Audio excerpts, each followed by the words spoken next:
Doubling. Kalau gini masih. Cek, cek, cek, cek. Nah, tidak ada kan? Suaranya tidak ada kan? Oke. Tunggu ya teman-teman.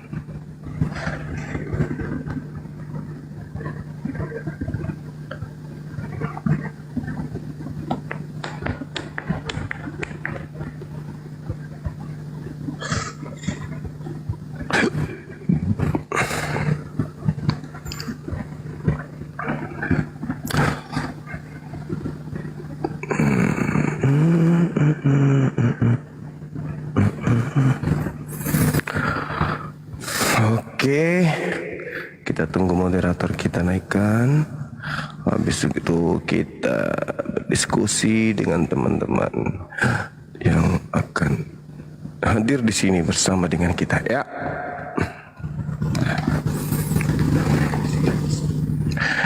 Kita tunggu teman-teman yang hadir. Apakah mereka semuanya sudah pada mandi atau belum mandi? Gimana kabar teman-teman sekalian dimanapun berada pada siang hari ini? Apakah kalian semuanya sehat walafiat? Baik-baik saja?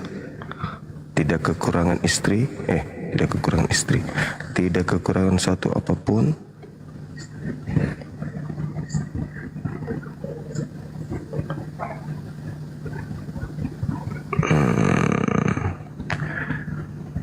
Kita tunggu ya teman-teman sekalian. Ada moderator ke atas sini. Kita berdiskusi dengan teman-teman kita. Suara saya kecil.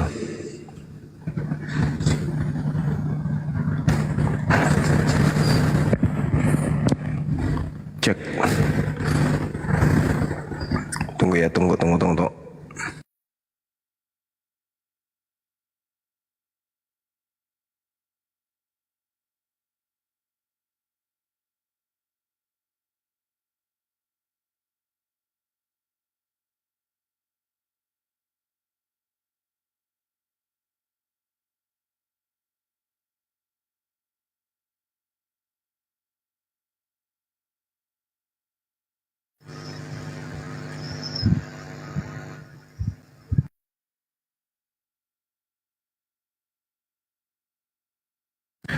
Halo, selamat siang.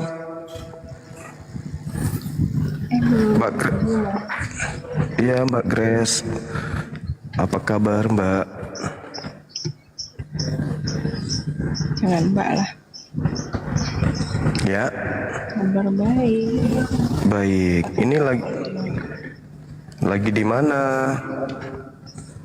Lagi santai aja di rumah. Oh, di rumah. Di mana itu? Asrama kan? Di asramanya. Oh, di asrama apa di rumah?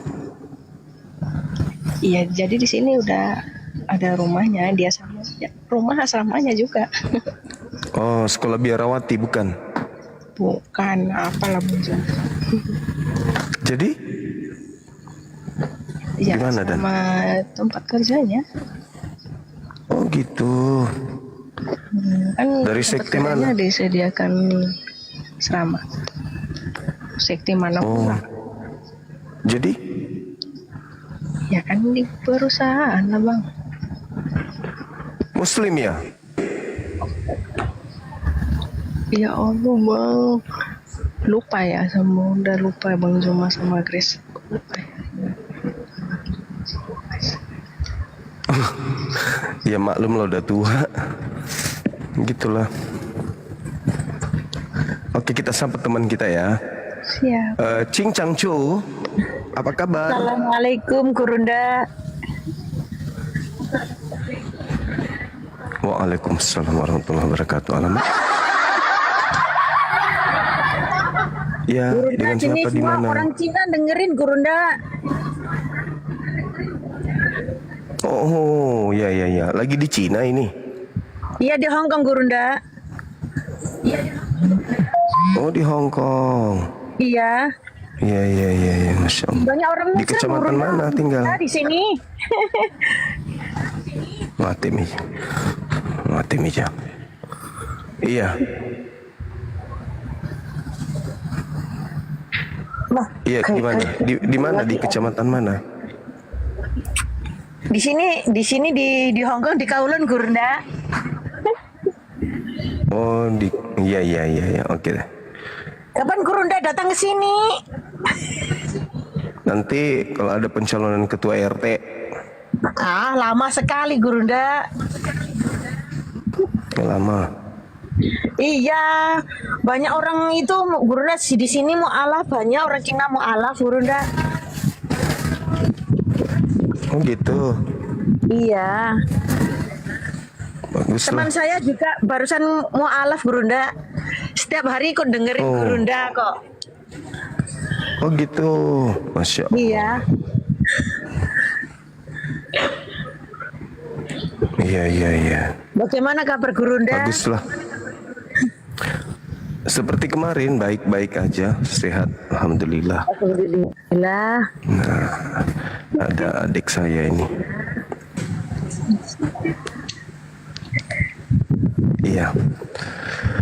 Assalamualaikum Dinda Nadia. Sibuk kah?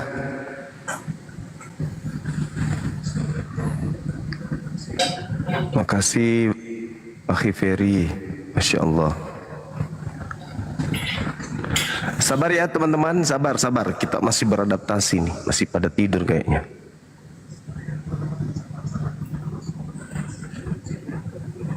Bang Zuma beneran gak ingat? Enggak. Yang mana? Itu loh yang yang lagi belajar gitu sama Bang Zuma, yang mau belajar, yang pernah naik ke Komalnya pada malam hari, yang sama orang Bang Handi, Alfi, Kang Dito, Oh, yang main Grace Iya, itu iya, loh, iya. yang pernah itu. iya. Namanya sih rada-rada ingat namanya. Iya. Assalamualaikum Bunda Rahma. Assalamualaikum warahmatullahi wabarakatuh, Gurunda. Waalaikumsalam warahmatullahi wabarakatuh. Bunda Mbak Rahma Nadia. ini moderator di sini. Ya, bukan akun baru lagi nih, ya. Aku udah di atas rupanya. Akun Assalamualaikum baru. warahmatullahi wabarakatuh, Bang Juma, Gurunda, Bunda Rahma, semuanya. Waalaikumsalam warahmatullahi wabarakatuh. Wabarakatuh. Siap. Minal aidin wal faizin, Bang Juma sama Bunda Rahma Minal aidin semuanya. wal faizin. Mohon maaf lahir dan batin semuanya. Bukan yang sama, Bun. Iya, Sama-sama. baik. Sama-sama. Kita cari ini ya, cari teman diskusi ya. Iya. Bisa kita kasihkan Gurunda moderator biar saya yang ngatur. Tunggu. Baik. Oke. Silakan, Bun. Ada yang mau Iya. mualaf ya? Apa? Semalam itu tapi tidak tahu gimana kabarnya. Anaknya Bunda Gemini yang cewek.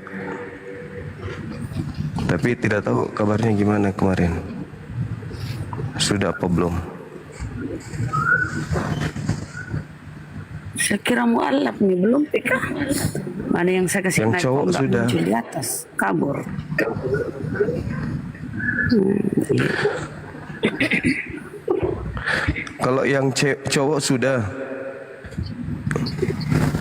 Masya Allah. Iya. Syukran.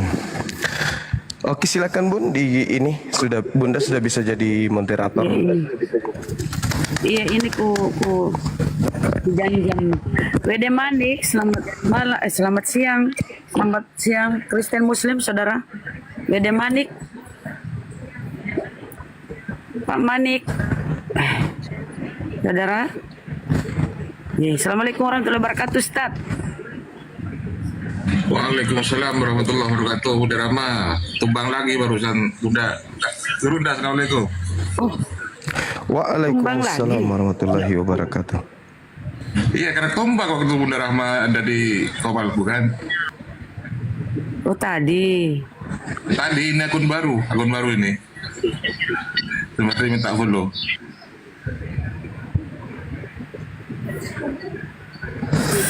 Yang minta naik Kristen dulu ya, saudara ya. Yang minta naik Kristen dulu. Dandi, selamat siang Kristen Muslim, saudara. Nanti Kristen Muslim. Hah? Muslim. Tolong yang permintaan yang multi Kristen dulu ya teman-teman ya. Kita mau diskusi.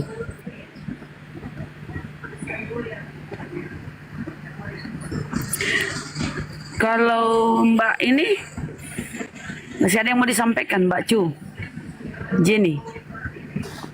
Kristen Muslim kan, Mbak Cu?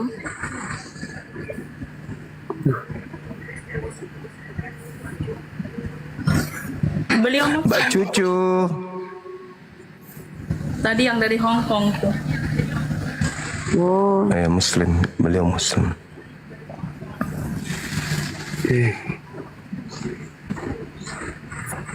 nah sebelum mereka naik ini kita pilih-pilih ini mereka ya.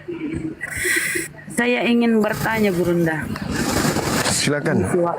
Tapi jangan kisah sakit. Tidak anu ini. Nih mereka memperingati Paskah sebagai kebangkitan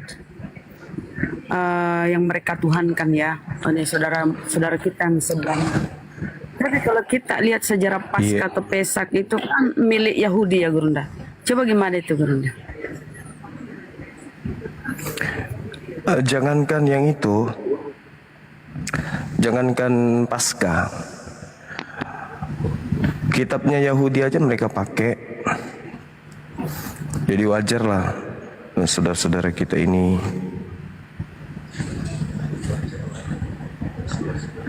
mengambil kemudian data-data cara ibadah dan seterusnya di kehidupan keagamaan mereka, karena mereka tidak memiliki alat untuk melancarkan ajaran agama mereka apabila tidak mengambil materi dari Yudaism. Seperti itu Bun. Jadi Paskahnya orang Yahudi dan Paskahnya orang Kristen itu berbeda kan ya? Tidak sama kan? Iya, berbeda kalau kita baca literasi ya. Iya. Berarti memang ini mereka suka ngambil-ngambil ya. Oke, kita sapa dulu Devil. Iya. Devil. Saudara Devil, selamat siang. Halo, Assalamualaikum. Oh Muslim ya, waalaikumsalam warahmatullahi wabarakatuh. Silakan apa yang disampaikan, Mbak. Waalaikumsalam. Terima kasih ilmunya Bang, selama ini sangat membantu saya kalau ada yang menghina Islam, Nabi Muhammad. Dulu saya cuman nangis, sedih, sekarang saya bisa ngebantah dari ilmu-ilmu dari Bang Juma. Ya, alhamdulillah. Bunda tinggal di mana, Bun? Alhamdulillah, Masya Allah. Di Jawa Barat, Subang. Oke. Itu aja, Bun. Apalagi? Ya, terima kasih Bang Juma. Sehat selalu. Sama-sama. Assalamualaikum. Oke, Bunda. Sehat selalu juga. Waalaikumsalam warahmatullahi wabarakatuh. Waalaikumsalam warahmatullahi wabarakatuh. Ya, kita jadi kalau Paskah Yahudi itu, ya lanjut.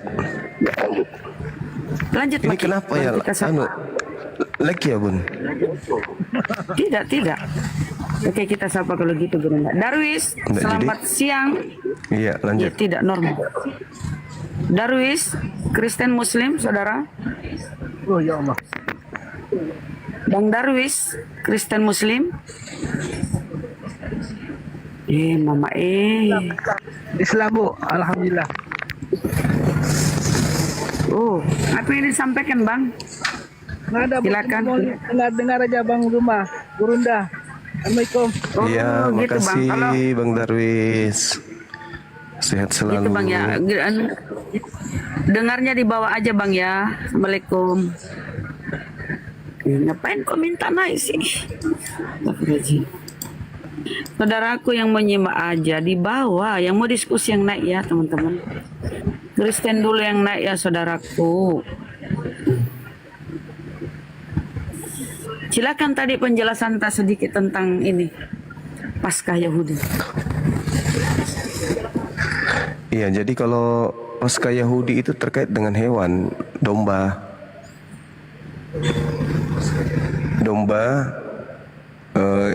Di mana Paskah ini berlatar belakang terhadap Tulah ke-10, Bon.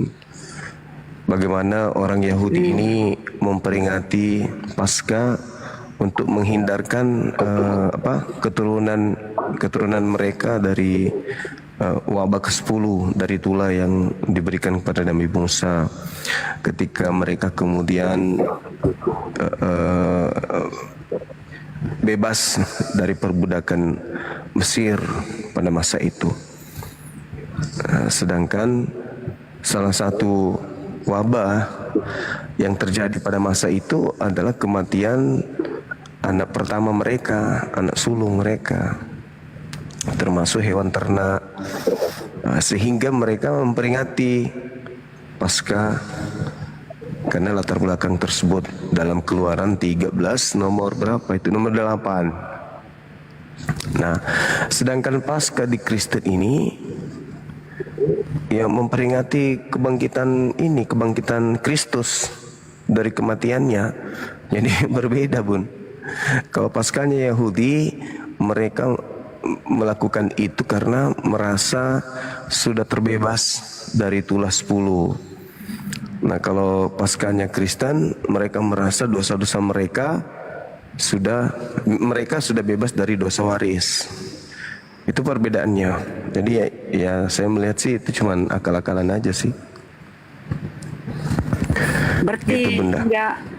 nggak sesuai ininya ya, maknanya ya beda pemaknaan aduh sangat beda ya Allah. Coba kita sapa Bila, namamu kok sulit banget. Bila, assalamualaikum, selamat siang, Kristen Muslim.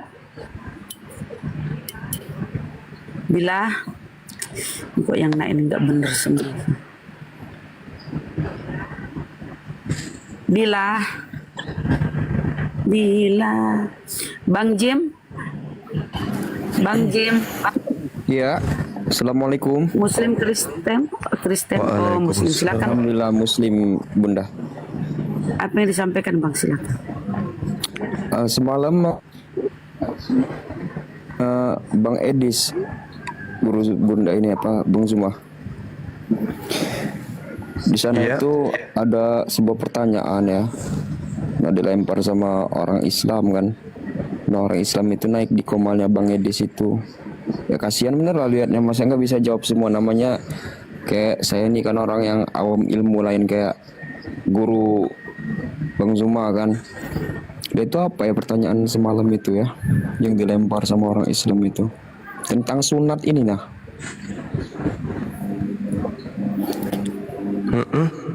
Nah katanya minta tolong dijelaskan apa itu? Gimana yang jelasin malam itu ya? Apakah Jadi gini Bang, kan mereka udah dilarang. Kalau nggak ada ilmu, jangan naik di komal Kristen. Mereka bukan mau jawaban, sekalipun dia tahu jawab, tapi orang Kristen nggak mau jawaban tuh. Naik di komal Kristen itu harus pandai berdiskusi, harus pandai counter attack. Jangan mau tergiring, apalagi jangan cuma naik mau menjawab. Nggak bisa begitu cara diskusi. Harus kita pandai mengolah diskusi itu supaya jangan kita dikuasai. belum bisa menjawab kenapa naik. Berarti dia itu nggak mau mendengar ya apa yang disampaikan saudara-saudaranya. Jangan naik di Komal Kristen. Oke Bang ya, itu aja disampaikan ya. Bun, aku mau nambah sebentar Bun. Iya Saya Bunda, mau terima nambah kasih Bun. Bunda. Bang apa namanya ini Bang Gum, kalau masih ke sana lagi tolong pesanin sama si Edis TV. Lawan tuh ada mama namanya Nadia Situmorang. Mama berdaster, dia jago ngeyel, dia jago adu congor gitu aja ya. Pesanin ya Iya, Bang iya, kalau mau siap, ke sana siap, siap. lagi. Iya Bunda, ya Bunda. Kasihan bener liatnya semalam itu nggak bisa berkutik orang ini Islam. Namanya dia tuh Oke ilmunya Bang, itu belum aja Bang ini. ya. Iya Bunda. Ya dia sendiri siapa suruh dia naik ya. Dan saudaraku jangan nyimak di situ karena kalau semua nyimak di sana di bawah tuh nyimak, menambah algoritmanya kepada YouTube, TikTok. Jadi tolong ya. Makasih ya itu Bang ya. Jadi kalau saya pribadi ya haram hukumnya masuk ke komal-komal Kristen. Haram hukumnya kalau saya pribadi masuk ke komal-komal Kristen, nggak ada guna, bikin sakit hati, nggak bakalan didengar kitanya. Mending kita besarkan komal Islam gitu loh. Mendingan enak di komal Muslim deh. Lawan si Edis itu lawan orang-orang yang nggak berilmu, beraninya cuma sama yang nggak berilmu, Islam awam. Kalau Islam yang pintar diturunin. Jadi ngapain coba di sana gitu loh. Jadi tolongin kalau kalian masih ke sana, bilangin nama mereka, pesanin, lawan tuh si Nadia Situmorang, adu congor, adu ngeyel, dia jago, bilangin gitu. Aku modalnya itu doang bisa kok untuk ngapain si Edis TV. Terima kasih. Oke, kita sapa ya tamu berikut. Seki. Assalamualaikum, selamat siang. Seki. Yang mana Kristen di atas? Grace Kristen. Kristen ini Grace. Grace Kristen ya? Kristen. Iya. Oh, Kristen. Muslim. Oke. Muslim apa Kristen sih? Kristen Gurunda. Lepa Oh, WPU. Bang Joma lupa. Iya. Lepa WPU mau berdiskusi sama gue. Assalamualaikum.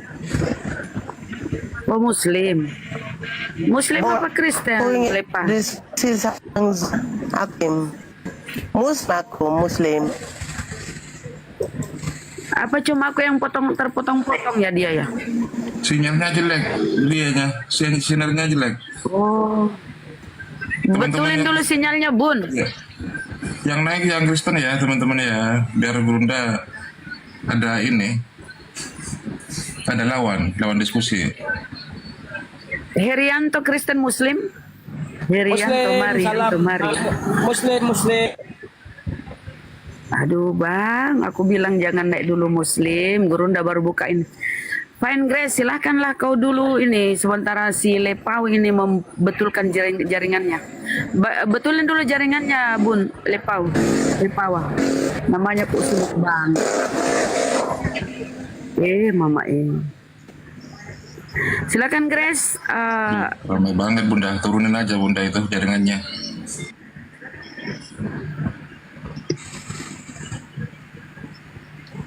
Silakan Grace. Kenapa kau Kristen Grace? Apa yang menyebabkan kau itu Kristen, Mbak Grace? Saya balik Mbak Grace? labu gitu kan Bunda. Kenapa? Kan Bunda tadi nanya Silakan. Grace Kristen gitu kan. Ya. Grace juga balik nanya, kalau di Islam itu benar, kenapa Grace lahir di Kristen? Kenapa kau lahir di Kristen? Ya, semua kita ini dilahirkan Islam. Ya. Tapi orang tuamu yang membuat kau Kristen. Jadi pada dasarnya hakikatnya kita lahir di Islam semuanya. Jadi orang mu'alaf itu ya kembali kepada Islam. Nah, jadi orang tualah yang membuat kau Kristen, Mbak. Orang tuamu. Tapi setelah kamu dewasa, ya tentunya belajar, mencari tahu, ya kan. Nah, kita dikasih akal oleh Allah mencari tahulah mana sebenarnya nih yang benar-benar mengajarkan kebenaran gitu loh.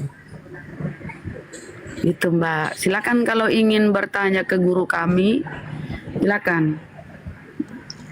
Iya udah banyak kemarin belajarnya sama Bang Juma waktu naik di Komalnya.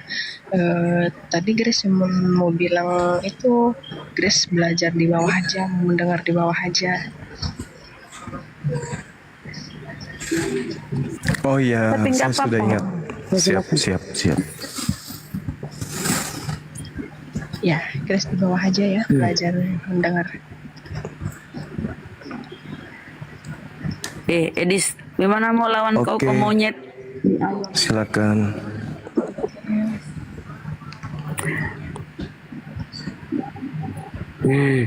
Lepa udah monitor, Bunda Lepa. Lepa. Halo, Bunda Lepa. halo, Bunda. Kristen, Halo, Bun. Halo juga Kristen, Bun. aku Islam, Bunda. Aku Islam. Oh, Islam. Silakan apa yang disampaikan, Bun. Aku hanya tidak senang lihat perdebatan antar agama di Komal ini, di room ini. Aku di sini di Sulawesi Tenggara, pekerjaanku sebagai paranormal di Sulawesi Tenggara, Bunda. Aku seorang paranormal di Sulawesi Tenggara. Tapi Selamat sih. Bunda Iya. sudah pernah nyimak di bawah di Komal Kristen, udah pernah nyimak mereka. Komal Aku sudah Kristen. pernah nyimak, Bunda. Aku pernah nyimak. Hanya aku minta naik tidak dinaikkan, Bunda. Tidak diizinkan. Begitu. Aku hanya mau ingin bertanya saja sama Bunda Agatha, sama Bunda Mikana bahwa apa yang kamu ragukan di Tuhanku, di Allahku, sampai kamu menanyakan seperti itu. Sementara agamaku tidak meragukan keesaannya Tuhanmu. Kamu bersyahadat di Injilmu, di kitabmu. Aku Islam tidak pernah meragukan seperti apa Tuhanmu. Kenapa kamu meragukan Tuhanku? Sementara Tuhanku menciptakan Tuhan. Bun, Termute. kita itu Termute. Ku mute dia karena dia tidak ragukan katanya, orang Islam tidak ragukan katanya keimanan Kristen. Bun, Artinya tidak begini, Kita itu begini Bunda. Bunda salah.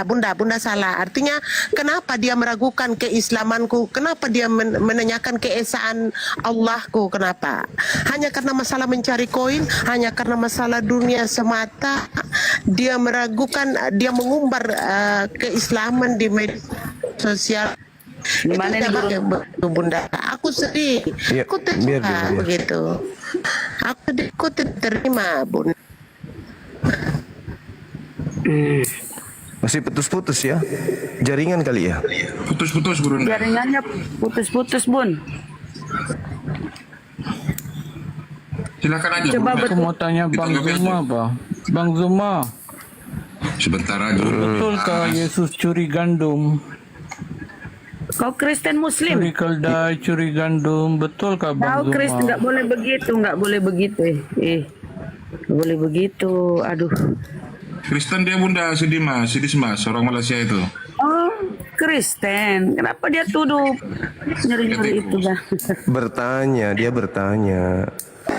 Bukan dia menuduh, dia Astagfirullahaladzim. bertanya. Oh, oke. Silakan Saudara Eticu. Bertanya silakan. Katanya,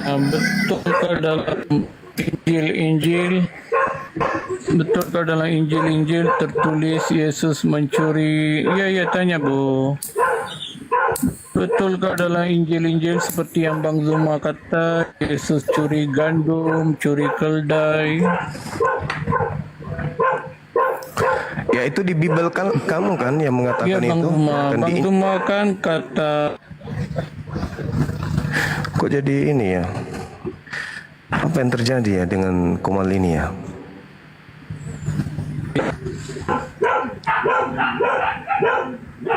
Bang Nggak Zuma nyambung kan aja ya kata, ngomong. Guguknya suaranya Guguknya bahaya. Singernya jelek. Itu ada suara guguk itu. Dimas, Dimute dulu deh Mas. Ya, aku tanya Bang Zuma.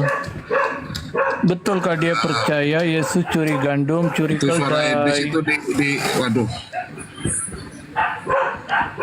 Kalau dilihat di Jawab dalam Bang kitab Zuma. saudara, kalau dilihat di dalam kitab saudara Matius 21, iya betul. Dia memerintahkan murid-muridnya mencuri keledai, mengambil keledai orang tanpa izin gitu. Oh, yang curi gandum itu macam mana Bang? Ya sama, dia metik gandum juga nggak minta.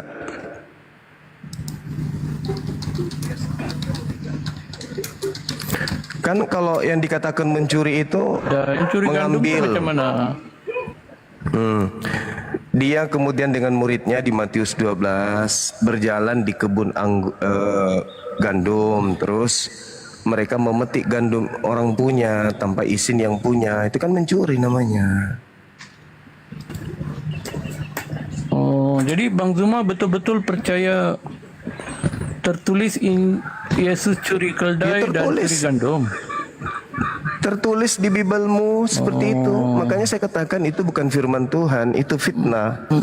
Islam itu datang membersihkan nama Yesus. Kitabmu yang Mantap menuduh itu, ilmu bukan Bang Zuma. saya. Aku kagum dengan ilmu Bang Zuma. Ya, aku kagum dengan ilmu Bang Zuma. Yesus curi keldai. Yang Bang Zuma kata Yesus menuduh ibunya pelacur itu macam mana Bang Zuma? Kitabmu juga yang mengatakan itu. Kitabmu yang mengatakan. Kitabmu yang Mengatakan mengatakan apa, Yesus Bang? Yesus tidak pernah memanggil ibunya dengan panggilan ibu, selalu dia panggil dengan panggilan perempuan. Ya perempuan. Ya, tapi Bang Zuma perempuan. kata Yesus kata ibunya pelacur, itu yang aku pernah dengar. Ya karena pelacur dipanggilnya juga dengan panggilan perempuan, Gune. Ibunya juga dipanggil Gune, sama kan? Oh, berarti Yesus panggil ibunya pelacur menurut Bang Zuma. Iya, di situ kitabnya yang mengatakan. Pernah nggak Yesus memanggil mantap, Yesus Bang dengan Zuma. Pernah tidak Yesus memanggil ibunya dengan panggilan ibu? Pernah nggak? Pernah nggak? Tapi Dengan aku panggilan ikut Abang Zuma. Mantap. Iya, saya tanya. Ya. Saya tanya, pernah Iya. tidak Yesus memanggil ibunya dengan Aku tak mau jawab, tapi Bang Zuma kata Pernah saya tidak? terimalah. Aku kan Enggak, kutanya Bang dulu. Zuma kan gurunda. Kutanya dulu. Pernah tidak Yesus memanggil ibunya dengan panggilan Matera? Aku kan mau belajar Bible dari Bang Zuma. Iya, makanya saya tanya, pernah tidak Yesus memanggil ibunya dengan panggilan Matera? Mama atau Mami? Aku kan masih Pernah tidak? masih rendah ilmu aku Bang Zuma. Aku mana Ya tahu udah, Bang kamu Zuma. turun di bawah. Kamu di bawah aja kalau gitu. Yang ada lagi Bang Zuma, ada lagi Bang Zuma, Catat ada lagi. aja. Ada Catat lagi Bang aja di Zuma. bawah, catat di bawah. Ada lagi. Yang Yesus Catat mati aja diracun di tuh. bawah. macam- Catat aja di bawah, di Yang bawah. Yesus catat. mati diracun yang Abang Zuma kata itu. Kau di bawah aja. Kenapa orang itu kenapa pertanyaannya menjebak begitu? Kenapa dia menjebak begitu pertanyaannya? Dia heran lihat isi Bibelnya sendiri. Tidak tahu bertanya, kenapa bertanya mau menjebak? Ada-ada saja.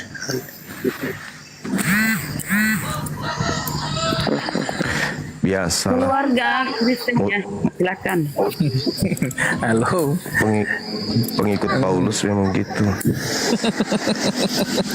Iya, Bang.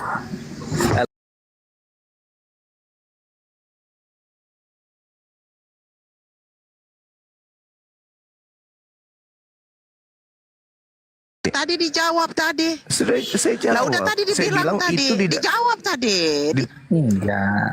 Nggak perlu marah-marah, nggak perlu Di dalam terluka. kitabmu Itu yang bukan mengatakan pernyataan itu. saya, contoh nih. Kalau nggak pernyataan Bang Di Zuma, dalam katanya bukan kitabmu pernyataan yang menjawab itu. Ini kenapa kita ngomong tak bertabrakan ya? Apa karena jaringan ya? Gantian ya keluarga ya. Kalau gurunda ngomong Oke, kau diam, oke. gantian.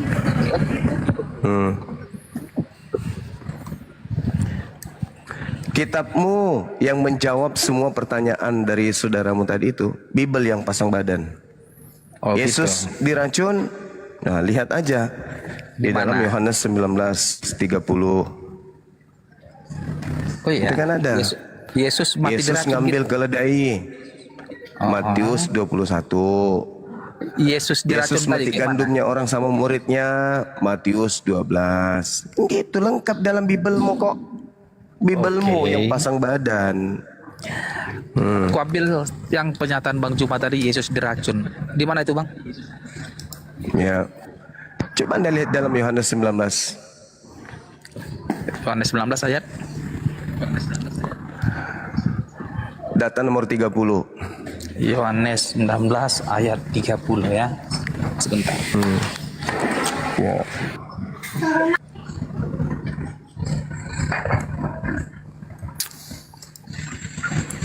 Assalamualaikum warahmatullahi wabarakatuh. Sebentar dulu Juma. Jeda dulu aku ya, aku Waalaikumsalam. cek dulu datamu itu.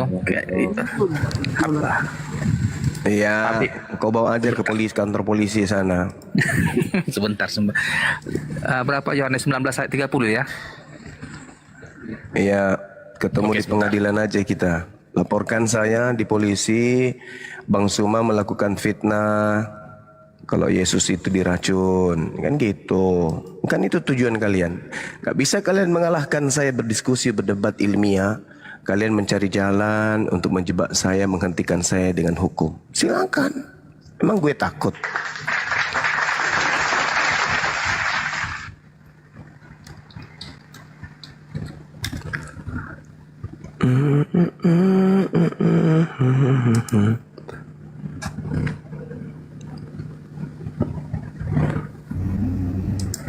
Gimana?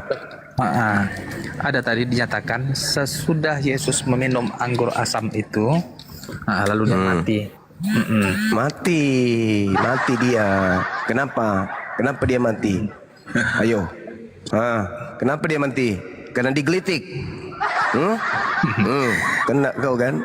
Jantungmu Jadi jatuh kan? dia menolak dia anggur kenapa? asam itu. Apa pula dia menolak? Apa pula ngarang cerita Jadi kau? Yesus meminumnya kok menolak? Sesudah Yesus meminum, kau dilempar palu sama hakim kalau gitu. Kau membawa tuduhan, Tuhan kami dituduh Pak Hakim. Dituduh apa? Diracun. Masa sih? Siapa yang nuduh? Bang Suma Pak Hakim. Mana datanya? Wah, ini terbukti memang. Kok cuman minum anggur aja mati? Ya. Lucu ente. Apalagi? Mau curi keledai lagi? Lucu kalian itu. Sesudah itu Yesus tahu bahwa segala sesuatu sudah selesai. Berkatalah ia supaya genaplah apa yang tertulis dalam kitab suci. Aku haus supaya genaplah apa yang tertulis di dalam kitab suci. Apa yang tertulis dalam kitab suci? Yeremia 23 nomor 15. Sebab itu beginilah firman Tuhan semesta alam mengenai para nabi itu, para pengajar itu. Sesungguhnya aku akan memberi mereka makan ipu dan minum racun.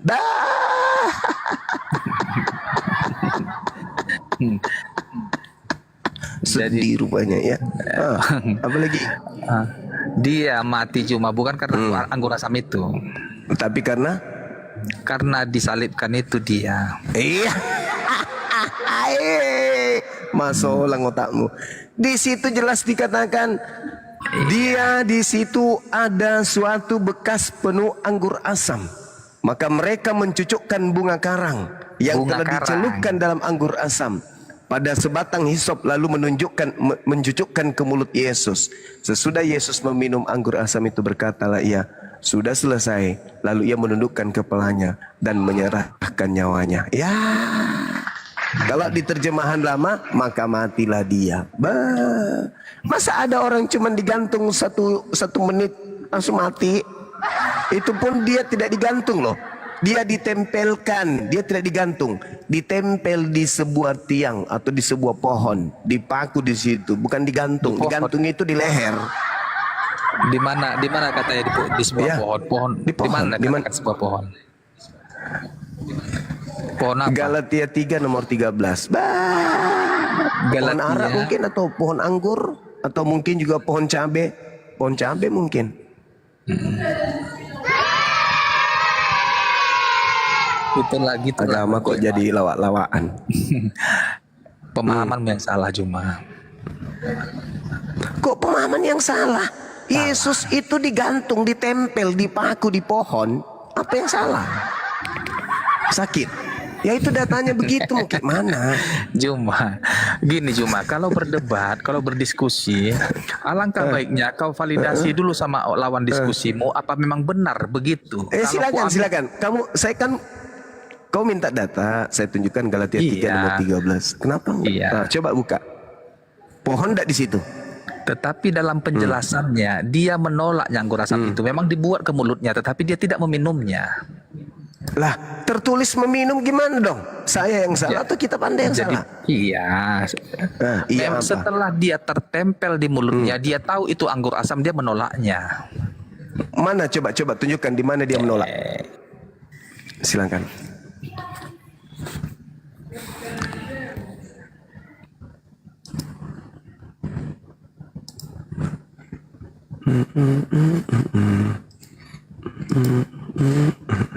Mana menolak?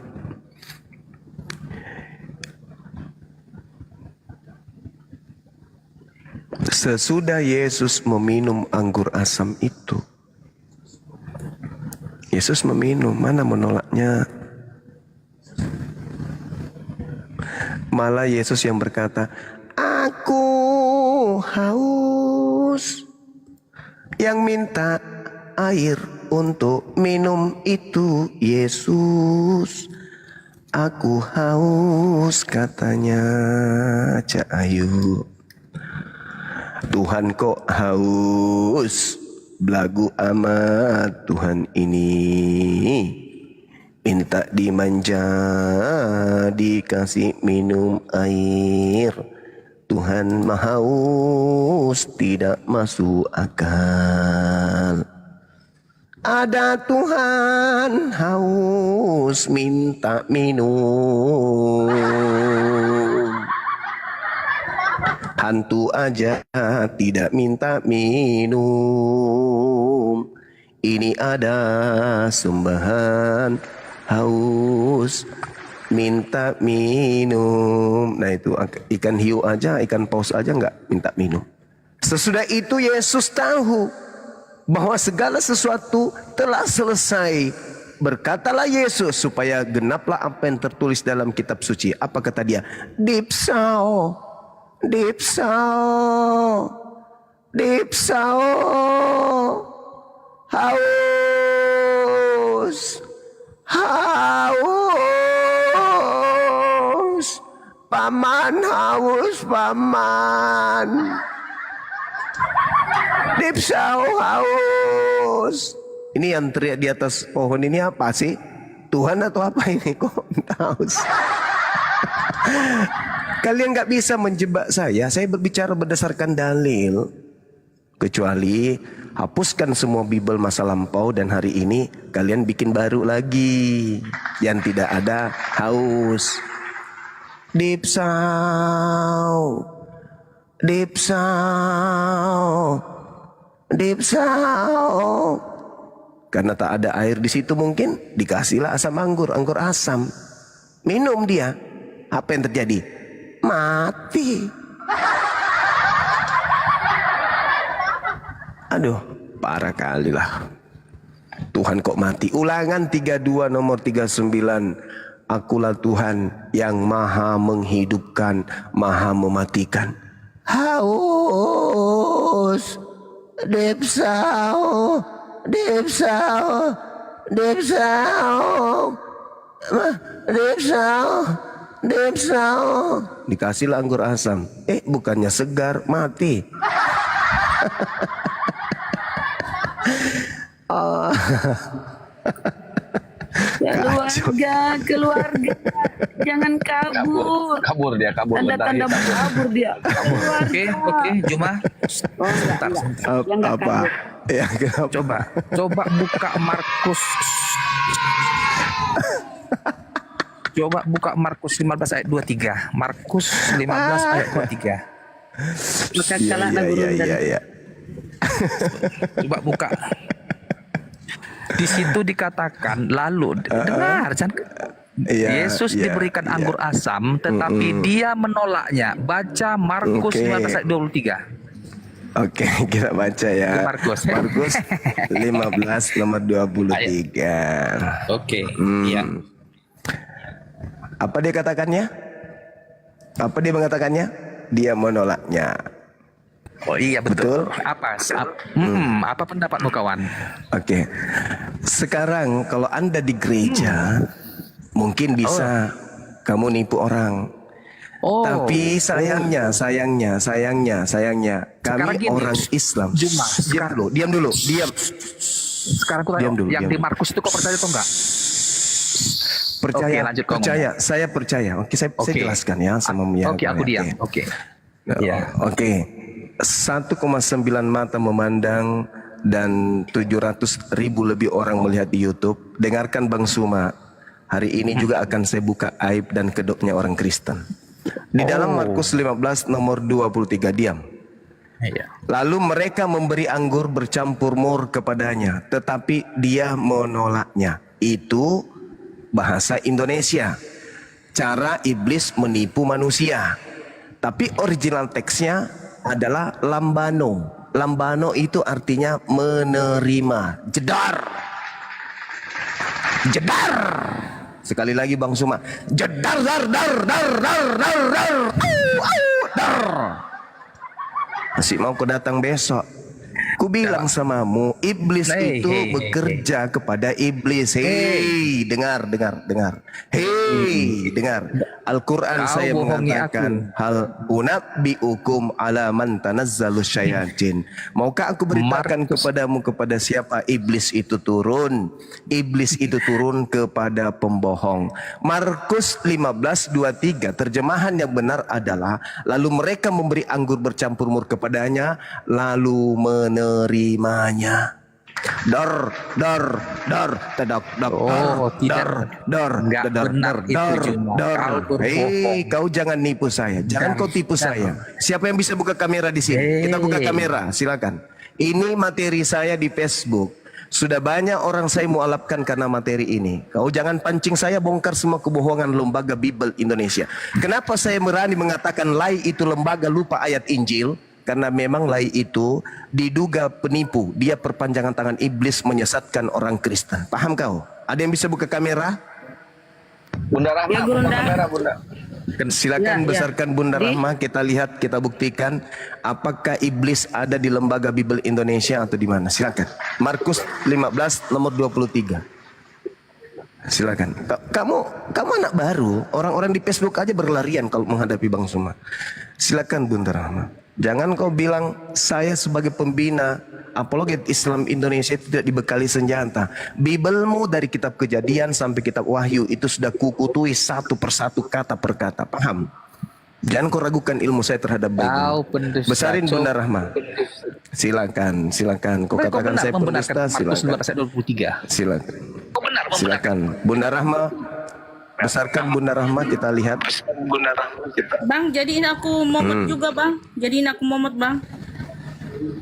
Tunggu ya. Nih udah. Nih. Nah, silakan. Buka. Terjemahannya apa? Ya. Dia ada di minumnya ya, Guru Nda. Kita lihat nomornya. Apa lagi tuh? Kenapa yang lain diambil? 4669. Ini kan Markus 15 nomor 23. Lalu mereka memberi anggur bercampur apa? Mur kepadanya.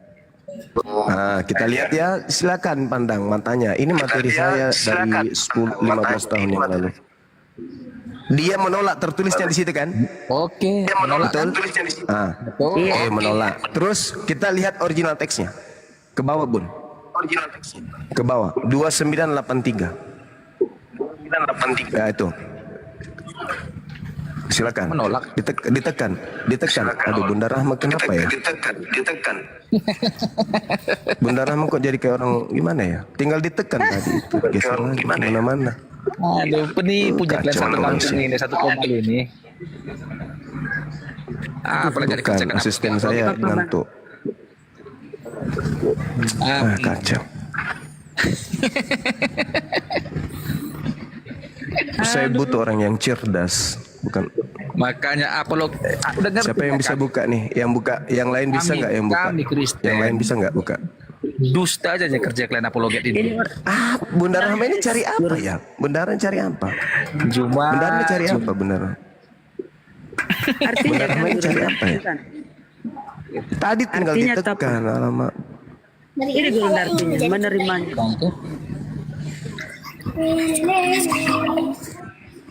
Artinya Gurunda, arti originalnya nih menerima nih. Enggak begitu caranya cari tadi. Sudah jelas tadi itu tinggal ditekan, Bun. Itu kalau Edis ini, kalau Edis kita temani ini kita dipikir merekayasa data. Enggak gitu caranya. Bunda tadi kembali ke paralel. Bunda tadi paralel. Jangan ke Google Translate, jangan. Nah kan? Nah kan? Ini kan Menolaknya terus ke bawah. Bawah. Nah tuh menolaknya tinggal ditekan, plak, muncul dia. Betul. Tinggal muncul dia. Apa artinya? Besarin. Menolaknya menjadi apa dia? Menolaknya lamban. Artinya apa? Lamban. Kemana-mana. mengambil, menerima, Kemana-mana. menerima. Mengambil. Itu. Jadi arti yang sebenarnya menerima atau menolak? Arti yang sebenarnya menerima. Menerima. Sikap ini Menerima. gara-gara sikap. Bunda lalot kesempatan orang lari. Jadi Markus 15:23 itu, lalu mereka memberi anggur bercampur mur kepadanya, lalu menerimanya. Itu bukan menolak, menerima. Gitu. Jadi lihatlah saudara-saudara, makasih Bun. Lihatlah saudara-saudara bagaimana kebenaran Al-Quran itu selalu menampakkan ya bagaimana iblis ini berkarya. Al-Quran mengatakan hal unabbiukum ala man tanazzalu syayatin tanazzalu ala kulli afakin athim. Maukah aku beritakan kepadamu kepada siapa iblis-iblis itu turun? Mereka iblis itu turun kepada setiap pendusta. Coba lembaga loh, lembaga agama yang mencetak buku yang mereka anggap suci melakukan penipuan yang begitu dahsyat. Ini kalau Islam begini, Al-Quran diterjemahkan begini, itu Departemen Agama itu sudah penuh dengan umat Islam bawa spanduk. Ngamuk dia di sana karena sudah melakukan penipuan terhadap umat Islam. Lambano artinya menerima. Tetapi kemudian ditulis di situ menolak. Ngeri kali, betul, ngeri. Ngeri agama ini, ngeri kali. Jadi kalau orang yang tidak menggunakan akal, ya manut-manut aja. Manut. Makanya Al-Quran mengatakan ulaika hum syarrul bariyah. Mereka ini seburuk-buruknya makhluk. Karena ada otaknya tapi mereka nggak pakai. Ada otak nggak dipakai. Maunya ditipu, dibohongi dan seterusnya. Makanya Yesus berkata, waspadalah kepada penyesat. Nah inilah dia. Menyesatkan tidak ketika terjemahan itu dibolak-balik? Tentu menyesatkan. Nah, inilah orang-orang yang mau belajar ya. Tolong, kalau kalian betul-betul ingin belajar tentang kebenaran, maka belajarlah dengan sungguh-sungguh. Jangan hanya menggunakan terjemah. Kenapa? Karena di dalam terjemahan kitab kalian itu penuh jebakan-jebakan. Jebakan bukan jebakan dari luar agama kalian. Jebakannya muncul dari tokoh-tokoh agama kalian malah. Kalau kita belajar, kata menolak dalam bahasa Yunani itu aporipto. Aporipto artinya menolak. Sedangkan yang muncul di situ adalah lambano atau lamban, artinya menerima. Ketika Yesus dikasih anggur, Yesus menerima, bukan menolak cak kangkung. Sekali lagi, Al-Quran saya mengatakan, hal unabbiukum ala man tanazzalus syayatin. Wahai manusia, maukah aku tunjukkan kepada siapa iblis itu turun? Iblis itu turun kepada pendusta. Saya kalau Kristen melihat Bible saya begini, minimal saya ateis. Keluar saya. Karena ternyata kepercayaan saya itu dibangun dari buku-buku yang tidak jelas. Masakan lembaga loh, lembaga. Di sana katanya ada roh yang memimpin. Roh apa yang memimpin kepada kesesatan kayak gini? Roh apa coba? Roh apa? Jelas-jelas di situ original teksnya lambano, artinya menerima, tapi ditulisnya menolak. Ini roh apa yang membimbing orang kayak gitu? Roh apa? Mau dikatakan Roh Kudus? Mustahile. Jadi saudara ingin menjebak saya, padahal sebenarnya kalian yang dijebak lembaga agama kalian. Berterima kasihlah kepada Bunda Rahma, kepada Saudara Arif, Bunda Nadia, sahabat Bang Suma dan semuanya yang telah menggoreskan luka di hati kalian, tetapi tujuannya demi keselamatan kalian, demi supaya kalian itu bisa meninggalkan agama yang mengajarkan kepada hal yang justru bertolak belakang dengan kitab Anda sendiri. Ini materi udah lama.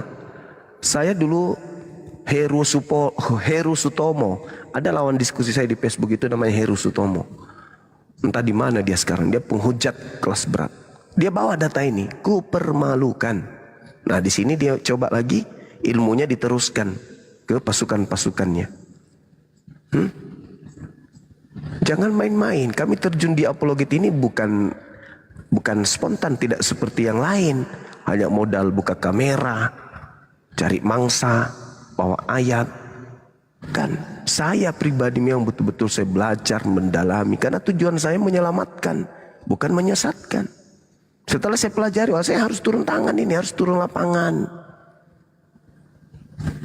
Saya harus turun lapangan. Karena kalau tidak, banyak orang yang kemudian hancur ke neraka. Saya kira begitu teman-teman.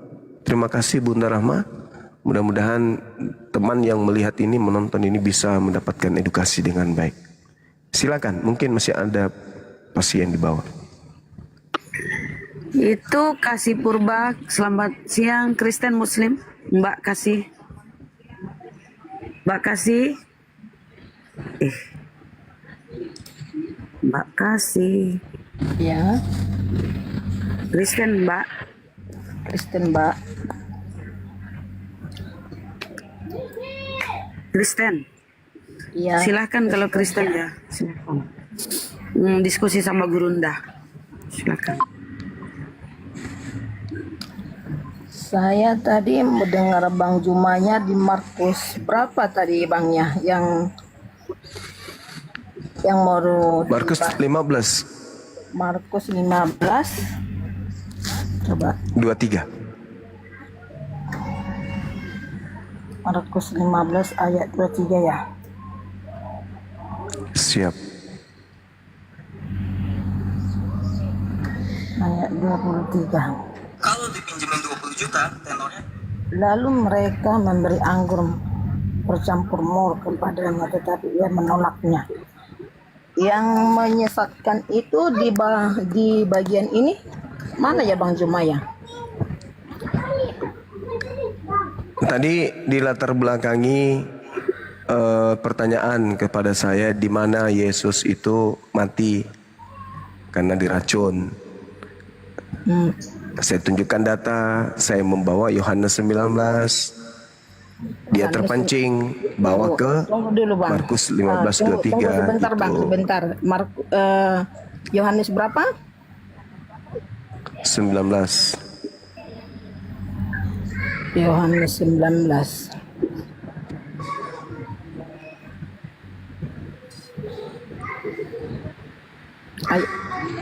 Bentar bang. Kita harus sesuai ayat ke berapa? Di data 30-nya tadi saya bawa. Ayat 30 ya bang ya. Siap.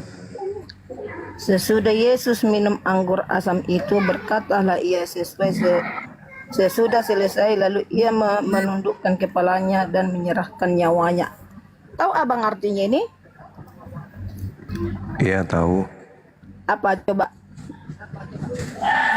Di situ si Coba Nabi abang palsu jelaskan mati. dulu bagaimana pengetahuan abang ayat ini.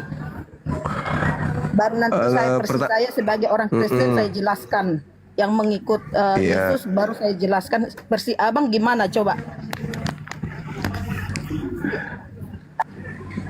Arti bahasa Jadi kalau di dalam Markus 15:23 ayat 30 ini Bang Juma, coba abang jelaskan dulu sama saya itu. Sesudah Yesus minum anggur asam itu, berkatalah ia, sesudah selesai, lalu ia menundukkan kepalanya dan menyerahkan nyawanya. Artinya itu bagaimana coba? Kenapa abang bilang Yesus itu diracun? Dalam bagaimana abang menafsirkan ayat ini Yesus itu diracun? Coba saya mau minta detail. Ya. Bagaimana? Itu Ayat Yesus sebelumnya mati. itu di mana ada tertulis gitu? Yesus mati di situ gara-gara minum anggur. Ya Langsung mati ayatnya dia. di mana bang? Bang ini ayat 30 ini jelas ayatnya ini berkata sesudah Yesus minum anggur asam itu, berkatalah ia. Sudah selesai, lalu ia menundukkan kepadanya dan menyerahkan nyawanya. Artinya itu di mana ditulis dia terracun, minum racun? Apakah ada ayat sebelumnya begitu? Itu dia minum anggur yang diminum asam, itu habis itu langsung anggur. mati. Anggur. Kenapa Tidak dia ada mati? di sini bahasa mati itu tidak ada. Menundukkan kepalanya, menyerahkan nyawa itu berarti itu artinya kami perjamuan kudus bang, bukan menyerahkan nyawa apa minum hubungannya racun. dengan ibu perjamuan kudus? Begitu. Apa hubungannya dengan Makanya Kristen? saya bilang Kristen Bang ini kan Juma, Bang pengikut Juma yang begini, muncul belakangan. dengarin dulu Bang Juma, jangan abang aja ngomong. Dari tadi saya mendengarkan bahasa abang ini.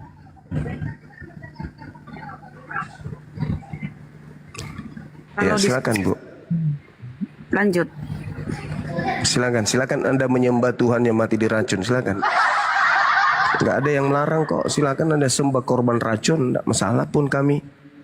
Saya hanya mau menolong Anda untuk keluar dari kesesatan itu. Iya, saya juga mau untuk keluar juga. Halo. Dari dari Silakan. penyembahan mata.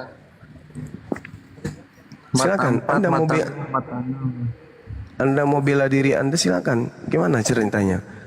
Sementara Yesus yang betul mengatakan, aku tidak akan minum anggur lagi selain nanti di kerajaan Allah. Kan gitu.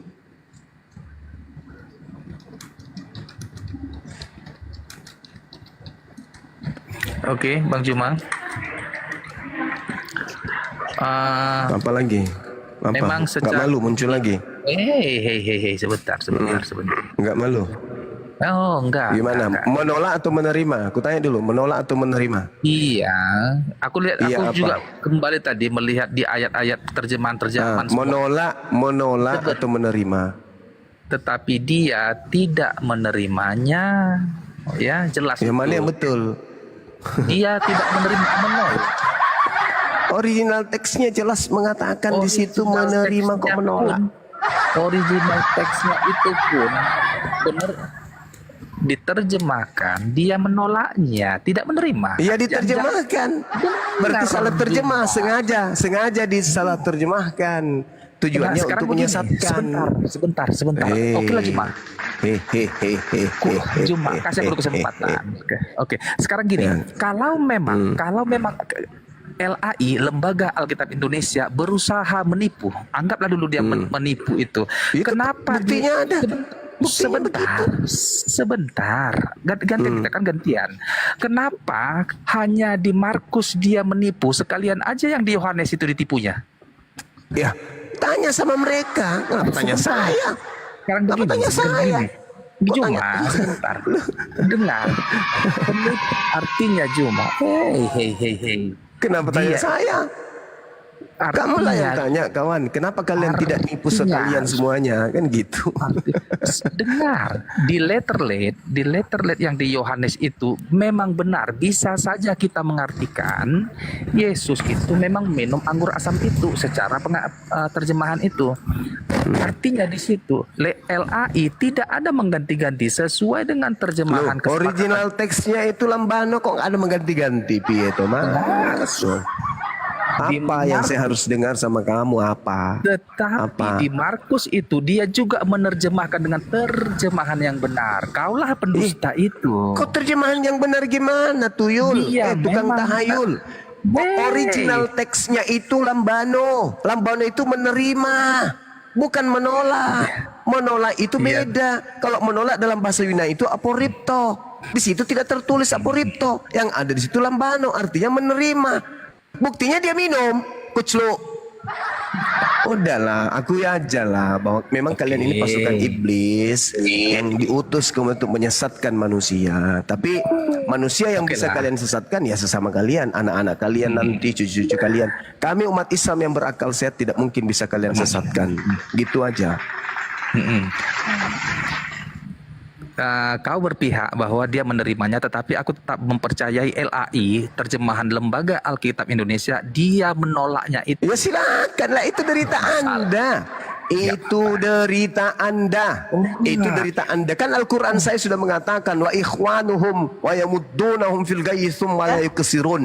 Iblis itu saudara-saudaranya adalah kafir. Si kafir membantu iblis untuk durhaka kepada Tuhan pencipta langit dan bumi.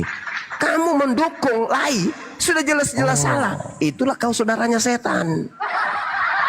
Oh apa? Mau kemana kita? Oke lah, aku nggak bisa memaksakan kehendakmu kalau kau berkata Iya itu memang yang hak itu harus dinyatakan hak. Salah ya Iyalah. salah, Cak Kangkung. Oke lah, terserah kau Ngapain lah, kau Juma, benarkan? apa-apanya itu. Kita Silakan semua dengan iman bebas saudara. dengan pengertian Silakan. dan kalau keyakinanmu seperti itu nggak Silakan apa-apa. dengan kepercayaan saudara yang membabi buta itu silakan. Enggak. Toh makanan saudara memang babi kok. Silakan, kan data sudah diserahkan sama Anda. Bunda Rahmat tadi sudah susah payah menunjukkan Bang Juma data. jangan Data membilang ada. orang jadi babi, nggak boleh kayak gitu. Kita ini Loh. kan Jadi kalau orang makan babi terus tubuhnya banyak. Jadi kalau Bang Ibu, Juma membahas kalau orang isi makan Alkitab babi, itu jangan membilang Ibu, orang kalian itu udah babi kok, itu kalau nggak orang boleh. itu Kalau makan memang babi, berarti dalam tubuhnya penuh daging babi. Kok malu dengan makanan sendiri? Harus percaya diri dong. Dari bayi dikasih makan susu babi, daging babi, lemak babi, darah Susu babi babi. nggak, Juma. Tinggal tai babi Juma, aja yang Juma. kalian tidak makan. Cuma gantian. Ya saya kan mengatakan membabi buta. Kenapa kalian membabi buta? Ya mungkin karena kalian makan babi, itu loh maksud saya. Justru Bang Juma si yang nenek membabi ini. buta di room ini. Apa? Silakan. Saudara keluarga diam dulu. Silakan kasih siapa ini? Kasih Begini, palsu, silakan. Bang Juma, saya mau tanya dulu di ayat 30 ini di mana dikatakan Yesus itu setelah minum anggur asam itu keracunan? Di mana? Coba tafsirkan dulu biar saya mengerti. Orang kalau minum anggur asam lalu kemudian dia mati itu keracunan. Di dalam kitabnya di orang. mana ditulis Bang Juma dia lalu mati? Coba. Dalil yang Anda baca barusan itu. Dengarkan Bang Juma. Bang Juma jangan ngambil dari ayat 30-nya. Sebelum ayat 30 ini dengarkan Bang Juma, saya bacakan dulu. Sesudah ayat 28 yang sesudah itu karena Yesus tahu bahwa segala sesuatu telah selesai, berkatalah ia supaya genaplah yang ada tertulis dalam kitab suci. Itu ya, ayat yang Aku ke-8, yang ke-9. haus. Jangan abang yang mengambil tafsiran dari di situ- ayat terakhir begitu. Di situ ada sesuatu bekas penuh anggur asam. Maka mereka mencucukkan bunga karang yang telah dicelupkannya dalam anggur asam pada sebatang hisop lalu menunjukkannya ke mulut Yesus. Sesudah meminum anggur asam itu berkatalah ia sudah selesai. Lalu ia menundukkan kepalanya lalu matilah Yesus. Enggak ada dikatakan mati, Bang. Abang jangan menambah-nambah Alkitab loh. Berdosa Ada nanti. dong. Nanti Ada abang dosa dong. abang itu banyak. Enggak ada. Menyerahkan nyawa. Ada Artinya dia dong. menggenapi firman Allah yang sudah dibuat Menyerahkan nyawa mati atau Bukan tidak? dia mati, dia menyerahkan nyawa sebab dia Coba, sebelum coba, Yesus coba, lahir coba. ke dunia, dia sudah dikatakan Roh Kudus akan lahir bagimu juru selamat, penembus dosa manusia, akan dia disalibkan untuk dosa-dosa umat manusia. Dia bukan mati karena keracunan, Bang. Dia karena tahu dia akan menggenapi firman Allah. Jangan abang Lah. sembarang Keracunan menafsirkan itu. keracunan. Bang Juma itu egois jadi muslim, nggak boleh kayak gitu. Nggak boleh kayak gitu, Bang. Dikatakan Jangan abang di dalam maunya aja menafsirkan yang seenak-enaknya saja. Yesus Terjemahan- itu menggenapi firman-Nya terjemahan. Allah. Bapa di sorga. Terjemahan Tidak boleh seperti itu, 1985. Bang Juma itu pakai logika menafsirkan. Kita itu Ketika menafsirkan Yesus- itu sesuai dengan Ibu anugerah kasih. Tuhan. Begitu loh. Ibu Setelah kasih. Yesus Nggak kemudian apa-apa. Dia ini menyerahkan memang nyawanya. mereka ini penyesat, biarlah begitu. Kita nanggapinya tenang Jangan, aja. jangan dia menundukkan kepala itu menyerahkan nyawa bahwasanya dia sudah Mati menggenapi nggak? firman-Nya Allah yang mudah di Mati nggak? yang sudah dimateraikan Mati di nggak? Alkitab itu, Bang Juma, bukan dia minum Ibu, mati asam, nggak? Mati asam nggak? anggur itu lalu mati keracunan Mati itu nggak? saya bantah. Mati nggak Yesus pada saat sudah minum anggur tersebut? Mati nggak? Mati nggak? Mati. Nubuat yang mana yang digenapi? Nubuat Ulangan 21 nomor 2223 atau nubuat Yeremia yang saya katakan tadi kepada saudara? Yeremia berapa? 23:15. Yang mana yang Yesus genapi? Kalau dia menggenapi Yeremia 23:15 berarti anggur, keracunan anggur. Kalau dia menggenapi kemudian Ulangan 21 2223 sebagaimana Galatia 3 nomor 13 berarti dia mati disalib, digantung. Yang digenapi Yesus yang mana? Yeremia 23 mati diracun atau Ulangan 21 mati digantung? Yang mana yang Yesus genapi? Tinggal Anda pilih. Data yang menyediakan itu. Terserah saudara mau pilih yang mana. Yesus menggenapi nubuatan mati diracun atau Yesus menggenapi nubuatan mati dikutuk. Ayo. Halo saudara kasih putri. Sedangkan kalau Anda belajar Matius 26 nomor 29, Lukas 22 nomor 18, Yesus sudah berjanji, sabar. Aku Yesus tidak minum anggur lagi selain nanti di kerajaan Allah. Berarti yang minum anggur tadi di atas pohon ini siapa? Karena Yesus sudah berkata dalam Matius 26 nomor 29 dan juga dalam Lukas 22 nomor 18, aku tidak akan minum anggur lagi kecuali nanti di surga. Jadi yang minum anggur di salib itu siapa? Ayo, Yesus pembohong kah? Atau siapa? Kalau Yesus yang minum anggur asam itu berarti Yesus adalah pembohong. Wajarlah dia dikutuk. Masalah kita, tapi kalau Ya, saya tanya sama Anda. Yesus berkata, aku tidak akan minum anggur lagi selain nanti di kerajaan Allah. Lalu yang minum anggur di pohon itu tadi siapa? Si pembohong Yesus atau bagaimana? Kalau Yesus yang meminumnya berarti dia pembohong. Dia tidak dipaksa, dia menerima. Hei, dia menerima, bukan dipaksa. Terjemahan lain memang sengaja supaya tidak menggenapi Yeremia 23 nomor 15. Diedit sedemikian rupa supaya tidak ketahuan bahwa yang kalian sembah itu adalah nabi palsu. Tidak ada mati ditikam lambung, nggak ada. Dia mati lebih dulu sebelum ditikam, dia sudah mati memang. Saudara, ketika Yesus itu ditikam lambungnya, apa kata tentara Romawi? Dia sudah mati. Makanya dia tidak dipatahkan tulang kakinya. Karena dia sudah mati. Mati karena apa? Karena anggur asam tadi. ditikam lambungnya, air dan darah Ditikam keluar itu. Ditikam lambungnya itu, andai saja dia masih hidup di situ, maka dipatahkan kakinya. Faktanya tidak dipatahkan. Artinya pada saat ditikam lambung, orang Romawi mengatakan dia sudah mati. Nah, kalau Anda mengatakan dia mati karena ditusuk, berarti Yohanes 19 dusta. Karena di situ dia mengatakan maka matilah dia. Terjemahan 2014. Mana yang betul? Mana yang betul? Yohanes 19 nomor 30, maka matilah dia. Ternyata tidak mati, menunggu ditusuk lambungnya dulu. Apa ini? Kitab apa ini yang kayak begini nih? Yang kitab apa ini? Ditikam lambungnya. Ini saudara, kalau Anda melihat daftar menu cara bikin kue, di situ ada dituliskan kemudian bahwasanya pertama ambil telur 2 biji, lalu telurnya dibuka, kulitnya masukkan ke dalam wajan, habis itu kemudian di blender kulitnya, buang kuningnya dan putihnya, baru masukkan lagi. Ini buku buat kue aja kalau salah kayak begini itu ditolak demi akal. Apalagi ini disebut buku agama. Hah? Buku agama amburadul kayak begini. Yang satu mengatakan menerima, yang satu mengatakan menolak. Yang satu mengatakan mati minum racun, yang satu mengatakan mati karena ditombak. Nggak layak dijadikan sebagai buku pengantar tidur pun nggak layak. Apalagi untuk keyakinan yang menghantar kita kepada keselamatan dunia akhirat. Nggak layak. Makanya Al-Quran saya mengatakan fawailul lilladzina yaktubuna al-kitaba biaidihim tsumma yaquluna hadza min indillah. Celakalah orang yang menulis, mengarang buku dan mengatakan ini dari Allah padahal itu bukan dari Allah, itu dari tangan mereka sendiri. Kalau dari Tuhan tidak mungkin begini modelnya. Tapi karena ini bukan dari Tuhan, ya kacau balau. Ini kitab kalian loh, saya nggak ngarang-ngarang loh. Iya, silakan Anda melakukan konsili lagi. Lakukan konsili, perbaikan. Masalah kebangkitan dan kenaikan ke surga dan ia akan datang, itu masalahnya. Yang lebih penting, saudara, Matius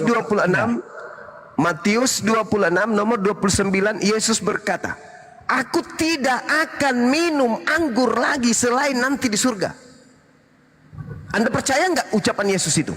Kalau Anda percaya, tinggalkan menyembah yang disalib.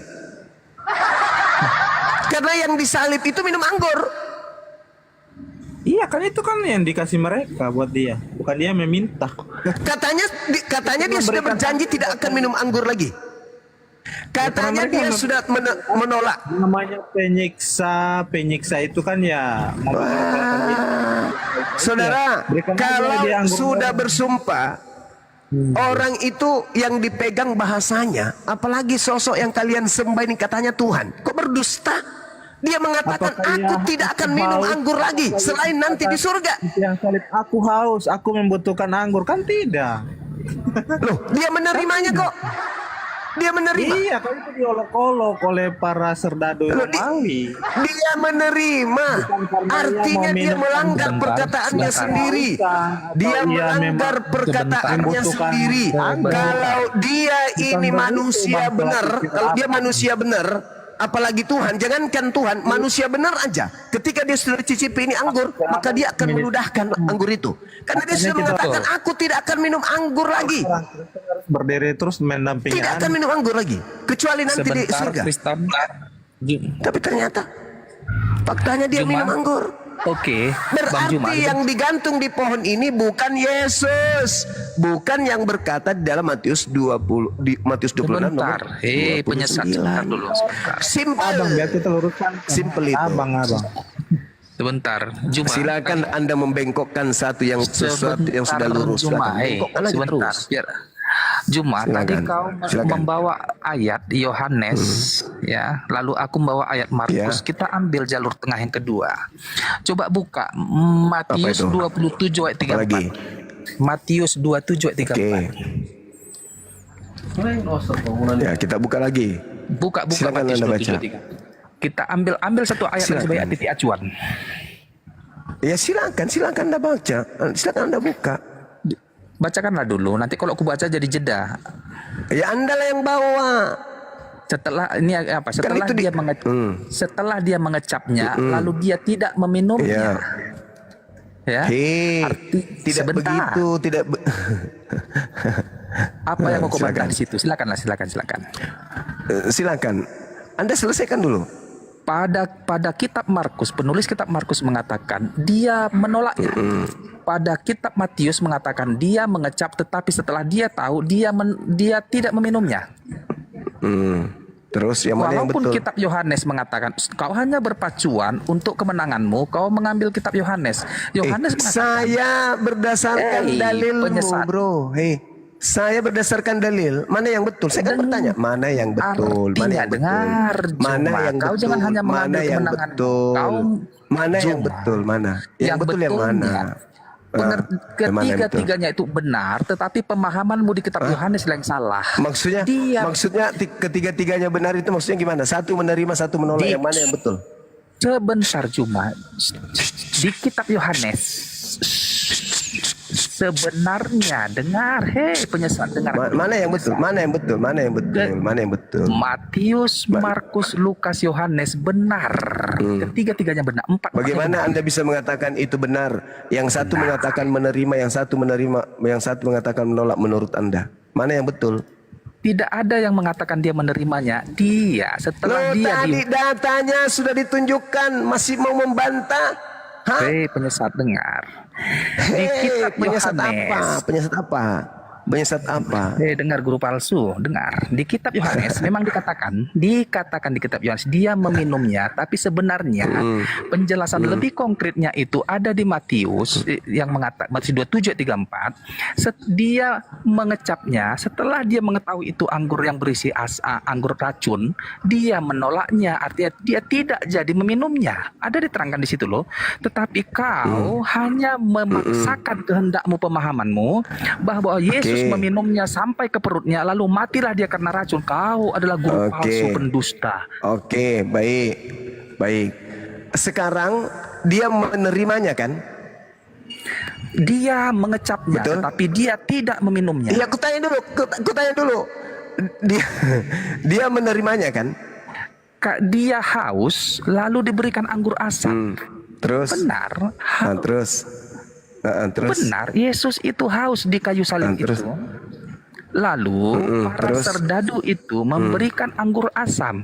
Lalu Yesus mengecapnya dan mengetahui itu racun, anggur berisi asam, berisi mur. Dia menolaknya. Kau jangan berdusta kau, guru palsu. Baik. Saya bacakan dalil Anda supaya Anda belajar untuk menilai. Anda yang menilai, bukan saya ya. Anda menilai. Bukan saya yang menilai, Anda. Lalu kemudian dikatakan begini, sesudah Yesus meminumnya. Saya bagaimana? Bagaimana harus ini? Matius atau Yohanes? Di Yohanes.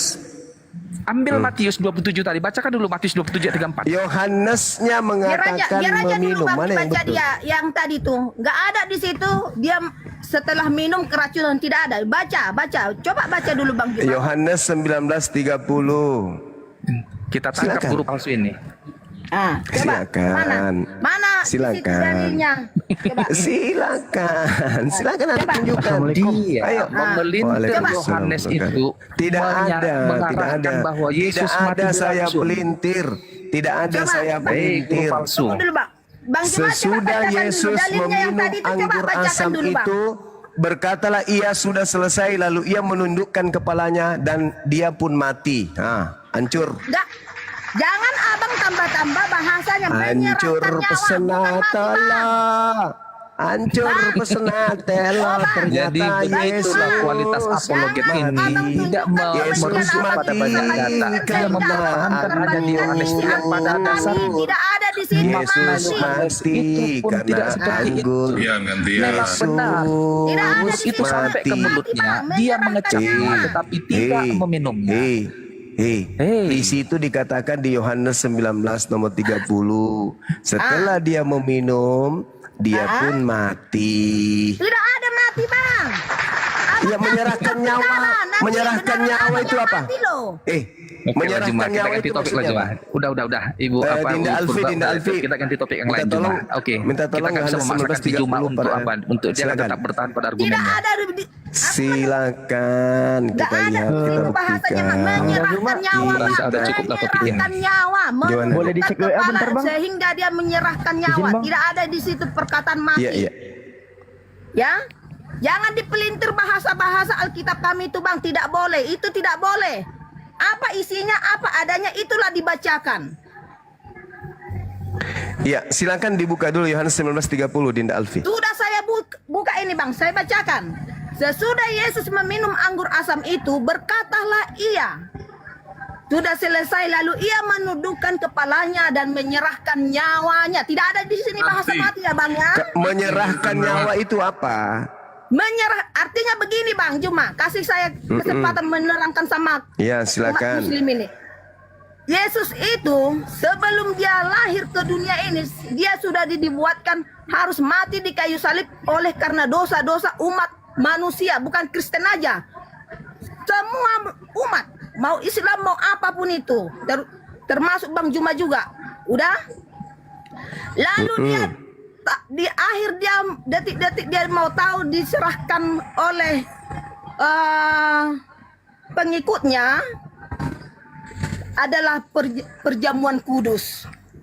Perjamuan kudus yang akan dimateraikan bagi setiap umat manusia, bahwasanya dia itu mati untuk dosa-dosa umat manusia, bukan dia keracunan mati atau ditombak perutnya, bukan. Dia diserahkan.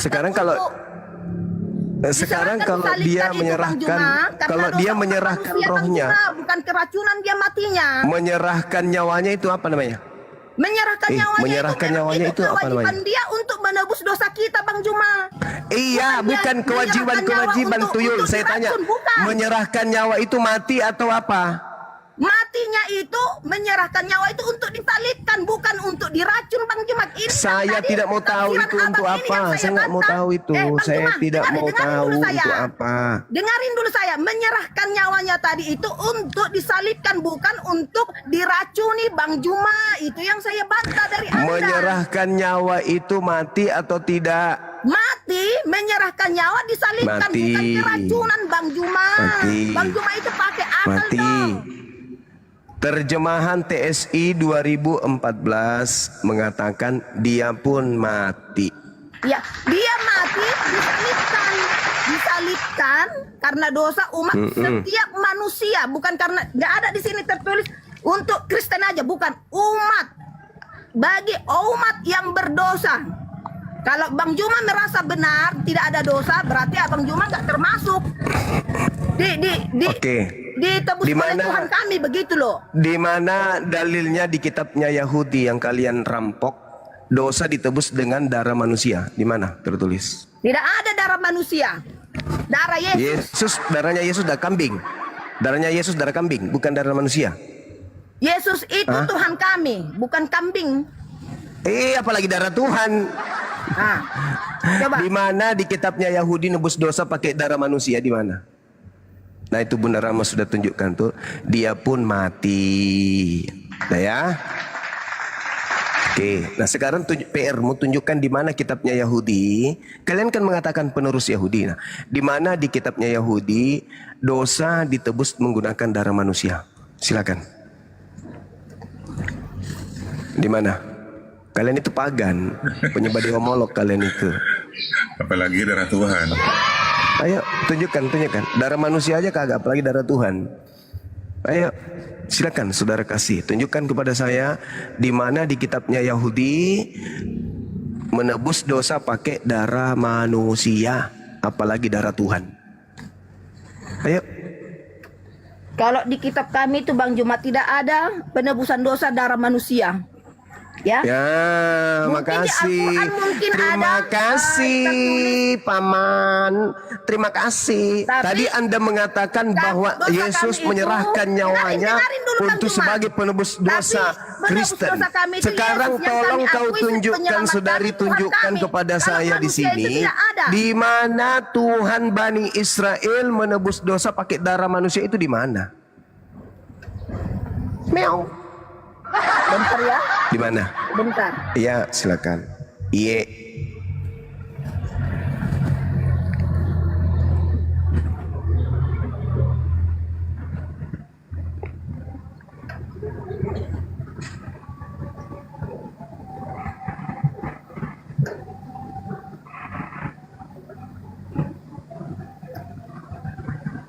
Dengarkan Bang Juma. Markus 2. Dengarkan. Oh, Markus. Markus 2 ayat 3. Ada orang-orang datang membawa kepadanya seorang lumpuh digotong oleh 4 orang. Tetapi mereka tidak dapat membawanya kepadanya karena orang banyak itu. Lalu mereka membuka atap yang di atasnya sesudah terbuka mereka menurunkan tilam tempat orang lumpuh itu terbaring. Ketika Yesus melihat mereka, berkatalah ia kepada orang lumpuh itu, "Hai anakku, dosamu sudah diampuni." Apa dengarkan. sih? Yesus keluarkan darah di situ. 5, di ayat Hah? Yesus Yesus dengarkan. keluarkan darahnya. Berarti perkataan Anakku, Yesus, lihat perkataan darahku. Yesus. Ambil Dengarkan pisau, dulu, Bang. langsung Bang tebas Juma, lehernya Bang sendiri. Juma. Kerak. Bang Juma jangan menang Gitu. sendiri dong. Lah kamu yang Yesus nipu. itu, dosanya telah Penipu, diampuni. Berarti penipu, Yesus yang berkata penipu. sendiri. Yesus perkataan Yesus. Orang mati saja bisa Pembohong, dibangkitkan karena penipu. perkataan Yesus. Apalagi dosa kami. Begitu Bang Juma. Ya? Bang Juma tidak boleh membantah itu. Di mana dalilnya yang saya minta, di mana dalilnya? Sudah jelas-jelas orang saya Yahudi membaca Markus 2 di ayat 5 ini kata ketika Yesus melihat itu surat mereka kepompong berkatalah dari ia kepada barat. yang lumpuh itu, "Hai anakku, Itu dosamu telah surat diampuni." kepompong dari barat. Itu dari barat, itu surat kepompong dari barat. Yang saya minta firman Tuhan di kitabnya Yahudi yang mengatakan dosa ditebus pakai darah manusia itu di mana tertulis? Kau bawa Markus pula kau bawa asisten Paulus.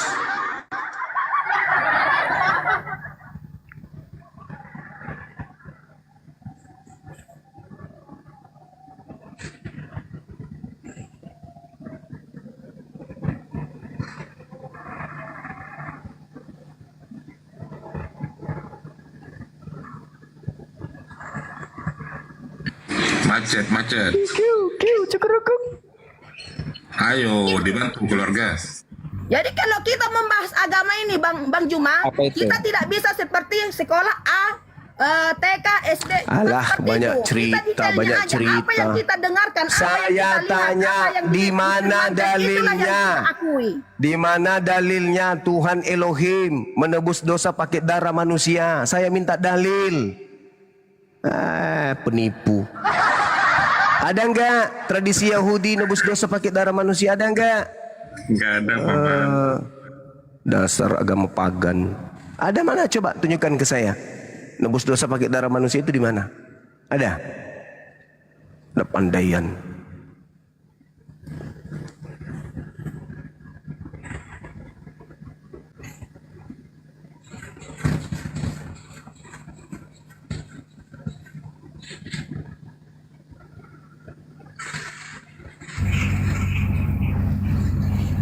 Jelas-jelas Yesus berkata kok. Aku Saya dalam minta kebenaran. dalil. Itu iblis Jangan yang kau abang maksud itu seenaknya iblis. aja memutarbalikkan dia mati Jangan di kau kubur, menipu dia dengan mati ajaran keracunan. itu. Abang itu Jangan. memutar-mutarbalikkan Kamu yang firman memutar-balik Tuhan agamamu. kami. Tidak Agamamu boleh yang seperti itu, memutar-balik. Bang Juma itu boleh. Agamamu Nggak yang menyenangi memutar-balik. agama Kristen, tapi Abang Juma itu Agamamu jangan yang memutar-balikkan memutar-balik isi firman Tuhan hukum kami, begitu. Tuhan. Hukum Tuhan mengatakan ajarkan kepada orang Yahudi apabila mereka hendak mempersembahkan kurban penebus dosa, maka hendaklah mereka mempersembahkan domba, kambing, sapi, lembu. Enggak ada manusia, tuyul. Malah Tuhan marah di Imamat 18:21. Janganlah engkau mempersembahkan manusia kepada dewa Molok. Aku sendiri akan menghanguskan dan menghabiskan, melenyapkan orang yang mempersembahkan manusia ke dewa Molok. Paham? Sampai situ paham? Imamat 1 nomor 2, perintahkan, katakan, kabarkan kepada orang Yahudi apabila mereka hendak mempersembahkan kurban penebus dosa, hendaklah mereka mempersembahkan kambing, domba, lembu, sapi. Enggak ada manusia. Dari mana Kristen dapat manusia tebus dosa? Dari mana? Ayo, dari dewa Molok. Emang siapa tadi yang bilang manusia menebus dosa umat Kristen? Ada Bang Juma, ada saya berkata demikian. Ada. Loh, tadi Yesus mati untuk dosa siapa? Saya bertanya dulu, ada saya tadi bilang kalau Ya Yesus kamu itu- tadi yang mengatakan dengarkan Yesus dulu, itu Bang Juma. mati Bang Juma untuk jangan tebus menang dosa sendiri dong. pakai Nggak boleh. darahnya. Nah sekarang Ada tadi coba saya tunjukkan. bilang manusia menebus dosa kami. Ada. Jadi siapa yang menebus dosamu di tiang salib itu siapa? Kambing. Ada saya bilang tadi manusia. Iya, saya tanya, yang mati di atas salib untuk dosamu itu kambing atau kucing? Yesus itu Yesus Allah itu kami. manusia atau setan? Tidak manusia. Tidak manusia. Lalu apa kalau Tidak. bukan manusia? Itu Allah kami. Jadi Tuhanmu mati, nebus dosamu.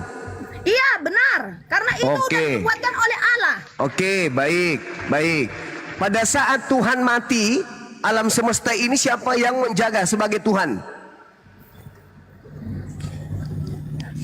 Bang Juma ini kurasa ada pauk-pauknya, kurasa ada pakai logika, kurasa. Malu. Begini Bang Malu. Juma, Ketika begini. Tuhanmu, Dengarkan dulu ketika Bang Juma. Tuhanmu mati, Kasih dulu saya ketika kesempatan Tuhanmu ngomong, Bang mati, Juma. Dengarkan dulu Bang ketika Juma. Tuhanmu mati, yang menjaga alam semesta ini siapa? Dengarkan dulu Bang Juma, biar saya jelaskan. Karena Bang Juma ini harus ke TK. Ini, Ketika ini, Tuhanmu begini, dan mati, begitu. Ya? ketika Dengarkan Tuhanmu dulu Bang mati, Juma. Dengarkan. yang menjaga alam semesta ini siapa? Ketika Udah. Tuhanmu mati, yang membangkitkan Tuhanmu dari kematian siapa? Udah bisa saya jawabnya. Ya, Sudah. ya. Dengarkan Bang Juma ya. Yesus itu adalah anak Allah. Saya tidak tanya itu. Dengarkan dulu Bang Juma. Bang Juma itu jangan asal nanti. Iya, kau mau nipu saya gitu? Gak bisa. Menipu. Tipuanmu itu gak cocok sama aku. Seorang Bang Juma gak boleh ditipu dong. Iya, maka Karena dari itu saya Bang Juma tanya. ini untuk kaum Maka dari itu saya umat Kristen tanya. ini sangat- Maka dari sangat itu besar. saya tanya. Dalilnya di Dari mana Bang awal Juma itu, saja, dari awal saja kamu sudah menipu. Kau mengatakan yang mati di pohon itu bukan manusia. Itu kau sudah berbohong, itu kau sudah nipu. Kau sudah nipu itu. Yang mati di atas salib itu manusia, kau bilang bukan.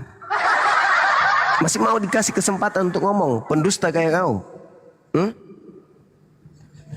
Masa kau katakan yang mati di atas pohon itu bukan manusia? Kau bilang itu Tuhan. Otak kau itu sudah terhambur. Untung dijaga. Masih ditampung sama tengkoraknya. Sebenarnya itu udah terhambur otak kau di dalam itu gara-gara dogma. Masakan yang mati di atas salib dibunuh itu bukan manusia, lalu apa? Tuhan. Kau bilang iya. Di mana otak kau? Tuhan mati dibunuh sama manusia. Hah? Mending kau masuk kembali di rahimnya ibumu, keluar itu jadi kodok, daripada kau keluar jadi manusia tapi tak berguna. Penyesat.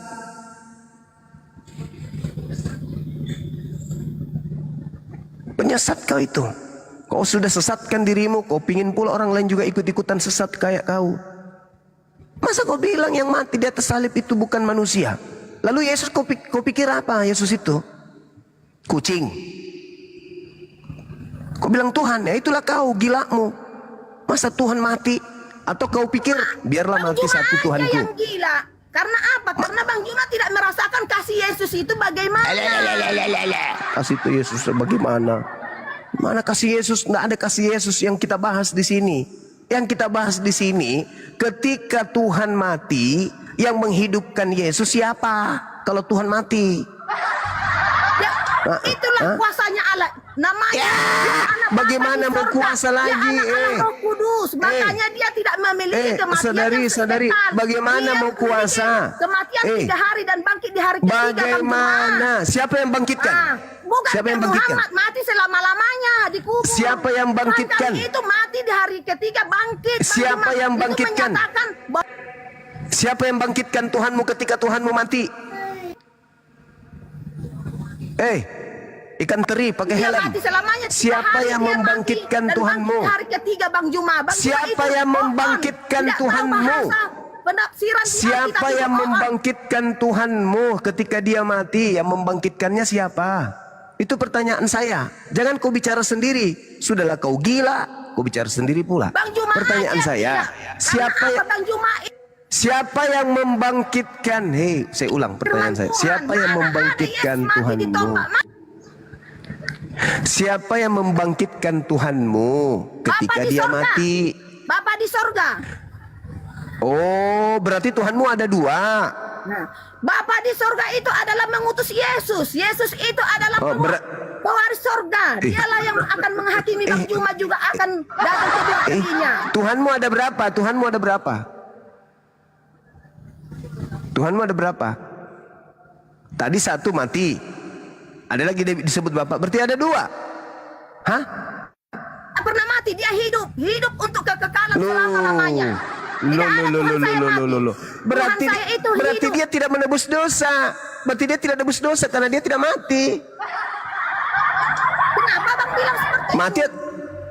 Coba. Tadi kau katakan tidak mati. Coba ambil dulu dalilnya Tuhan kami itu tidak mati dan tidak menebus dosa. Di mana? Kamu Dalilnya sendiri mana? yang mengatakan tadi. Bang, Tadi coba kau dulu yang bukakan mengatakan. dulu firman-Nya di mana bahwasanya Yesus itu tidak mati, tidak menebus dosa umat manusia, di mana? Tadi kau mengatakan Tuhanmu tidak mati. Tuhanmu mati atau tidak sih? Tuhan saya itu tidak mengalami kematian untuk selama-lamanya, tapi Tuhan mati menggenapi firman-Nya selama 3 hari. Di hari ketiga itu dia bangkit. Makanya saya tanya. Bahwasanya firman Allah itu bukan mati. Makanya saya tanya sama Muhammad Anda. mati selama-lamanya tuh. Saya tanya sama Anda. Di hari ketiga, Bang. Dengar. Saya tanya sama Anda kan. Siapa yang menghidupkan Tuhan Anda setelah dia mati 3 hari? Itu loh pertanyaan saya.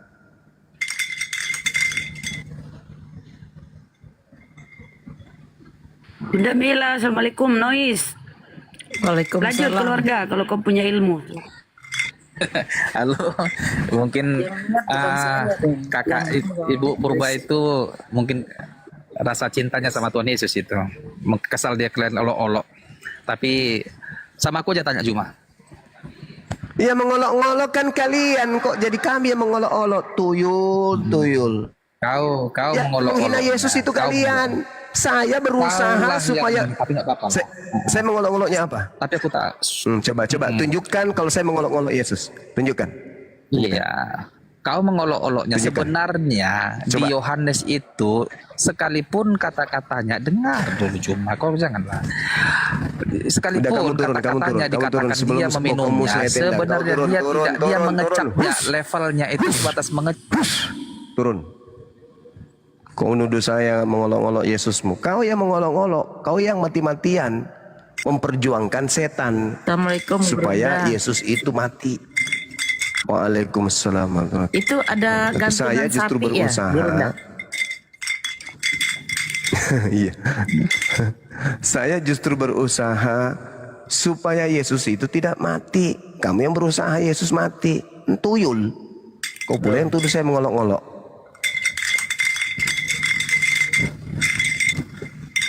Sapi. Nois. Hari Minggu, selamat hari kebangkitan Tuhan Yesus. Kok saya bunda mulu, enak aja Bunda Rahmani nyalain orang. Siapa? Bukan, Bang Zuma itu yang noise. Iya. Ya, ada sapi.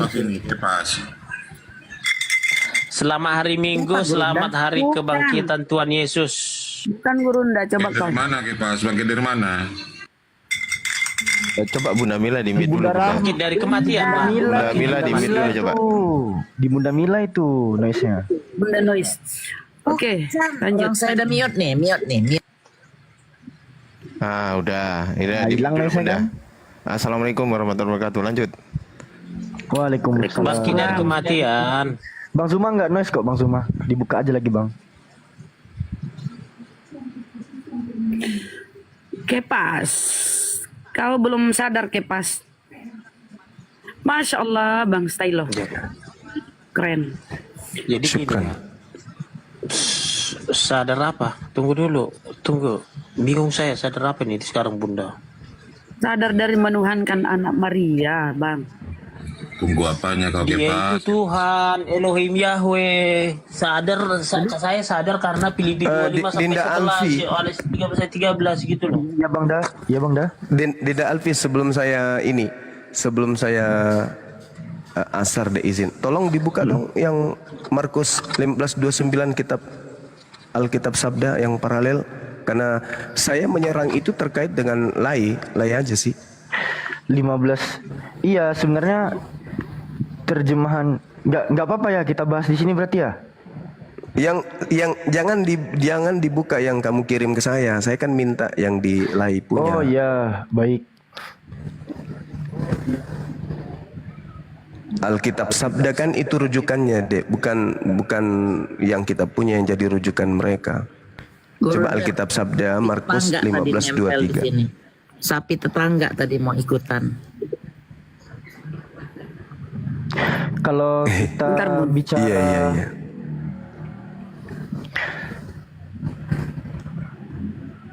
ethylene, dia menolak. 3.400 jangan lupa polo-polo ya kawan-kawan. Jangan teman, jangan kawan. Tunggu dulu Ustaz Arif. Tidak bisa saya on cam. Enggak, yang di follow yang muslimnya teman-teman. Akun saya yang di follow ya. Saya ini masih kecil ini. Alkitab Wah, kemarin Sabda. tadi pagi juga Alkitab kena Sabda paralel Markus 15:25. Lambano itu memang artinya Muncul gak, menerima. Lambano itu memang artinya menerima.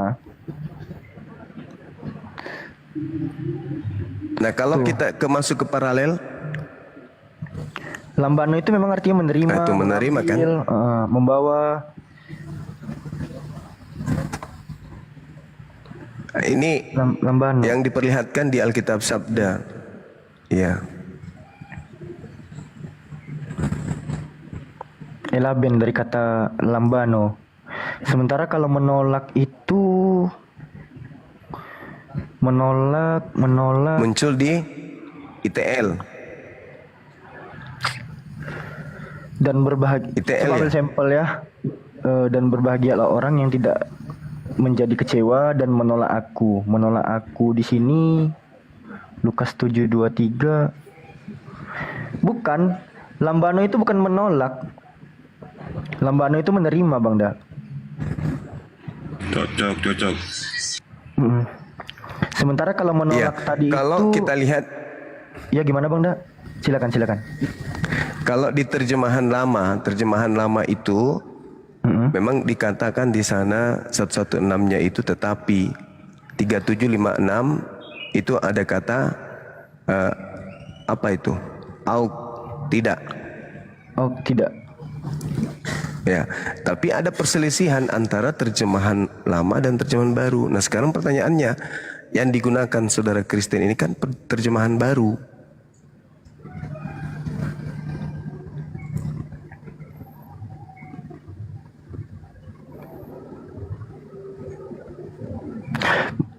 Yang penting lambano itu artinya bukan menolak gitu loh. Lambano itu artinya menerima. Nah, itulah dia. Sementara kalau kita lihat sampel, kita cek ya. Kalau memang menolak itu bahasa Yunani lambano, di sini kan ada dan berbahagialah orang yang tidak menjadi kecewa dan menolak aku. Menolak di situ nggak ada elaben atau lambanonya.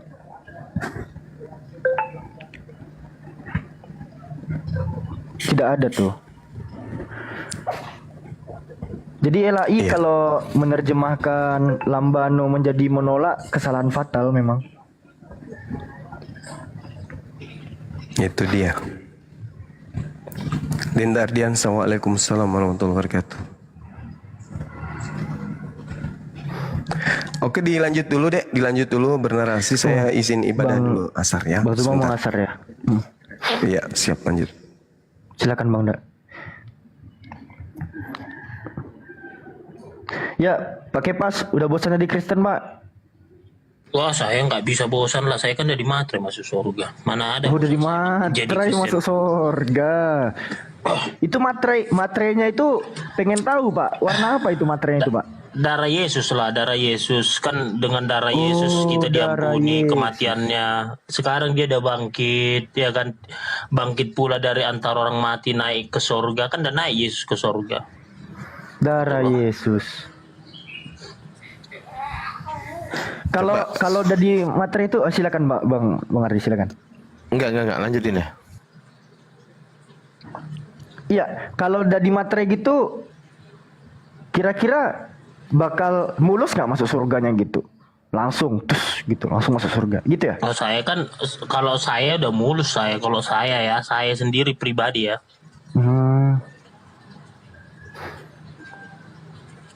Kalau pakai pas sendiri udah mulus masuk surga ya? Kalau Yudas? Kenapa? Kalau Yudas gimana? So pede kalau kepas. Yudas ya enggak lah, Yudas Iskariot tuh ya enggak lah, dia kan udah di api neraka. Oh, Yudas kok dimasukkan ke api neraka? Ya iyalah, dia yang bisa dihasut iblis dia untuk menjual Yesus. Loh, kalau Yesus nggak dijual, nggak bisa dong Yesus disalib. Ya kan sudah kehendak Bapa itu. Loh, berarti Bapak berkehendak Yudas masuk neraka? Iyalah, kan terlibat Yudas, tentara Romawi, terus petinggi agama. Jadi dalil kan Yohanes 3:16. Begitu besar kasih Elohim pada dunia ini sehingga dia mengaruniakan anaknya yang tunggal supaya setiap orang yang percaya tidak akan mengalami binasa melainkan memperoleh hidup yang kekal. Yudas itu orang percaya kan? Ya tapi kan dia berkhianat. Kalau dia nggak berkhianat, Tuhan kalian nggak disalib. Kalau Tuhan kalian nggak Iya, disalib, dia nggak ada terlibat. penebusan Dia dosa. terlibat. Makanya dibilang Yesus ketika di Gunung Getsemani sudah selesai semua tugasnya. Harusnya berterima kasih ya kawan-kawan ya sama tentara Romawi, Pontius Pilatus, sama Yudas, apalagi sama iblis. Karena kalau nggak ada peran keempat tokoh ini, itu tuh karya penebusan dosa itu tuh nggak terjadi gitu loh. Bedanya gimana tuh? Kehendak Bapa itulah yang terbaik semua. Makanya kan Yesus ketika di Gunung Getsemani kan bukan kehendakku tapi kehendak. Kan makanya semua yang di bumi ini biarlah kehendak Bapa bukan kehendak manusia. Kan kehendak Bapa. Contoh, misalnya nih kita misalnya nih dalam keadaan apapun yang diberikan Tuhan ujian itu sudah kehendak Bapa. Nah, seberupaya apapun kita misalnya pandai kita nyetir segala macam, tapi kalau kehendak Bapa kau kecelakaan di sana, jadi gitu loh. Walaupun kita sehat bugar. Kita back to Bible. Di dalam Yohanes 13 nomor 27. Di dalam Yohanes 13:27, dan sesudah Yudas menerima roti itu, ia kerasukan iblis. Maka Yesus berkata kepadanya, apa yang hendak kau perbuat, perbuatlah dengan segera. Kan di sini ada kata apa yang hendak kau perbuat, berarti kan di sini ada kehendak dari siapa? Dari iblis. Kan kehendak penyerahan Yesus ya oleh Yudas yang menjualnya itu kan adalah kehendak iblis. Kok dibilang kehendak Bapa? Kehendak Bapa lah. Elohim Yahweh. Berarti Elohim menghendaki iblis masuk ke Yudas, merasuk ke Yudas untuk menjual Yesus. Tapi kan keilahiannya ketika Yesus di kayu yang salib itu kan keilahiannya kan nggak pernah meninggalkan Yesus. Kita nggak bahas keilahian Yesusnya, kita sekarang bahas Yudasnya. Iyalah mengenai kehendak tadi, apakah kenapa dibiarkan? Berarti kematian Yesus ini berarti kehendak Bapa dong, kan gitu. Saya sapa dulu, Suki, Kristen Muslim, Suki. Assalamualaikum, mohon maaf Bunda. Pencet. Oh Muslim ya. Waalaikumsalam. Coba pakai Jangan pas. lupa tap layar kawan-kawan. Pakai pas. Ini bahasa Indonesia nih pakai pas ya. Ya Bun. Sesudah Yudas menerima roti itu, telepon tadi. Ia kerasukan iblis. Oh oke. Iya, Siap. Maka Yesus berkata kepadanya, nya di sini Yesus itu ngomong kepada Yudas atau kepada iblis? Tunggu, dan sesudah Yudas menerima roti itu ia kerasukan iblis. Maka Yesus berkata kepadanya, apa yang hendak kau perbuatlah dengan segera. Nya di sini itu merujuk kepada Yudas atau merujuk kepada iblis? Pada iblis lah. Oke. Apa kehendak iblis? Kematiannya. Apa kehendak Bapa? Bapa membiarkan. Macet. Oh, rusak. Berarti iblis berkehendak membuat Yesus mati dan Bapa membiarkan. Iya kan, yang mati kan kedagingannya, bukan ketuhanannya, keilahian. Sama aja dong, Bapa membiarkan iblis membunuh putranya. Ya makanya Yesus mati kan dibilang bukan kehendakku tapi kehendakmu. Jadi karya keselamatan ini kehendak iblis atau kehendak Bapa? Kehendak Bapa lah, kan dibilang mengorbankan rela dimati. Kayak kan Filipi 25-11 itu kan udah jelas. Maka Yesus berkata kepadanya, apa yang hendak kuperbuat, perbuatlah dengan segera. Nah di sini kan tadi kita udah sepakat, Yesus itu berkata kepada iblis. Iblis yang berkehendak di sini kan.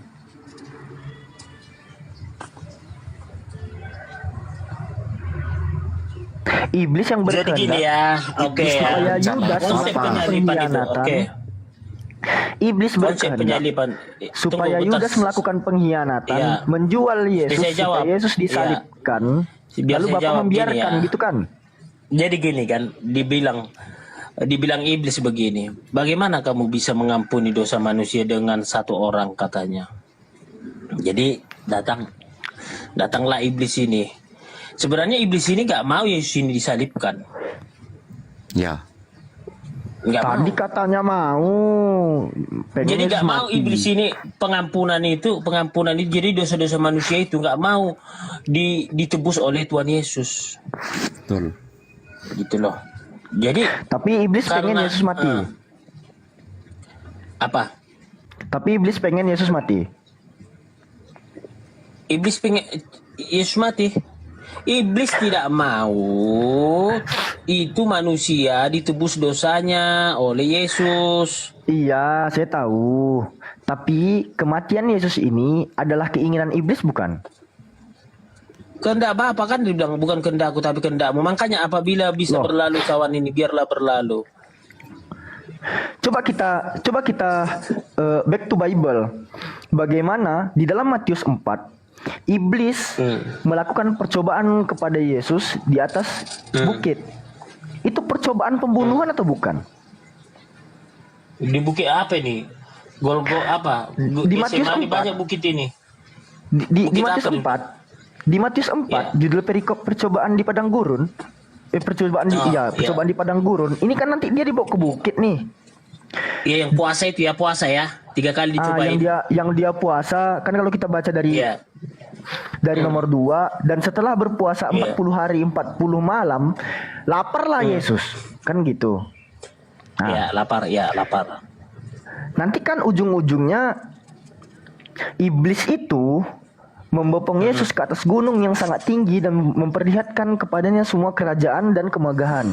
Betul? Iya.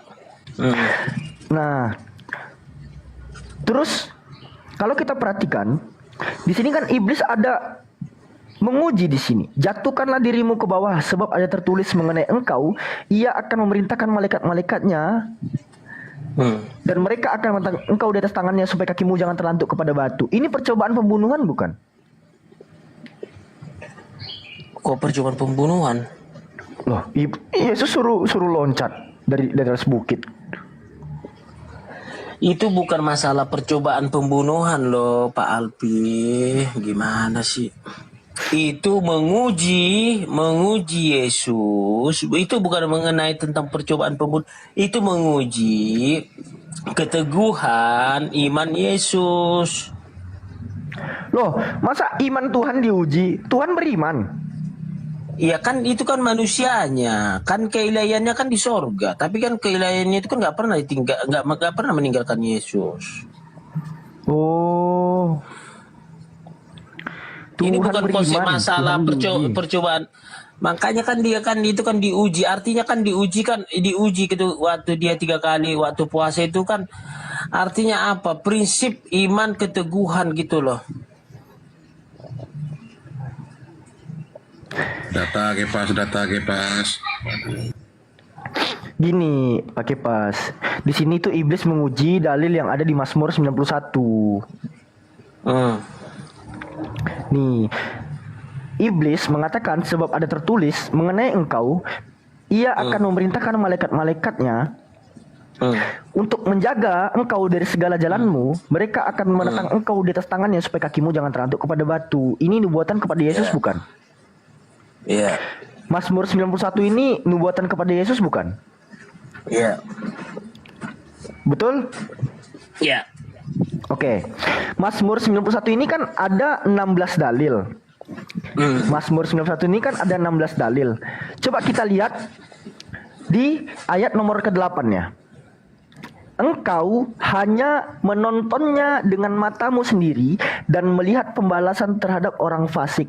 Sebab Tuhan ialah tempat perlindunganmu, yang maha tinggi telah kau buat tempat perteduhanmu. Di sini yang menonton, orang yang mendapat pembalasan, yang adalah orang fasik. Yang di sini penonton itu siapa?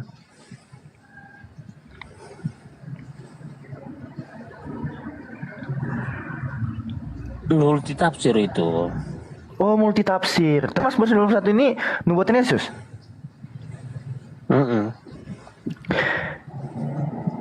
Pada saat orang fasik, ya, pada saat orang fasik itu digantung di atas kayu salib. Kalau memang ini nubuatan Yesus, kenapa Yesus ada pula di tiang salib? Kenapa tidak menonton? Jadi Yesus itu bukan orang fasik gitu loh di salib. Jadi gini, Yesus itu Tuhan, ya. Yesus itu tidak berdosa, tidak ada salah, tapi disalib. Tapi dia makanya pengorbanan Yesus. Kenapa? Jadi gini ya, tunggu dulu. Kenapa tentang penebusan dosa ini, Yesus ini yang bangkit dari antara orang mati? Kenapa kalau saya berdoa bukan karena dosa saya, tapi karena penderitaan Yesus di kayu tiang salib, mau mengorbankan nyawanya sampai mau menebus dosa-dosa kejahatan-kejahatan saya. Karena itu saya menangis, bukan karena apa. Kenapa? Dia rela mau berkorban gitu loh untuk menebus dosa-dosa manusia. Karena nggak mau dia melihat umat manusia ini masuk ke api neraka, api yang kekal. Tapi dia mau menyelamatkan kita. Oi, Pak, Oke. pas. Izin dulu ya, Lagi, Bun. Bang Alpi, izin dulu. Kita sapa dulu tamu nih ya. Izin Bang Kepas. Tapi sebelum kita sapa, kita promosiin dulu akun-akun yang di atas ya. Akun-akun baru nih. Tolong ya netizen yang 2K ini, Masya Allah ya. Tolong di follow saudaramu yang di atas ya. Bantu memperbesar akun-akun kita supaya kuat gitu loh. Tolong di follow yang di atas saudaraku ya. Ustadz Arif, Gurunda, Bunda Mila. Kalau ada yang mau follow juga lah, Kepas lah, Kepas juga silakan. Mau silakan. ya. Iya, Bang silakan lah, jangan. Kau syahadat dulu Bang. Aduh, ya nggak apa-apa kalau ada yang mau follow si Kepas ya. Masya Allah, terima kasih ya yang follow. Thank you, berkah selalu. Ayo 400 Sambil lagi, saudara 400 kita. lagi, 400 lagi Bunda Rahma, 400. Oke, silakan di follow Bunda Mila ya, netizenku yang baik hati. Follow semua yang ada di atas saudaraku ya. Terima kasih banyak. Nah, sambil mereka follow kita sapa ya. Magdalena Kristi. Selamat siang saudari. Follow juga Bang Alpi di atas ya, adik kita. Magdalena Kristi. Selamat siang saudari. Magda. Bukan Magdalena yang biasa sama Yesus ini kan? Magdalena. Mana dia? Oke, lanjut dulu sama si Bang Kepas. Lanjut, Oke. Alpi. Kan kalau nggak ada suara Bunda, takut ngeripon nanti. Tadi dibenarkan bahwasanya Mazmur 91 adalah nubuatan. Tadi dibenarkan bahwasanya Mazmur 91 adalah nubuatan Yesus. Pakai pas. Dikatakan di sini, engkau hanya menontonnya dengan matamu sendiri dan melihat pembalasan terhadap orang-orang fasik. Kalau dikatakan Yesus bukan orang fasik, betul. Karena kenapa? Pembalasan terhadap orang-orang fasik itu terjadi, dalilnya ada di Amsal pasal 17 nomor 23. Orang fasik ialah penerima hadiah suapan dari pundi-pundi untuk membelokkan jalan hukum. Sekarang yang menerima suap itu Yesus atau Yudas? Menurut catatan Galatia pasal ketiga nomor ke-13, Kristus telah menebus kita dari kutuk hukum Taurat dengan jalan menjadi kutuk karena kita. Sebab ada tertulis, terkutuklah orang yang digantung pada kayu pohon. Silon. Terkutuklah orang yang digantung pada pohon. Menurut catatan pada Ulangan pasal 27-25, orang yang terkutuk itu ialah orang yang menerima suap untuk membunuh seseorang yang tidak bersalah. Terkutuklah orang yang menerima suap untuk membunuh orang yang tidak bersalah, dan seluruh bangsa itu harus berkata amin. Yudas.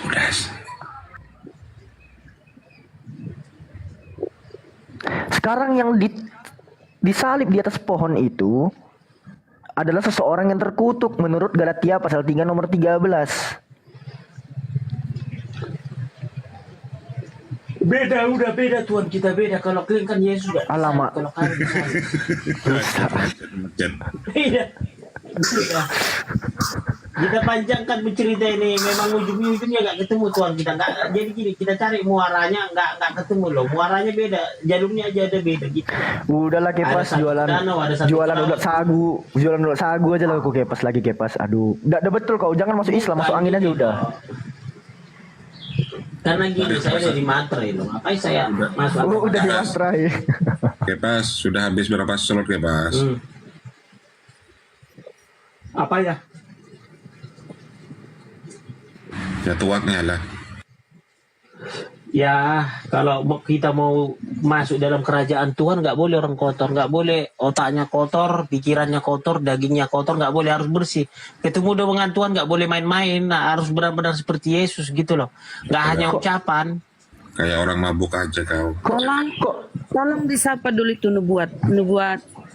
Ya, selamat siang semuanya. Kristen ya Bang? Muslim. Oh Muslim, silakan Bang, apa yang disampaikan? Ya, apa ini temanya nih? Temanya buat oten Bang. Buat oten? Buat oten sekalian. Mempertuhankan selain daripada Bapa yang di surga itu musyrik.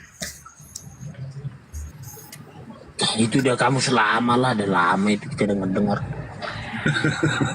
Itu iya, udah setahun saya ikut komal-komal. Itu udah sering. Artinya begini, Yesus itu adalah sistem untuk kepada Bapa. Melalui jalan daripada Yesus lah untuk kepada Bapa. Setelah Yesus nggak ada, yang sanggup menggantikannya itulah jalannya. Jadi menurut anda sekalian semua, agama itu apa? Pemahaman definisi daripada agama itu apa? Itu tidak, agama itu tidak kacau. Secara makna jauh, agama itu artinya aturan, pedoman kepada manusia yang diberikan akal. Sekarang agama itu adalah sistem kepercayaan atau belief system yang diperuntukkan kepada manusia dan bukan kepada hewan, bukan kepada tumbuhan, bukan kepada parasit. Oleh karenanya, yang disebut sebagai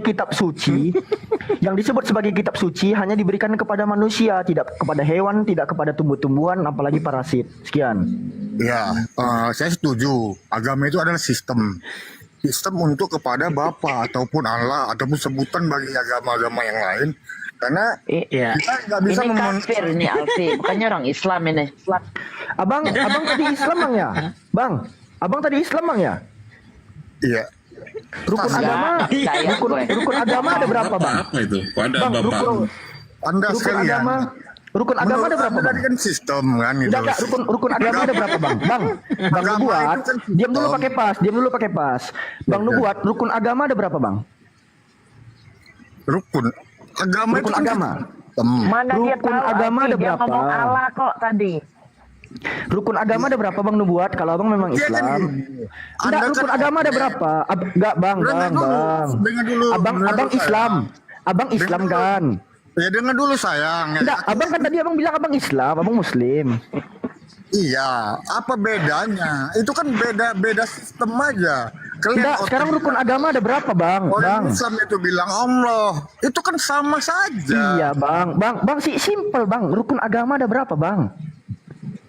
Ya rukun agama itu, tapi sistem itu ya Bang. Astagfirullahaladzim. Rukun agama ada berapa Bang? Ente bilang ini agama gara Ustadz Arif ini semua ini, gara Ustadz Arif ini membuat kegaduhan. Diam dulu, pakai pas, diam dulu Pak. Bang. Bang, Udah bilang tadi kan yang agama saya itu- tanya rukun agama ada berapa bangku? Rukun Ya udah, agama jadi bang. saya kasih bocoran aja. Ada 3 Pak Dumbuat. Coba sebutkan satu persatu. Apa aja 3 rukun agama itu? Ya itu terserah mau artinya begini. Bapak, kau kepala sekolah, kau ngaku-ngaku Islam gak tahu rukun agama kayak mana kau nih? Dulu. Turunkan dong, aduh aku rusak kali nih. Pak, Turunkan. jangan Bapak hanya bisa menyerang kekristenan, Aduh. sementara keilmuan Bapak soal Islam itu masih tipis, Pak. Jangan, Loh, jangan. sayang, aku tidak ada menyerang. Aku kan melanjutkan. Bapak menyerang. Bahwasanya Bapak menyerang agama pakai itu pas di adalah situ. sistem. Makanya aku memperjelaskan sistem. Astagfirullahaladzim. Untuk benar Anda itu benar bersistem, Anda ada Islam. nubuatnya sesuai dengan apa? Ada nubuatan si Rasul. Pak Nubuat, Begini, Pak Nubuat. ini nggak bisa Anda di-mute sudah menyamakan Allah dengan Bapak Pak Nubuat. Waduh. Pak Itu Nubuat. Kau rusak kau nubuat. beda masa sayang. Beda Woi, masa. Kecilo, dengarkan baik-baik ya. Allah itu laisa kamislihi syai'un. Allah itu tidak serupa dengan apapun. Ngapa disama-samain dengan sang Bapa yang ada di kekristenan? Bapak itu punya anak, Bang Nubuat. Bapak itu punya anak. Allah itu lam yalid wa lam yulad. Allah itu tidak beranak dan tidak Ente beranak. Muslim ya? Ente Jelas, Muslim. Ya. jelas. Betul ya kan? Tadi kan Anda setuju bahwasanya agama itu adalah sistem. Enggak, sekarang jelaskan dulu yang disebut sebagai 3 jumlah rukun agama itu rukun agamanya tuh apa aja. Udah dibantu Ustaz Arif loh. Rukun agama ada 3. Sekarang jelaskan. Sebentar, izin Alpi. Nubuat, kau Kristen apa Muslim? Perjelas dulu supaya arah diskusinya kita tahu. Kenapa Ustaz? Kenapa kau malu-malu ngaku keimananmu, Bang? Kau malu kalau Tuhanmu terkutuk. Mohon maaf Bunda Mila, Bunda Rahma, mohon maaf nih ya. Alfi sebenarnya tidak berprasangka buruk dia Islam atau kafir, tidak.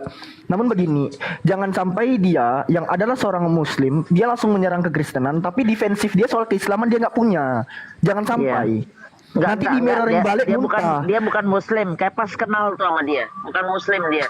Nggak mungkin muslim nyebut Allah tuh nggak mungkin. Makanya kenapa dia malu ngaku dia Kristen? Karena Tuhannya Inilah karena Ustaz Arifin buat jadi kisru ini. Maksudnya Karena Ustaz begini Arif loh. ini. Maksudnya begini loh.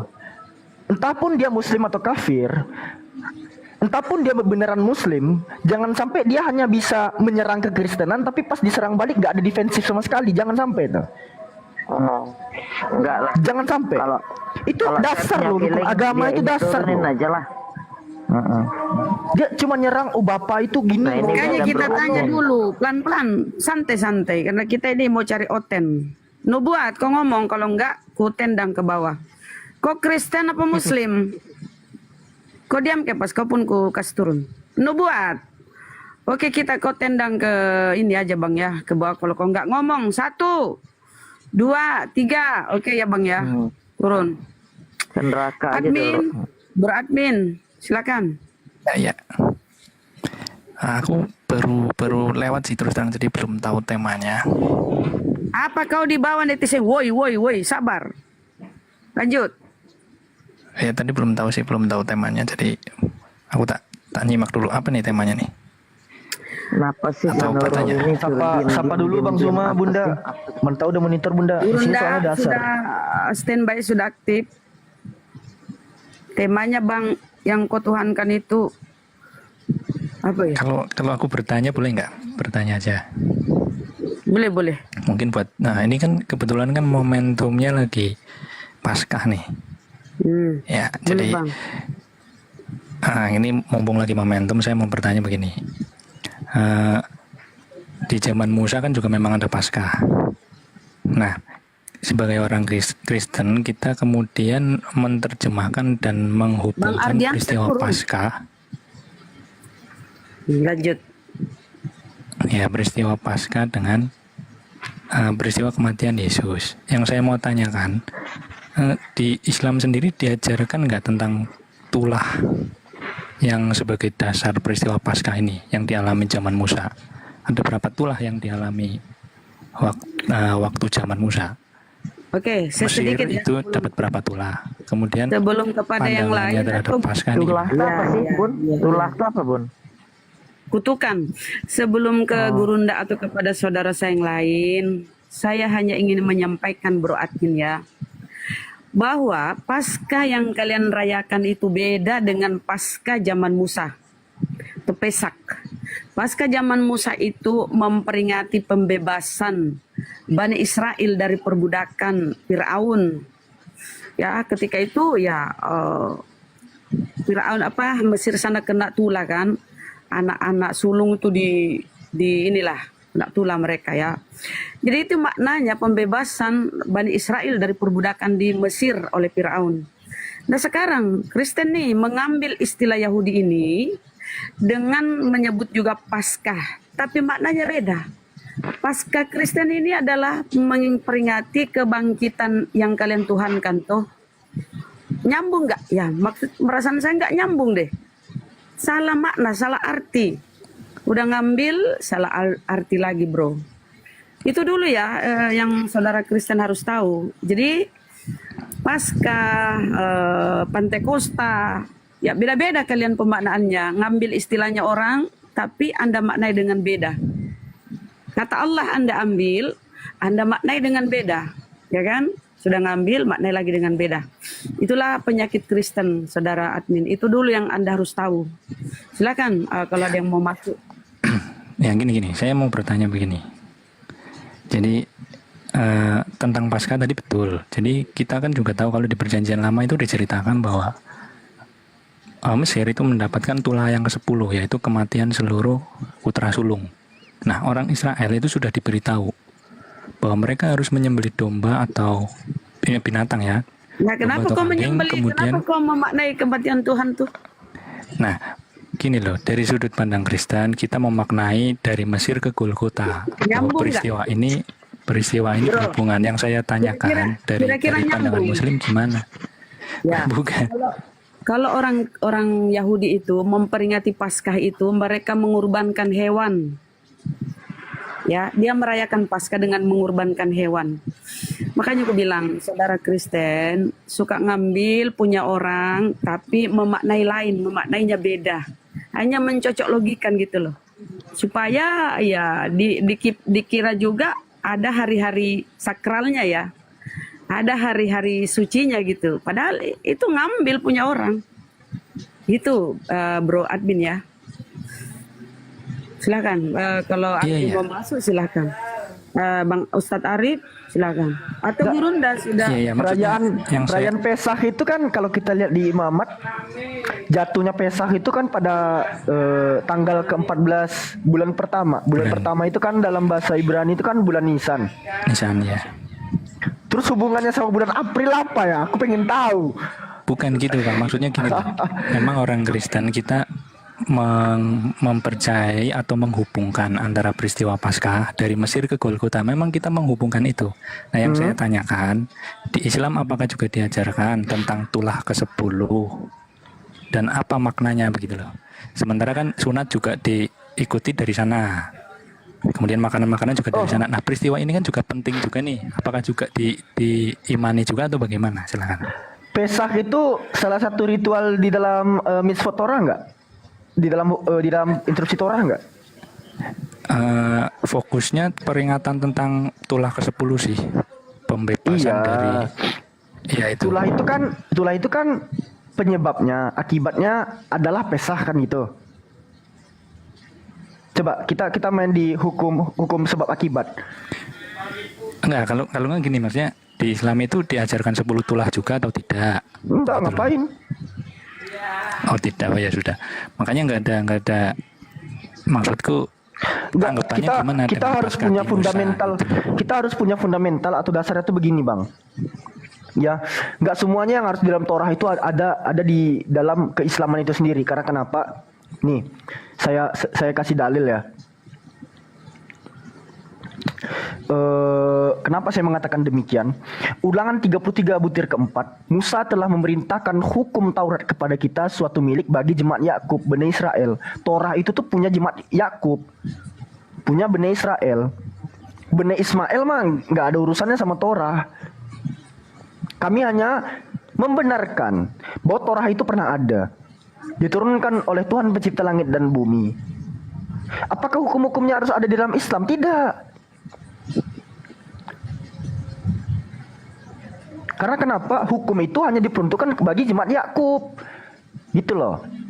Kami bukan jemaat Yakub. Kristen jemaat Yakub.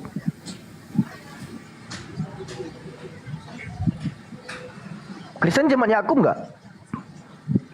Ya enggak, kalau kita kan Jemaat Yesus. istilahnya ya, dan kita menghubungkan peristiwa itu gitu loh maksudnya. Oh, dihubung-hubungkan. Kan nanti pada Pesah itu ada, di sini udah komat soalnya. Sedikit lagi ya. Pada perayaan Pesah itu kan dilaksanakan selama 7 sampai 8 hari itu, 1 pekan lamanya. Mulai dari 15 Nisan sampai seminggu setelahnya. Nah, nanti pada kalimat Pesah itu sendiri, ya, mereka itu mempercayai bahwasanya malaikat-malaikat itu akan datang ke rumah orang-orang Israel serta meletakkan darah domba Paskah di atas pintu-pintu rumah-rumah tersebut supaya anak sulung mereka itu terselamatkan. Di dalam kekristenan kok nggak ada kayak gitu ya?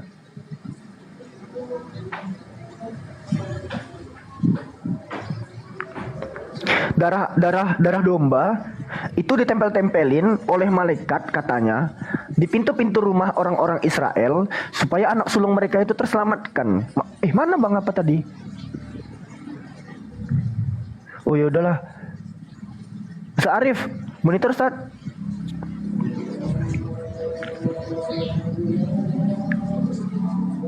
Bunda Rahma, Bunda Mila, Bang Zuma. Kode kalau udah ada Bang Zuma. Ya, belum ada ya Bang Zuma. Gurunda masih sholat kali. Alfi di sini udah masuk asar nih. Ayo Bunda Rama bernarasi. Ada kepas tuh. Naikin dulu lah. Yang lain muslim di bawah kalau gitu. Kalau yang lainnya. Loh, kenapa dia kabur? Dulu lah. Yang lain muslim di Bro bawah kalau Ahmed ditombak sama Oten. Kenapa kabur saudara tadi? Dulu lah. Yang lain muslim di Bro bawah kalau Ahmed ditombak sama Oten. Ditombak Bun. Ayo Iwan Vila yang jauh dari perangkat dulu ya. Follow dong. Alfi izin jauh dari pangkat dulu ya. Bunda Mila, Bunda Rahma. Izin. Iya. Amal jariah.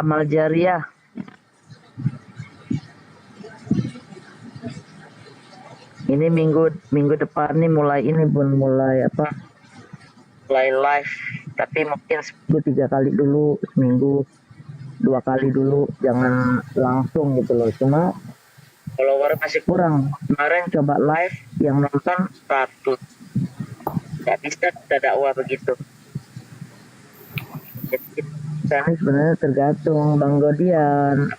Assalamualaikum warahmatullahi wabarakatuh, teman-teman sahabat-sahabat yang ada di sini, dan selamat siang buat saudara-saudara Kristen yang merayakan kematian serta kebangkitan Tuhan.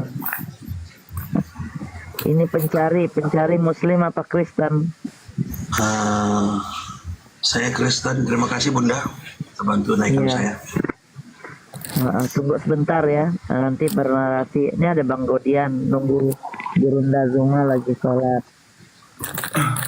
Jadi gimana Pak Kefas, masih percaya Tuhan meninggal? Enggak, dia udah mau login kayaknya.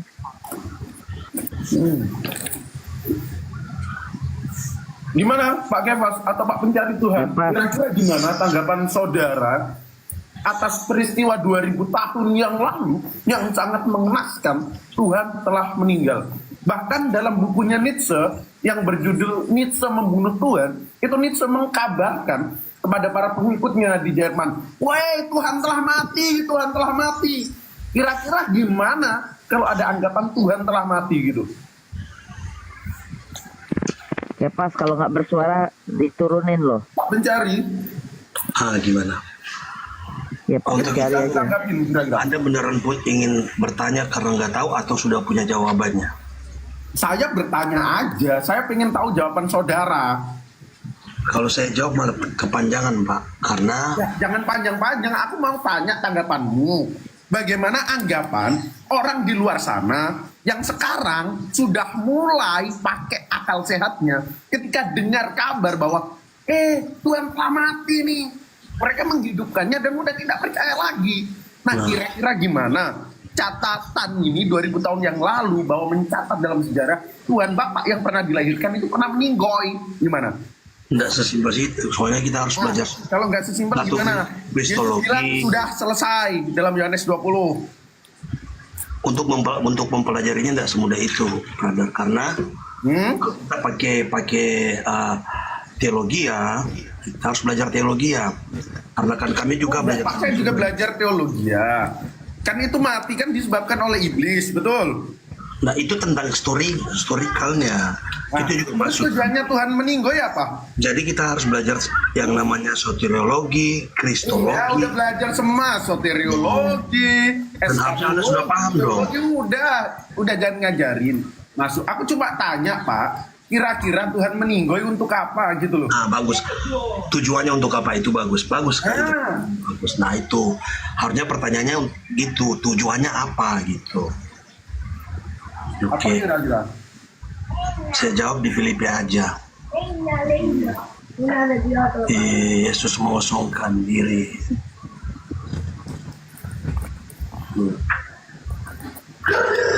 Apa di Filipi? Tunggu saya buka. Ini di Filipi 2 ayat 7. Itu tujuannya. Filipi 2 ayat 7. Pak Paulus itu ketemu Yesus cuma secuil loh. Dalam 2 Korintus 11 saya jawab dengan Alkitab, kalau Anda terima. Nah, sabar dulu enggak. Masalahnya saya nggak bisa mengkonfirmasi apa yang diucapkan Paulus benar. Ini kita buka ya. Dalam 2 Korintus 11 ayat 7 kalau nggak salah. Ayat 17. Nah, coba lihat baca. Paulus ketemu Yesus cuma secuil. Terus dia berbicara tentang Yesus yang luar biasa ini. Apa yang aku katakan tentang Yesus, aku mengatakannya bukan sebagai seorang yang berkata menurut apa? Firman Theos, melainkan sebagai seorang yang BODOH, yang berkeyakinan bahwa ia boleh bermegah. Lalu 14 surat yang ditulis oleh Paulus yang sok-sok membicarakan tentang Yesus, padahal dia hanya bertemu 2 kali, itu semuanya bertentangan dengan apa yang diucapkan Yesus. Paulus bilang dalam Roma 9, dia bilang upah dosa adalah maut, sedangkan Yesus sama sekali tidak pernah bilang bahwa upah dosa adalah maut. Bahkan Yesus bilang anak-anak kecil itu yang mempunyai kerajaan sorga. Jika dikatakan upah dosa adalah maut, sedangkan anak kecil itu belum pernah percaya atau mengikrarkan Yesus telah mati dan bangkit, kenapa Yesus bilang dia masuk surga? Hanya ribet. Saya menjawab hanya pakai Alkitab. Apa yang saya ketahui ya itu dasar saya. Oke. Sekarang gini. Yang bikin Yesus Tuhan Bapak meninggoy siapa kira-kira? Itu adalah rencana penebusan. Iblis gitu. Oh iya, Gurunda udah monitor kira-kira. Tafadhol. Assalamualaikum Gurunda. Gak enak tambah. Lanjut. Waalaikumsalam warahmatullahi wabarakatuh. Lanjut. Oke, mungkin enggak. Jadi gini Pak, aku mau tanya, yang bikin Tuhan Bapak meninggoy itu siapa? Tuhan Bapak meninggal?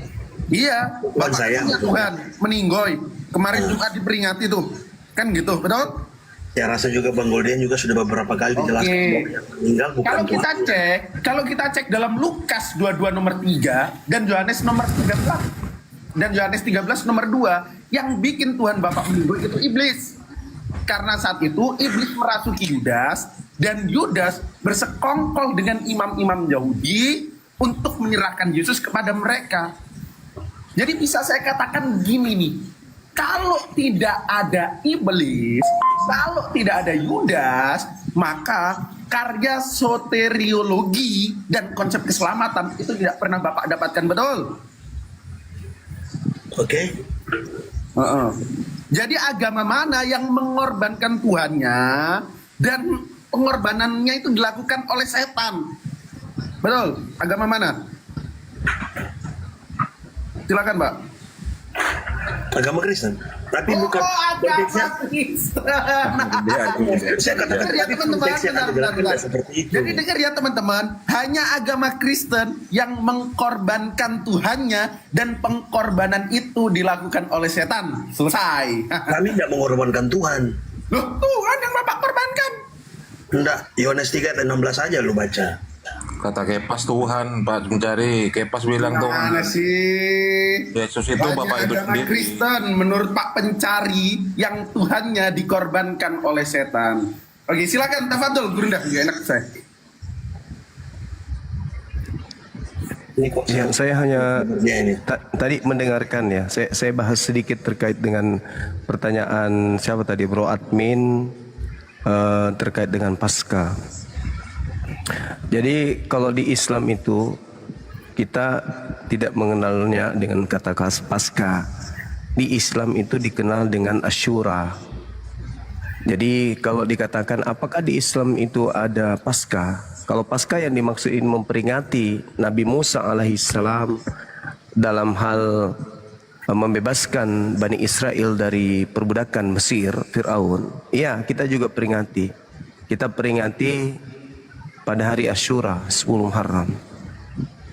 Jadi di dalam kaidah Islam ini apakah ada dalil pendukungnya di kitabnya Yahudi? 10 Muharram itu pendukungnya ada di dalam kitab Keluaran. Untuk dicatat teman-teman yang masih mau memiliki pembendaharaan ilmu, di Keluaran 12 nomor 2 atau di nomor 1 sampai nomor 3 di situ diterangkan begini. Berfirmanlah Tuhan kepada Musa dan Harun di tanah Mesir, bulan inilah akan menjadi bulan pertama atau bulan permulaan segala bulan bagimu. Nah, di Islam bulan pertama itu Muharram. Nah, ternyata bulan Muharram ini adalah bulan pertama dalam hitungan Yahudi. Bulan inilah akan menjadi permulaan segala bulan bagimu. Itu akan menjadi bulan pertama bagimu tiap-tiap tahun. Jadi permulaan bulan Muharram itu ternyata diterangkan di dalam kitab Keluaran bab 12. Lalu kemudian bagaimana dengan tanggal 10 Muharram? Kok bisa? Nah, ternyata di dalam Keluaran 12 nomor 3 itu diterangkan jatuhnya di 10 Muharram. Katakanlah kepada segenap jemaah Israel, pada tanggal 10 bulan ini, bulan pertama ini, diambillah oleh masing-masing seekor anak domba menurut kaum keluarga, seekor anak domba untuk tiap-tiap rumah tangga. Jadi 10 Muharram yang diperingati dengan hari Asyura oleh umat Islam itu lebih valid, lebih berdata daripada Paskahnya Kristen. Paskahnya Kristen itu Paskah yang dibuat-buat. Mereka hanya meniru-niru Yahudi. Mereka tak ada hubungannya dengan pembebasan, tidak ada kaidah Paskah di dalam Kristen itu tidak ada hubungannya dengan kejadian Nabi Musa membebaskan Israel dari Fir'aun. Sedangkan kalau Nabi Muhammad memperingati dengan hari Asyura atau tanggal 10 Muharram, itu ternyata dasarnya ada. Nabi Muhammad tidak pernah pelajari itu, tapi rupa-rupanya setelah kita belajar Bible, kita temukan data di dalam Keluaran 12 nomor 1, nomor 2, nomor 3. Rupa-rupanya 10 Muharram itu tertulis dengan valid di dalamnya. Bulan ini adalah bulan pertama bagimu, yaitu bulan pertama bagimu tiap-tiap tahun. Katakanlah kepada segenap jemaat Israel, pada tanggal 10 bulan ini diambillah oleh masing-masing seekor anak domba menurut kaum keluarga. Jadi 10 Muharram itu adalah momentum pembebasan bagi Bani Israel. Nah, itu diperingati dengan hari Asyura di Islam, yaitu puasa dalam bulan Muharram di hari ke-10. Apa hubungannya dengan Yesus mati bangkit dari kubur? Tak ada sama sekali. Jadi Kristen ini cuma akal-akalan. Islam lebih mengena terhadap kejadian yang terjadi kepada Nabi Musa alaihissalam. Sekira demikian. Silakan dilanjut, Dinda Goldian. Saya hanya menimpali pertanyaan saudara siapa tadi, Bro Admin. Silakan. Oke, Pak. Kebetulan ada Bang Suma, saya boleh bertanya nih, Pak. Saya ingin bertanya dulu, boleh? Halo. Iya, silakan. Oke, saya pertanyaan gini. Jadi ketika muslim atau muslimah yang hidup taat, yang mampu menahan nafsu, menahan godaan di dunia, terus masuk ke surga, terus menerima janji surga, yaitu kalau wanitanya dapat pangeran, terus prianya dapat bidadari. Nah, andainya gini, ini mungkin kedengaran konyol, tapi kasus yang kita lihat banyak. Andainya gini, dia seorang LGBT, tapi karena dia sangat mentaati Islam, dia menahan semua nafsu itu. Nah, seandainya ketika dia benar-benar menahan, benar-benar takut dalam agama Islam, ketika dia ke surga nanti, apakah dia akan mendapat jatah yang sama atau bagaimana? Gimana pertanyaannya? Jadi kalau yang muslim dan muslimah yang taat dalam hukum agama, akan lihat di surga, akan dijanjikan bahwa akan ada pangeran ataupun bidadari. Nah, seandainya seorang LGBT ini dia mampu menahan nafsu LGBT-nya, dia hidup dengan takwa dalam keislamannya, terus ketika dia masuk surga, apakah dia mendapat jatah yang sama? Datanya di mana, Bang? Dengan dirinya sebagai LGBT ketika sudah di surga. Jadi gini, Bung. Di dalam Islam itu, dalam surah Al-Mu'minun, yang bisa mendapatkan warisan surga itu adalah orang yang bisa menahan diri, menahan nafsu, kecuali kepada istrinya. Kata Allah di dalam Al-Quran surah Al-Mu'minun, selain daripada istri itu adalah orang yang berlebih-lebihan. Artinya orang yang melaksanakan kemudian syahwatnya bukan kepada istrinya, itu dianggap zalim dan tidak ada surga bagi mereka. Makanya dikatakan qad aflahal mu'minun, beruntunglah orang-orang yang beriman. Siapa yang beruntung dalam orang beriman ini, kata Allah, yaitu orang yang memelihara kemaluannya. Walladzina hum li furujihim hafizun. Orang yang beruntung adalah orang yang memelihara kemaluannya, illa ala azwajihim, kecuali terhadap istri-istri mereka. Apa kata Allah? Fa innahum ghairu malumin. Maka sesungguhnya mereka ini tidak tercela. Lalu mereka kata Allah apa? Famani bataga wara azalika faulaika humul gadun.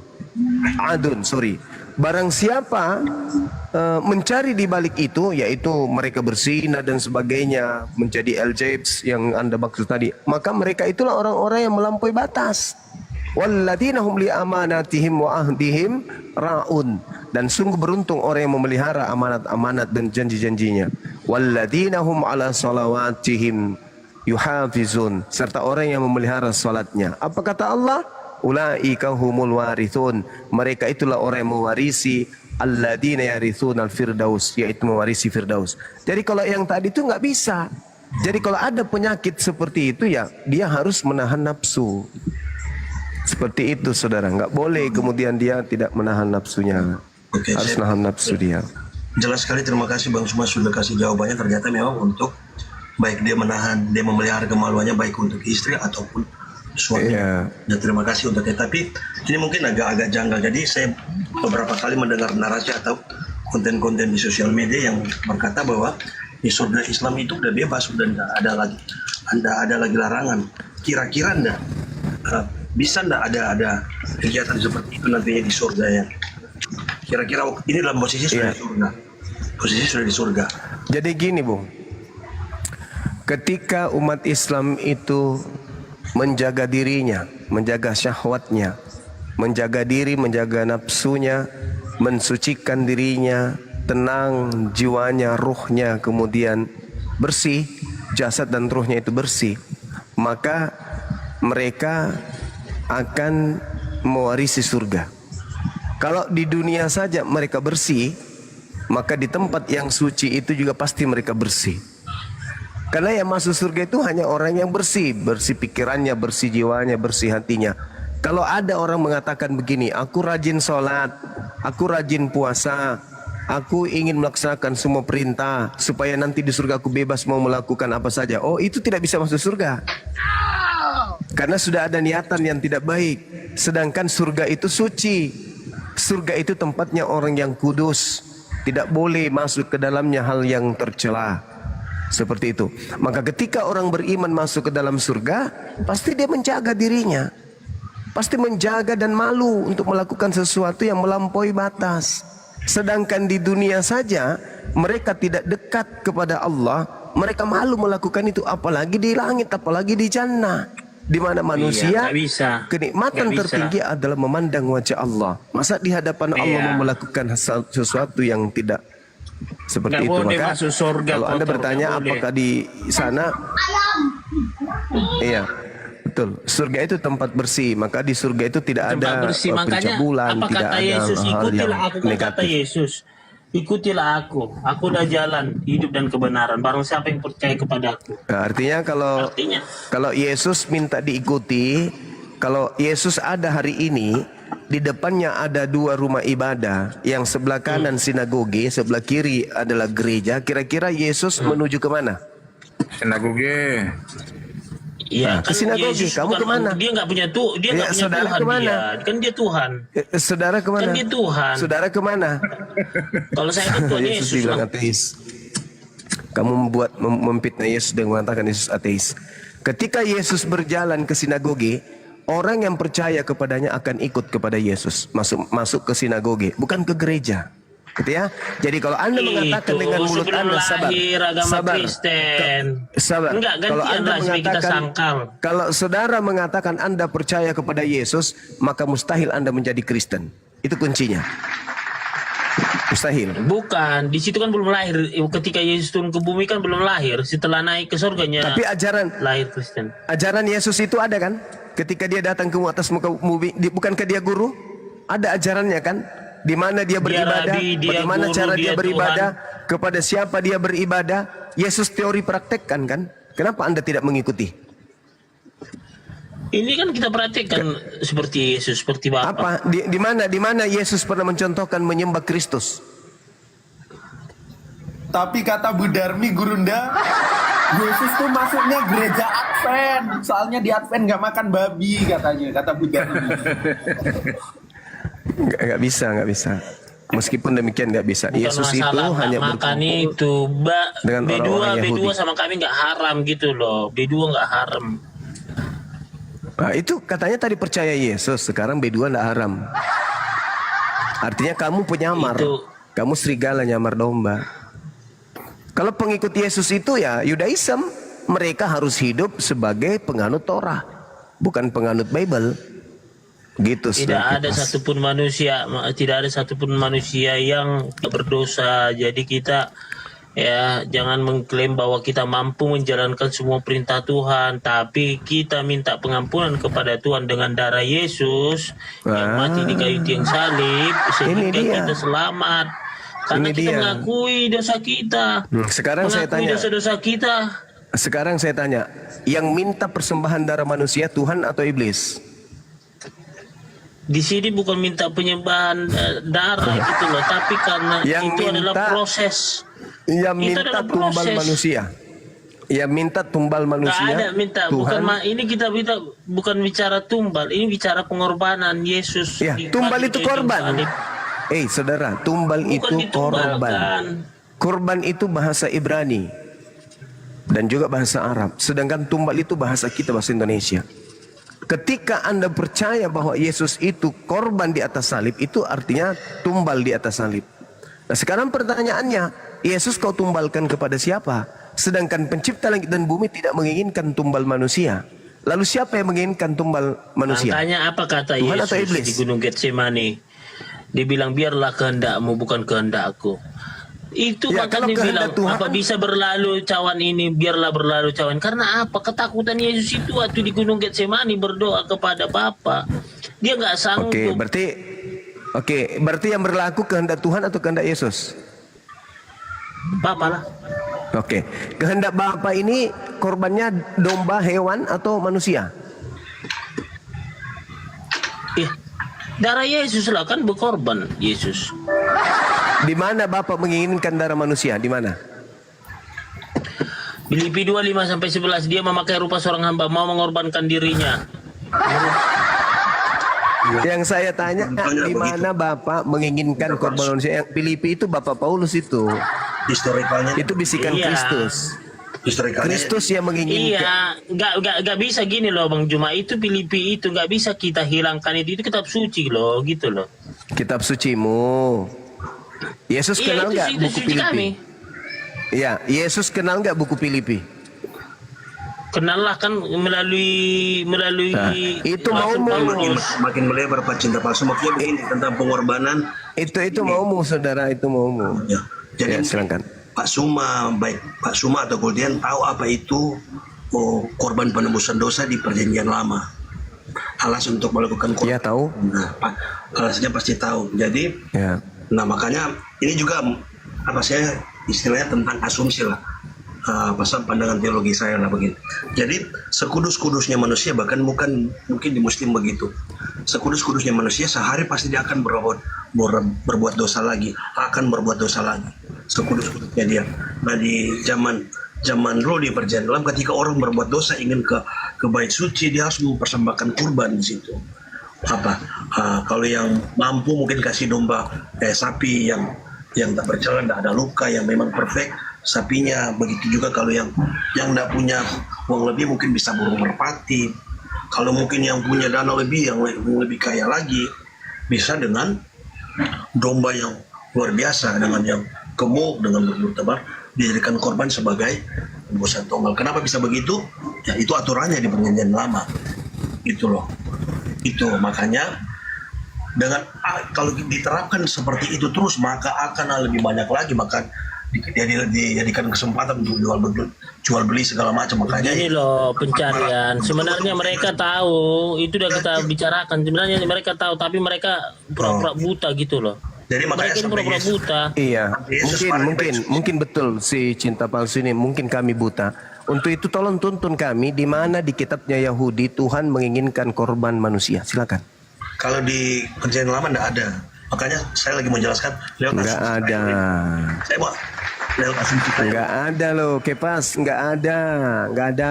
Oke, Kepas, Imamat 1 nomor 2, katakanlah kepada Bani Israel, apabila mereka hendak melakukan penebusan dosa kurban kepada Tuhan, maka hendaklah dia mempersembahkan kambing, domba, sapi, lembu. Itu, Kepas, ya. Jadi nggak ada manusia. Makanya, Kristen muncul, Saya udah korbannya tahu manusia, itu. korbannya manusia. Itu udah kita bicarakan lama loh, mengenai tadi itu yang dikurbankan, mengenai apa? Kenapa ada berkurban? Kenapa ada daging kurban? Kenapa Ishak tentang Abraham itu kan mengenai perjanji apa gitu loh. ini tentang penebusan dosa. Makanya kenapa tebus dosa pakai manusia itu? Mana bisa Pak? Tebus dosa pakai manusia itu sumbernya dari hewan. Mana bisa? Darah hewan mana bisa menebus dosa? Mana bisa menebus dosa manusia darah hewan? Imamat 1 itulah kamu membantah pencipta langit dan bumi. Itulah tanda-tanda pengikut setan. Pencipta langit dan bumi yang memerintahkan kemudian kepada Bani Israel mempersembahkan kurban berupa hewan ternak, inilah karena kasih domba, karunia, kambing, karena dia bilang sapi, kasih lembu. karunia. Jadi kita diselamatkan karena kasih karunia, bukan karena kebaikan, bukan karena kita berkorban, bukan, tapi karena kasih karunia. Loh. Aneh aja ini orang. Perjanjian Lama begitu ceritanya. Jadi ketika manusia berbuat dosa, dia harus mengorbankan. Kalau dia seorang yang mampu, dia mungkin bisa korbankan sapi. Ya. Kalau dia miskin, Imamat 4 itu ya betul. burung merpati gitu. Makanya tapi kalau itu sebenarnya mereka udah tahu pencarian. Kalau mengenai tadi aja Yesus aja waktu ke rumah ibadah harus diberikan merpati. Artinya apa? Di situ tadi yang saya bilang, mereka ini sebenarnya udah tahu Yesus itu adalah juru selamat, tapi mereka ogah-ogahan. Yesus juru selamat memang betul. Yesus itu juru selamat. Selamat itu artinya Islam. Yesus itu juru Islam. Makanya semua prosesi ibadah yang Yesus praktekkan kami lakukan. Tidak ada itu Yesus berkorban manusia, nggak ada. Justru kalau Anda lihat di dalam Matius 8 nomor 4, apa kata Yesus? Lakukanlah korban sebagaimana yang diperintahkan oleh Nabi Musa. Nabi Musa memberikan perintah kurbannya apa? Manusia atau kambing domba? Atau sapi?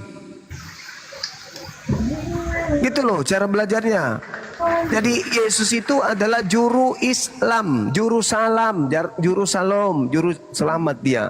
Bukan juru Kristen. Yang juru Kristen itu Kristus. Kristus yang datang kepada Paulus. Beda oknum, gelar sama. Begitu Epas. Pakai ilmu sedikit lah. Jadi yang datang mengajarkan kekristenan itu namanya juga Kristus. Tapi bukan manusia.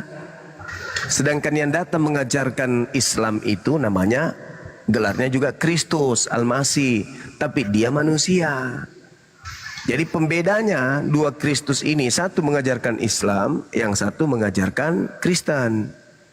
Sama-sama gelarnya, namanya pun sama. Seperti itu saudara Kepas. Mungkin dia belum terlalu mengerti tentang kurban. Oke, kira-kira begitu sih. Oke Mas, makasih Bang Zuma atas jawaban tentang ini. Baik. Oke, saya pamit dulu semuanya. Assalamualaikum warahmatullahi wabarakatuh. Waalaikum. Silakan teman-teman yang lain dinaikkan.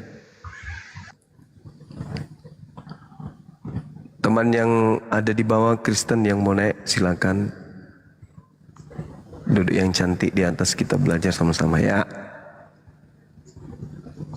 Teman-teman Oten yang mau belajar, mau bertanya silakan.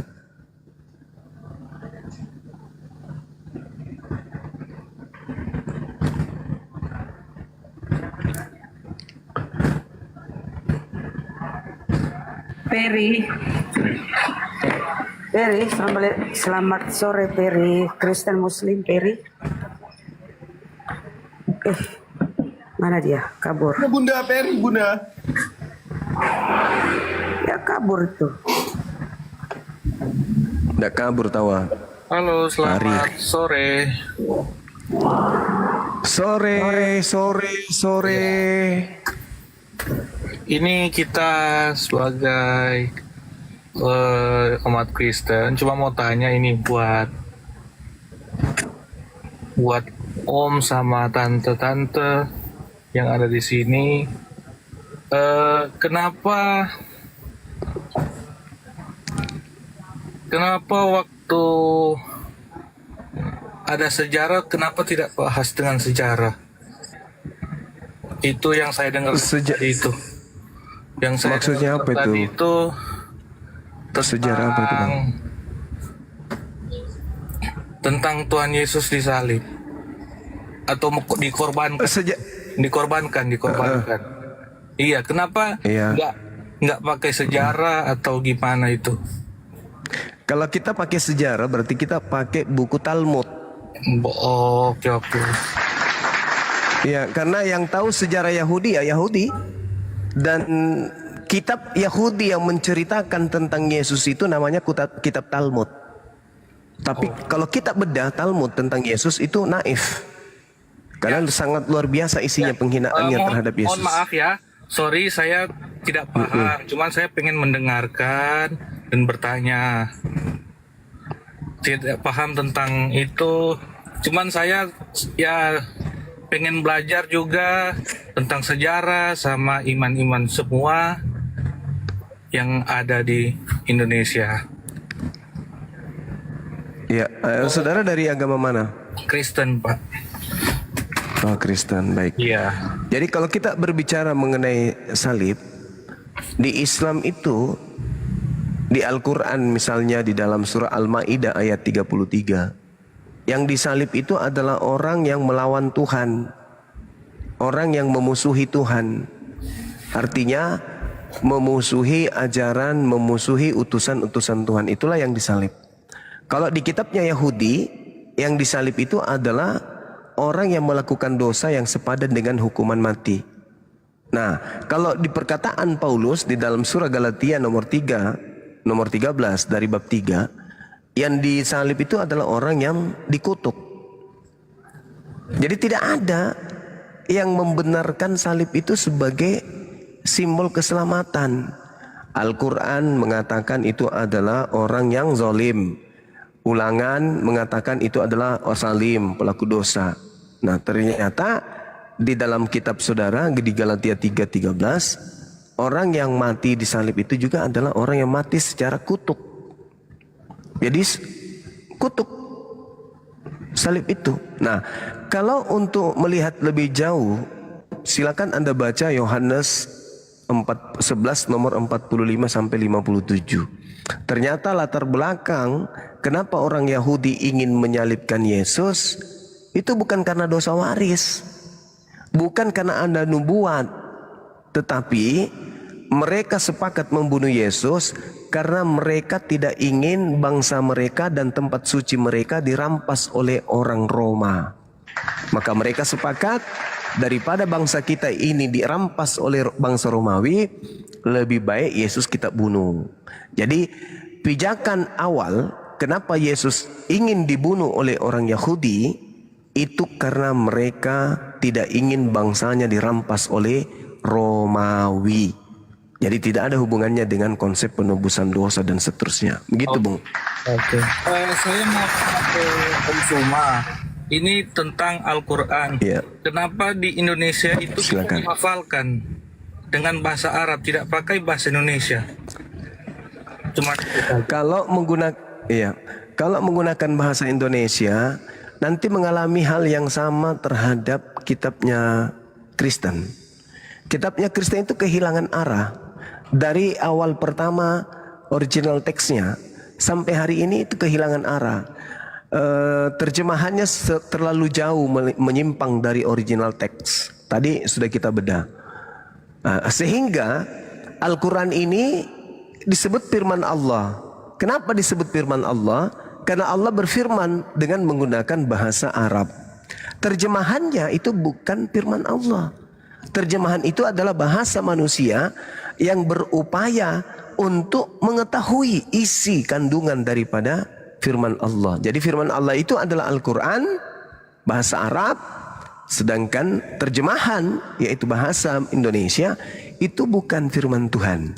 Nah, sama seperti kitab saudara, itu tak ada firman Tuhan karena terjemahan. Terjemahan itu bahasa manusia. Jadi karena Al-Quran itu diperuntukkan untuk akhir zaman sampai kiamat, maka Al-Quran harus tetap terjaga.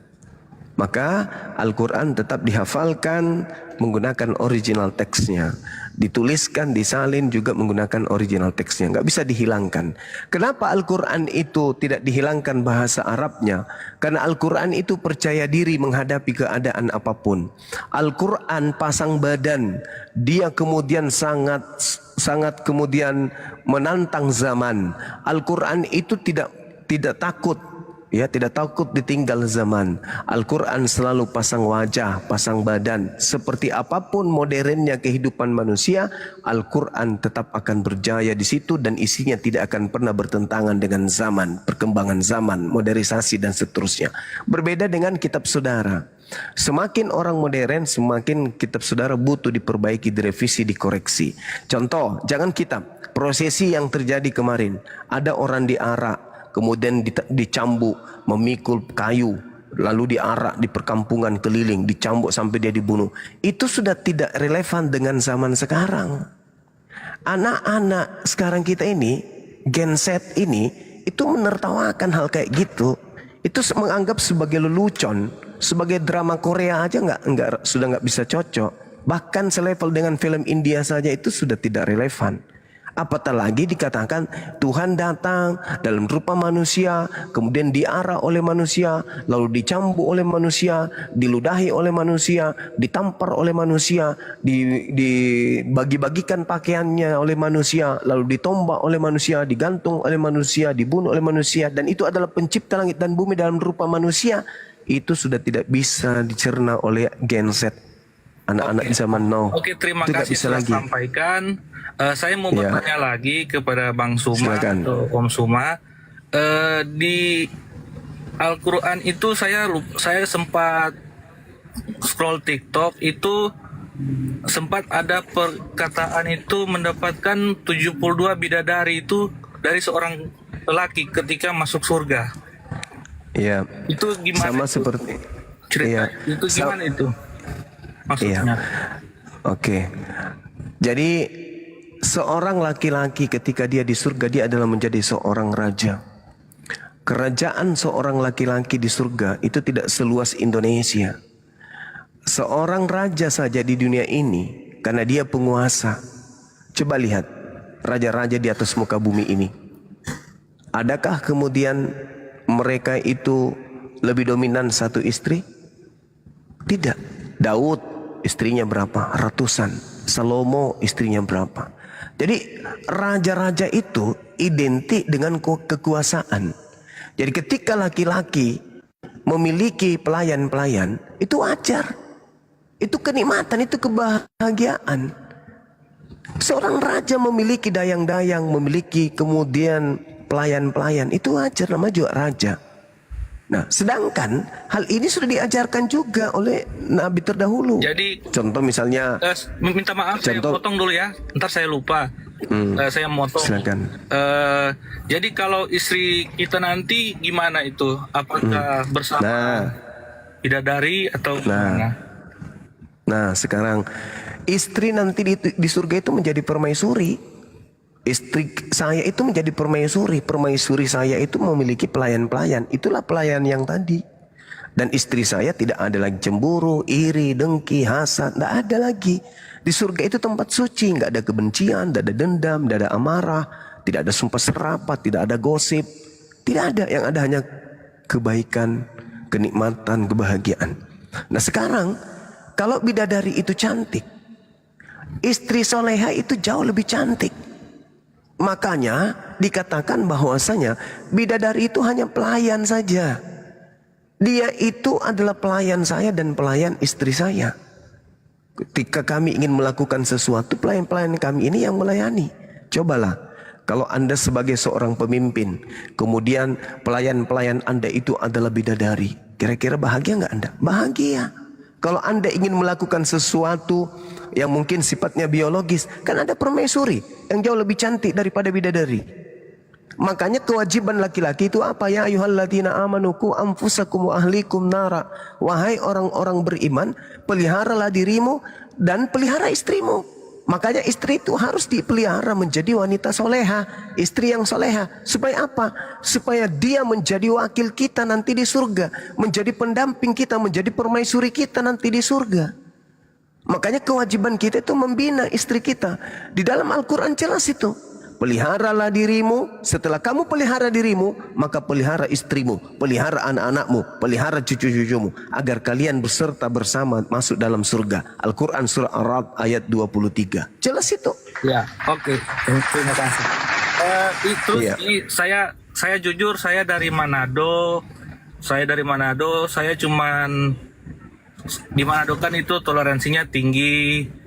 Terus saya cuman dengar dari Jakarta di mana kenapa gereja-gereja tidak boleh dibangun, sedangkan di Al-Quran itu sudah menyatakan bahwa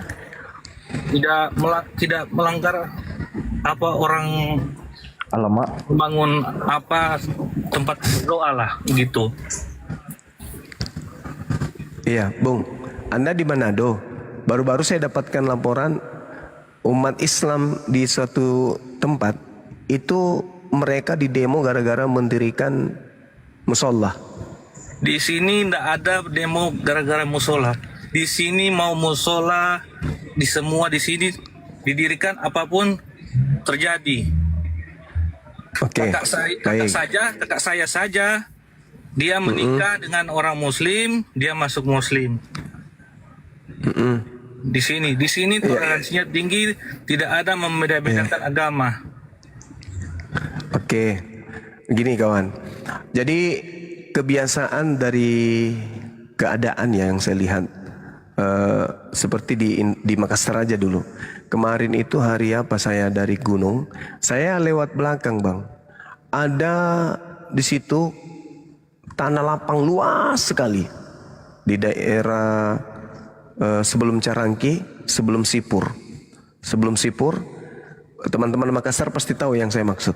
Di situ ada tanah lapang dikelilingi oleh kebun singkong. Di tengah-tengahnya ada gedung. gedung itu berdiri dengan kokohnya dan itu gereja.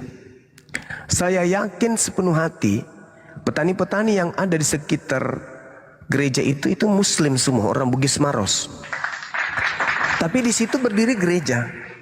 Sama di belakang rumah saya juga. Namanya Laikang. Nah, teman-teman yang mendengarkan saya pasti tahu. Anda masuk ke asrama haji lurus ke dalam di Laikang sana, lepas kemudian Laikang, Anda akan menemukan sebelah kiri gereja Batak. Saya yakin kiri kanan daripada gereja itu adalah orang Makassar, Bugis Makassar. Tidak ada orang Batak di situ. Gereja berdiri. Di tengah-tengah orang Bugis, gereja berdiri. Tengah-tengah orang Makassar, gereja berdiri. Di mana-mana gereja ada berdiri. Bahkan di kampung halaman saya, gereja bertaburan. Tapi jemaatnya tak ada. Jadi istilahnya mereka bikin kandang dulu. Umat Islam bagi mereka itu adalah domba sesat. Mereka bikin kandang, domba sesatnya nanti belakangan. Yang penting ada kandang dulu untuk mengajak kemudian domba-domba yang berkeliaran di luar itu masuk ke dalam. Itu prinsipnya dalam agama saudara. Makanya karena prinsip ini yang dibangun, makanya banyak kemudian yang melanggar. Sembarang yang tadinya ruko, tiba-tiba mereka bikin kebaktian.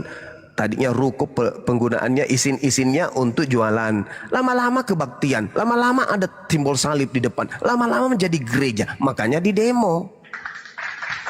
Negara kita ini adil. Negara kita ini adil. Terhadap umat Islam adil, terhadap umat Kristen adil. Adil di Indonesia ini. Cuman ada di antara kita ini yang culas. Contoh, tahun 2016 saya ditelepon oleh teman saya yang ada, mohon maaf, di satu wilayah di Indonesia ini, Tolikara. Masjid dilarang diadakan Idul Fitri. Coba, alasannya ada muhtamar besar, gereja muhtamar besar kemudian diadakan di sana. Maka Idul Fitri ditiadakan, lalu kemudian masjid tidak boleh. Apa yang terjadi? Masjid kami dibakar di Tolikara. Itu tahun 2016. Saya ditelepon langsung salah satu teman saya di sana. Jadi tidak ada alasan seperti itu, Bang. Susah gereja, ya susah karena licik cara mendirikan rumah ibadahnya. Ya, tidak ada sinya, sama. Sama yang kami bubarkan. Yang kami bubarkan, teman-teman dari Arimatea juga tutup. Tadinya ruko, bukan tempat ibadah. Tiba-tiba kemudian mereka jadikan sebagai gereja. Ya pasti protes lah warga di situ. Kalau mau mendirikan gereja, tancapkan dulu setelah isin-isinnya sudah jadi, tancapkan dulu di situ akan dibangun gereja, nomor isinnya ini. Ini enggak. Tadinya ini tiba berubah. Kok langsung haleluya di dalam ini? Ya warga marah lah. Pasti nggak terima. Saya mau tanya lagi ke Bang. Silakan. Izin. Ini ya Bang ya, Bang. Iya, Bang, Bunda Rahma, silakan. Ini bukti saudara seorang mu'alaf. Saya lihat. Nah, jadi jangan kau asal ngomong Bang ya. Ini seorang mu'alaf nih. Ini saya cuma dengar dari berita. Kamu dengar dulu supaya kau nggak bawa lagi fitnah ya. Dia bangun musola di samping rumahnya nih. Ini rumahnya dia sambung dengan musola karena dia mu'alaf. Ini di Sulawesi Utara ya, di tempatmu. Dia membangun tapi dia ditolak. Dia didemo padahal rumahnya sendiri. Di rumahnya sendiri nih. Itu bukti ya, bukti. Jadi jangan kau fitnah. Lanjut. Di sini saja gereja sama masjid saja berdampingan. Ini gereja sama gereja berdampingan, Bang. 6 susun, Bang. Udah kayak rumah susun, Bang. Jadi kalau abang mau baca berita, coba abang sesekali main ke Google Maps. Besarin. Pergi abang ke Azalea Raya, izin ya. Iya. Jangan termakan pembakaran di gereja, Bang. Kalau abang pergi ke Google Maps sekarang, ini tahun 2025 ya. Jalan Azalea Raya, ini ada di Bekasi. Tengok, Bang. Mulai dari GPIB Harapan Baru ini sampai ke ujung sana, ya, sampai ke HKBP, dalam satu pagar yang sama, ini gereja semua nih, Bang, 6 susun, Bang. Nempel-nempel lagi gerejanya, Bang. Jadi jangan dikira kalian itu dipersulit, tidak. Kalian kalau dikasih izin pun kayak gini juga, Bang, lunjak langsung 6 susun tuh, udah kayak rumah peta, Bang. Terus ini satu pagar cuma 2 orang. Iya, Bang, ini satu pagar yang sama, di parkiran yang sama, tapi ibadahnya beda atap, padahal Tuhannya sama. Iya, oke, paham. Jadi jangan di-framing, Bang ya, kalian dipersulit, Bang ya. Kalian dikasih izin, sekali ya dikasih izin langsung berdirikan 6 atap loh, Bang. Iya, saya mau tanya lagi, itu kan sempat sebelum ibadah Paskah ini kan saya dengar berita dari TV One, Metro TV itu tempat ibadah di rumah saja diusir sama agama Islam katanya dari berita. Itu gimana itu? Saya sempat Gimana itu? Di mana itu kejadiannya? Bawa, kalau Saya- kamu mau bawa di sini pernyataan, tolong kasih bukti.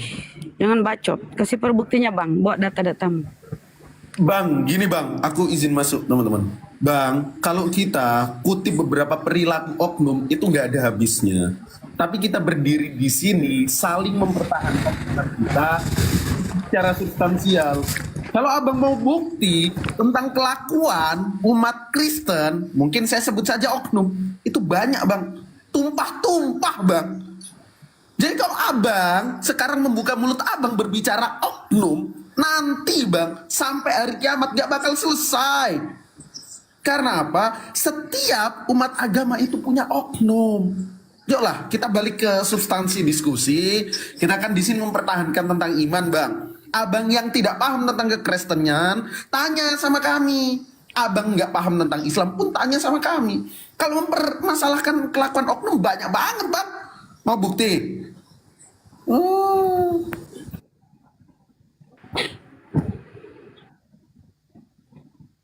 Oke lanjut. Lanjut bang. Penjajah itu agama apa kira-kira penjajah ya? Penjajah 3.500 tahun tuh. Udahlah kalau Lanjut. bicarain oknum mah, bicarain oknum nggak ada habisnya.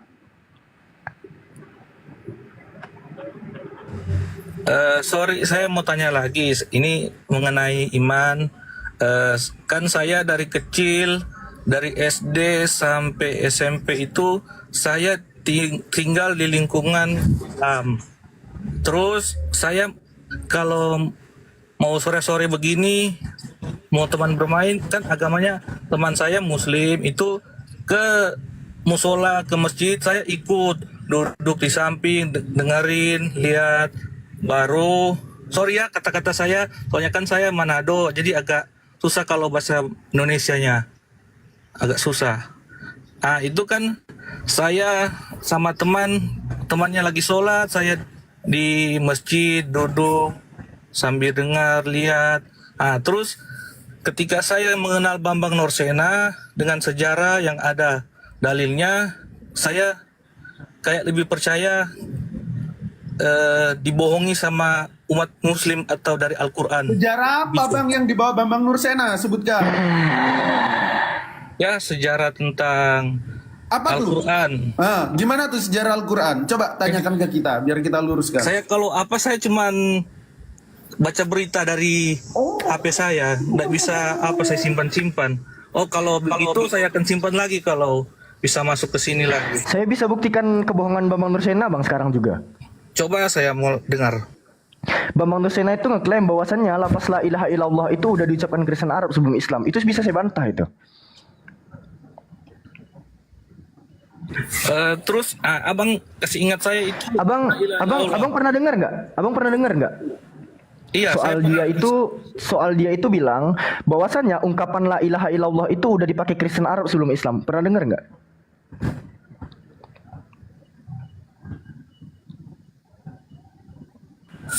Sorry, saya kurang paham itu. Jadi kalau kita buka di YouTube, ini mohon maaf ya, Alfi tampilkan aja bahwasannya Pak Bambang Nursena itu dia itu ngeklaim la ilaha illallah itu udah dipakai Kristen Arab sebelum eksistensi Islam di abad ke-7. Nah, masalahnya dalil yang dia bawakan itu ada di 1 Korintus pasal 8 nomor yang keempat. Ini tokohnya nih. Alfi tampilkan aja nih orangnya. Betul nggak Pak Bambang Nursena itu yang ini? Ini kan orangnya kan? Iya. Betul? Betul ya? Ini orangnya ya.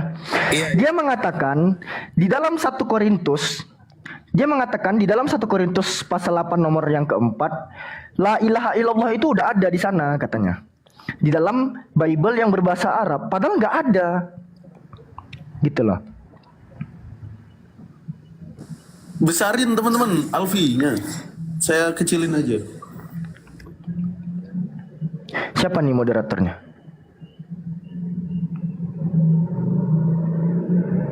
Tes moderator. Bunda Rahma. Bunda Rahma. Nah, ini ya, dengan thumbnail Bambang Nursena, La ilaha illallah, ya, itu dia mengutip 1 Korintus pasal 8 nomor yang keempat. Dan kalau kita lihat pula, menurut pemaparan Burita Wahyu misalnya, La ilaha illallah pada sarapan pagi Biblika, Burita Wahyu pun sama. Ya, Burita Wahyu ini konon katanya adalah murid Pak Bambang Nursena itu langsung, atau murid Pak Bambang Nursena itu sendiri. La ilaha illallah diucapkan umat Kristen Arab sebelum era Islam katanya. Ini sama nih, Burita Wahyu sama Pak Bambang Nursena nih. Yang kami gaung-gaungkan selama ini, la ilaha illallah, tiada Tuhan selain Allah, diklaim sama Kristen bahwasanya Arab dengan umat Kristennya lebih dulu mengucapkan hal tersebut daripada Islam.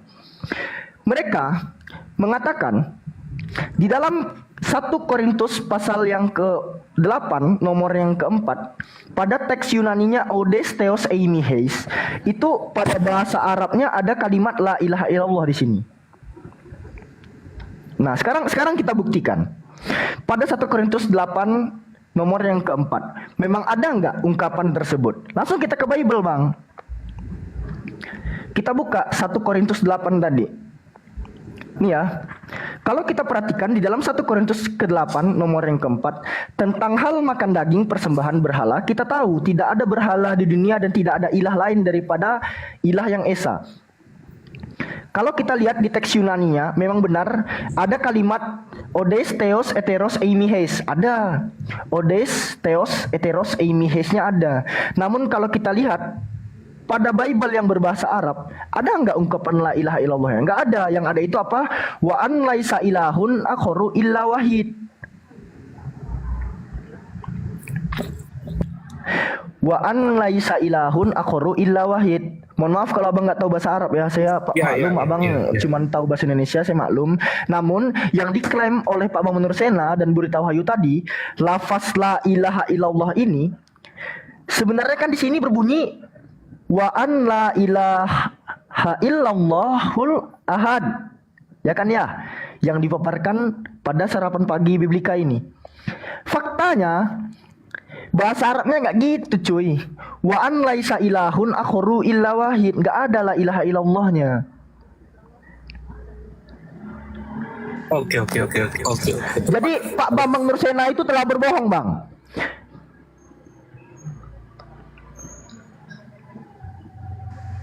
Sorry Bang, saya bukan apa ya, saya masih maklum, masih cari mengerti.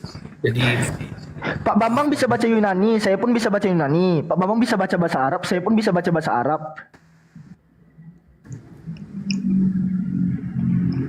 Sekarang kenapa Pak Bambang yang nggak berani muncul ke permukaan, saya berani gitu loh. Dia cuma monolog doang di YouTube.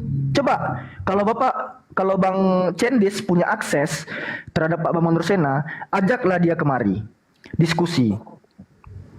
ya saya Jangan cuma dia nonton karena saya dari kecil doa makan saja umat Islam saya hafal dari kecil, tapi setelah besar sudah lupa. Makanya itu, abang sosok tokoh yang menjadi pemandu tour guide doang, abang kira dia keren. Dia cuma pemandu wisata, Bang.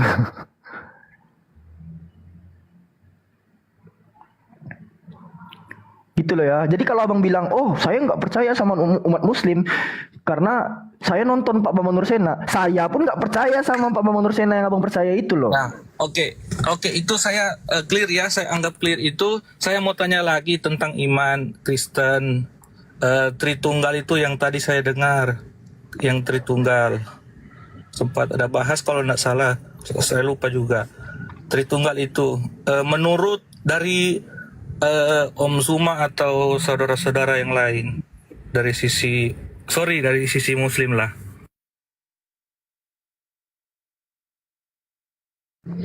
Apa pertanyaan di Tritunggal itu, Bang? Barangkali Bang Zuma bisa jawab itu. Apa pertanyaannya?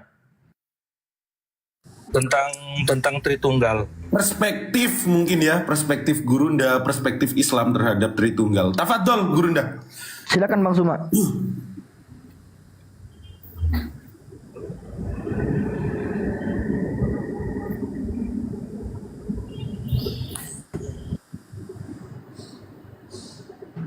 Bang Suma monitor, Bang Suma.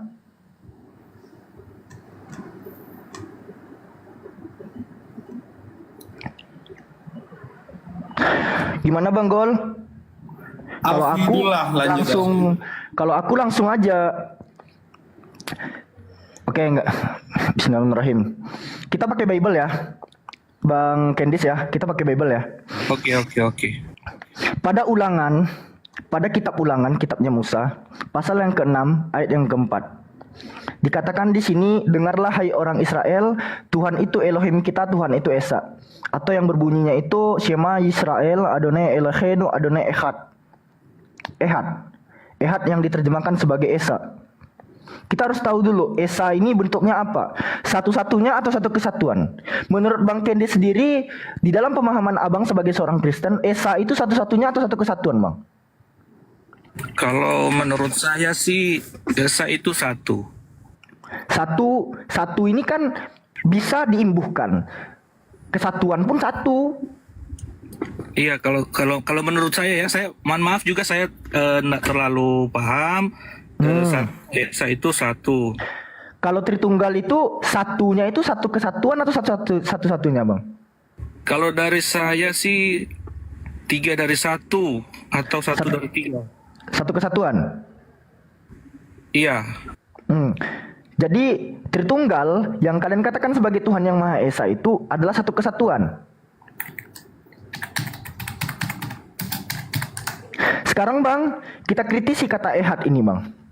Ya, kalau Ehad yang diterjemahkan sebagai kata Esa ini adalah satu kesatuan, pertanyaannya, atau cobalah direnungkan. Kita sekarang buka pada kitab Zakaria. Kitabnya Zakaria, pasal yang ke-14, nomor yang ke-9. Maka Tuhan akan menjadi raja atas seluruh bumi. Pada waktu itu Tuhan adalah satu-satunya dan namanya satu-satunya. Tuhan adalah satu-satunya dan namanya satu-satunya. Datang dari kata Yihyeh Adonai Echad Yusime Echad. Ehad di sini satu-satunya. Kenapa jadi satu kesatuan gitu loh? Lalu kalau kita belajar grammarnya juga, saya memiliki grammar untuk terkhusus kata Ehad itu sendiri, bahwasannya Ehad adalah satu dalam bentuk numerik dan itu pure satu absolut yang artinya satu-satunya gitu loh. Ehad yang adalah bentuk numeral atau numerik itu pengertiannya satu.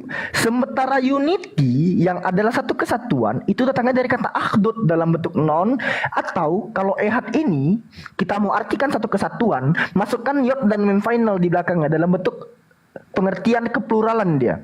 Ehadim jadinya, bukan ehad tapi ehadim jadinya. Jadi gini abangku ya, Nabi Musa, Yesus memperkenalkan YHWH atau Hashem HaKodes Baruhu itu Ehad dia bang, Esa dia, satu dia, satu dalam bentuk satu-satunya. Sementara unity atau satu kesatuan itu akhdud pada bahasa Ibraninya, bukan Ehad.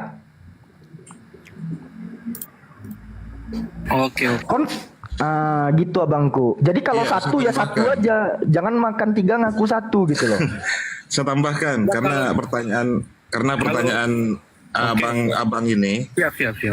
Yang diminta di dalam Al-Quran ya. Jadi secara tegas pernyataan bahwa Allah adalah salah satu dari yang 3 itu terdapat dalam surat Al-Maidah ayat 73 kalau nggak salah di situ ya.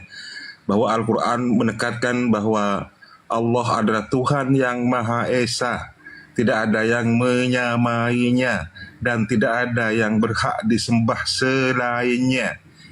Jadi penjelasannya di sini bahwa Al-Quran itu menolak Trinitas, khususnya dalam surat Al-Maidah ayat 73. Jadi secara eksplisit bahwa Al-Quran menolak konsep Trinitas, yaitu gagasan bahwa Allah itu terdiri dari 3 entitas yang sama. Di situ tidak ada. Bahkan di dalam tentang masalah keesaan Allah, Al-Quran menyebutkan beberapa kali di dalam beberapa ayat, berulang kali menegaskan tentang keesaan Allah, yaitu tauhid sebagai prinsip dasar dalam keislaman. Tauhid itu berarti mengakui bahwa Allah itu adalah satu dan tunggal, tidak ada sekutu baginya. Di dalam surat Al-Ikhlas kemudian Allah lebih lanjut menjelaskan tentang keesaan Allah dengan ayat-ayat misalnya seperti, katakanlah wahai Muhammad, dia adalah Allah yang Maha Esa. Itu ayat 1. Dan dia tidak beranak dan juga tidak pula diperanakan. Itu penjelasan sangat konkret di dalam Al-Quran ya, bahwa Allah itu sesuai. Coba di surah Al-Imran 73 dibacakan di Alfi. Al-Maidah 73, Ustaz? Ya, 73. Bentar ya, kita buka Qurannya ya. Al-Maidah ayat yang ke-73. Bismillahirrahmanirrahim. Laqad kafara allazina qalu innallaha salisun salasa. Sesungguhnya telah kafirlah orang-orang yang mengatakan bahwasanya Allah itu adalah satu dari yang 3 atau 3 dari yang 3. Salisun salasa. Jadi orang-orang yang yang mengatakan bahwa Allah atau Allah yang kalian bilang itu memiliki komposisi seperti halnya jus alpukat, ada pokat di dalamnya, ada es di dalamnya, ada air di dalamnya. Bukan seperti itulah Allah. Allah tidak berkomposisi, bre. Bang, maaf bang, sorry bang, sebelum saya lupa bang, mau tanya ini, saya jangan lupa juga, kalau kita umat Kristen mau tanya, kalau misalnya kita mengucapkan apa namanya itu bang, yang kalau kita masuk mualaf itu mengucapkan kata syahadat itu, nah syahadat, ya. Apakah kalau tidak tanpa sengaja apa itu sudah masuk Islam atau gimana? Innama amalul binniyat. Sekarang niatnya kembali kepada abang. Kalau abang hanya menjadikan itu sebagai suatu candaan, ya nanti abang terima aja resikonya di neraka kelak.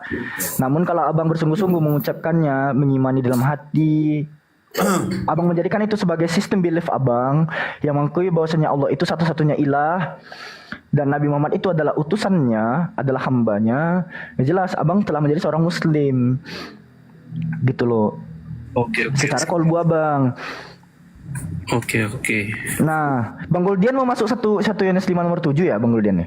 Gimana Bang Goldian? Aku mau masuk ini tentang Tritunggal sedikit aja. Yang pertama gini, dalam imannya Abraham, itu ada dalam Keluaran 3 ayat 15 disebutkan yang disembah Abraham Tuhan yang satu, yang tidak pernah membelah diri menjadi 3 bagian dan lain sebagainya. Dalam imannya Musa pun Tuhan yang disembah juga satu. Ada di dalam Ulangan 6 ayat 4. Lalu juga Petrus pas mendeklarasikan kepada jemaatnya waktu khotbah Pentakosta dalam Kisah Para Rasul 3 ayat 13 juga disuruh nyembah Tuhan yang satu. Lantas datangnya dari mana Tuhan Trinitas ini? Tuhan 3 dalam satu. Yang pertama, kepercayaan itu adalah kepercayaan pagan. Ini aku buka dalam dokumennya Romawi ya, Horaitus, Flacius, Horace dan lain sebagainya. Di bukunya nomor 3 pada pom yang kedua-dua. Jadi ini di sini dikatakan bahwa orang Roma itu juga nyembah 3 bentuk Tuhan. Oh, 3 from the power.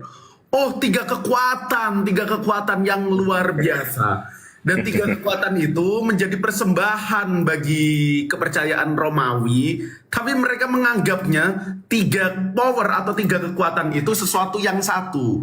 Itu yang pertama. Bahkan di sini dikatakan dengan kalimat-kalimat alegorinya, pohon pinus yang menaungi tempat tidurku ini menjadi milikmu, ya dewa. Disinilah aku akan membunuh seiring berjalannya waktu seekor bedua hutan muda yang gadingnya membentuk luka di bagian samping. Akan ku persembahkan kepadamu, oh tree from the power. Itu yang pertama. Yang kedua, kalau kita merujuk kepada dokumen-dokumen Mesir ya kalau nggak salah, Mesir pun dalam kepercayaan pagannya itu juga menyembah 3 Tuhan. Ingat dan catat 3 Tuhan.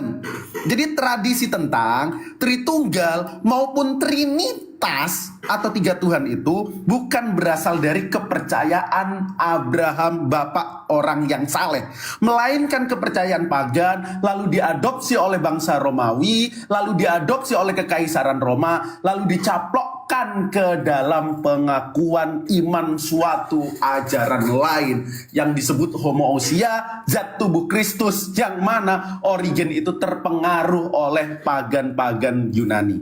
Demikian. Jadi sekali lagi kalau ditanya Tritunggal itu apa? Ya Tritunggal pagan menurut saya gitu. Pagan Tritunggal, kira-kira gitu. Gua nahan data horus loh dari tadi. Bang Goldian langsung masuk. Kata aja nggak apa-apa. Tritunggal pagan udah. Pagan. Hari ini masih jadi pagan, jangan. Lanjut. Saya mau izin mandi bentar. Jadi orang-orang kafir Quraisy juga mempraktekkan ajaran agama pagan dulu sebelum Nabi Muhammad diutus oleh Allah ke dalam komunitas kaum Quraisy di situ ya. Dia menyembah Lata, Manaf dan Uzza. Padahal orang kafir Quraisy itu juga meyakini bahwa Allah itu memang tidak kelihatan. Karena tidak kelihatan itu, maka kemudian kaum Quraisy itu mewakilkan esensi Tuhan itu ke dalam bentuk Trinitas itu. Ada Lata, Uzza, dan Manaf. Itu salah satu bentuk pagan dari kafir Quraisy sebelum kemudian Nabi Muhammad memberantaskan, kemudian Allah memberantas dengan mendatangkan seorang Rasul kepada tengah-tengah kaum mereka, yaitu Nabi Muhammad SAW. Itu tambahan dari saya, De Alfi. Kalau Alfi sih hanya menampilkan gambar aja. Menurut kepercayaan Mesir pun ini keluarga ilahi ya. 3-3 juga bentuknya. Cuman bedanya kalau di Kristen kan Abah, Putra, Roh Kudus. Kalau di sini kan Abah, Ibu, dan Putra. Gitu loh. Namun terlepas daripada itu ya kejam sih kalau kita buka-bukain soal pagan-pagan ini. Paulus mengutip syair pagan. Histori ada Theos yang turun dari Uranon, turun ke dalam Hades, ke dalam alam maut. Lalu dia menebus dosa manusia. Dewi Inanna melakukan hal yang sama. Bahkan Bapak gereja mula-mula kalian, Bapak gereja purba, itu mengatakan bahwa kisah ada seseorang yang mati, bangkit, ya kan, disalib, itu nggak ada bedanya dengan apa yang dipercaya oleh orang-orang Romawi mengenai putra-putra Jupiter.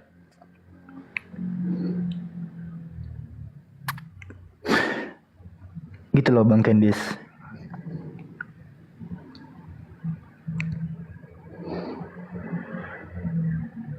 Bang Kendis. Iya bang. Nggak bosan abang jadi Kristen bang? Ya saya bukan apa ini. Oh, kirain udah bosan abang jadi Kristen. Saya cuma pengen belajar tentang Islam, semua agama juga saya pengen belajar. Bagus bang, harus gitu bang. Bang, boleh saran nggak Bang Kendis? Iya.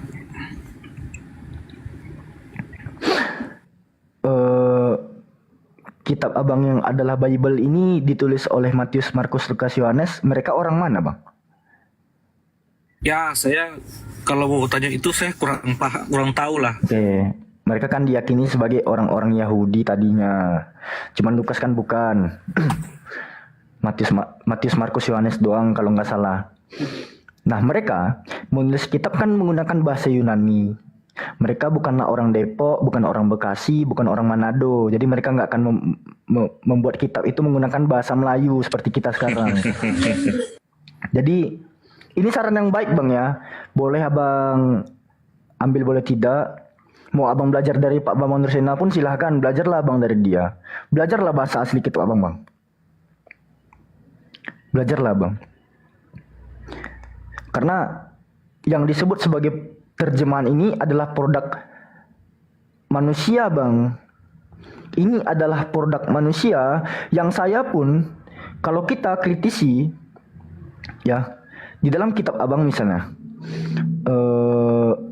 terjemahan kitab abang yang berupa terjemahan ini, itu pun bisa kita kritisi terjemahannya bang. Salah satu contohnya misalnya nih, ini saya nggak main ke PB bang ya, kita main ke PL, Perjanjian Lama, Yeskiel 3416 misalnya.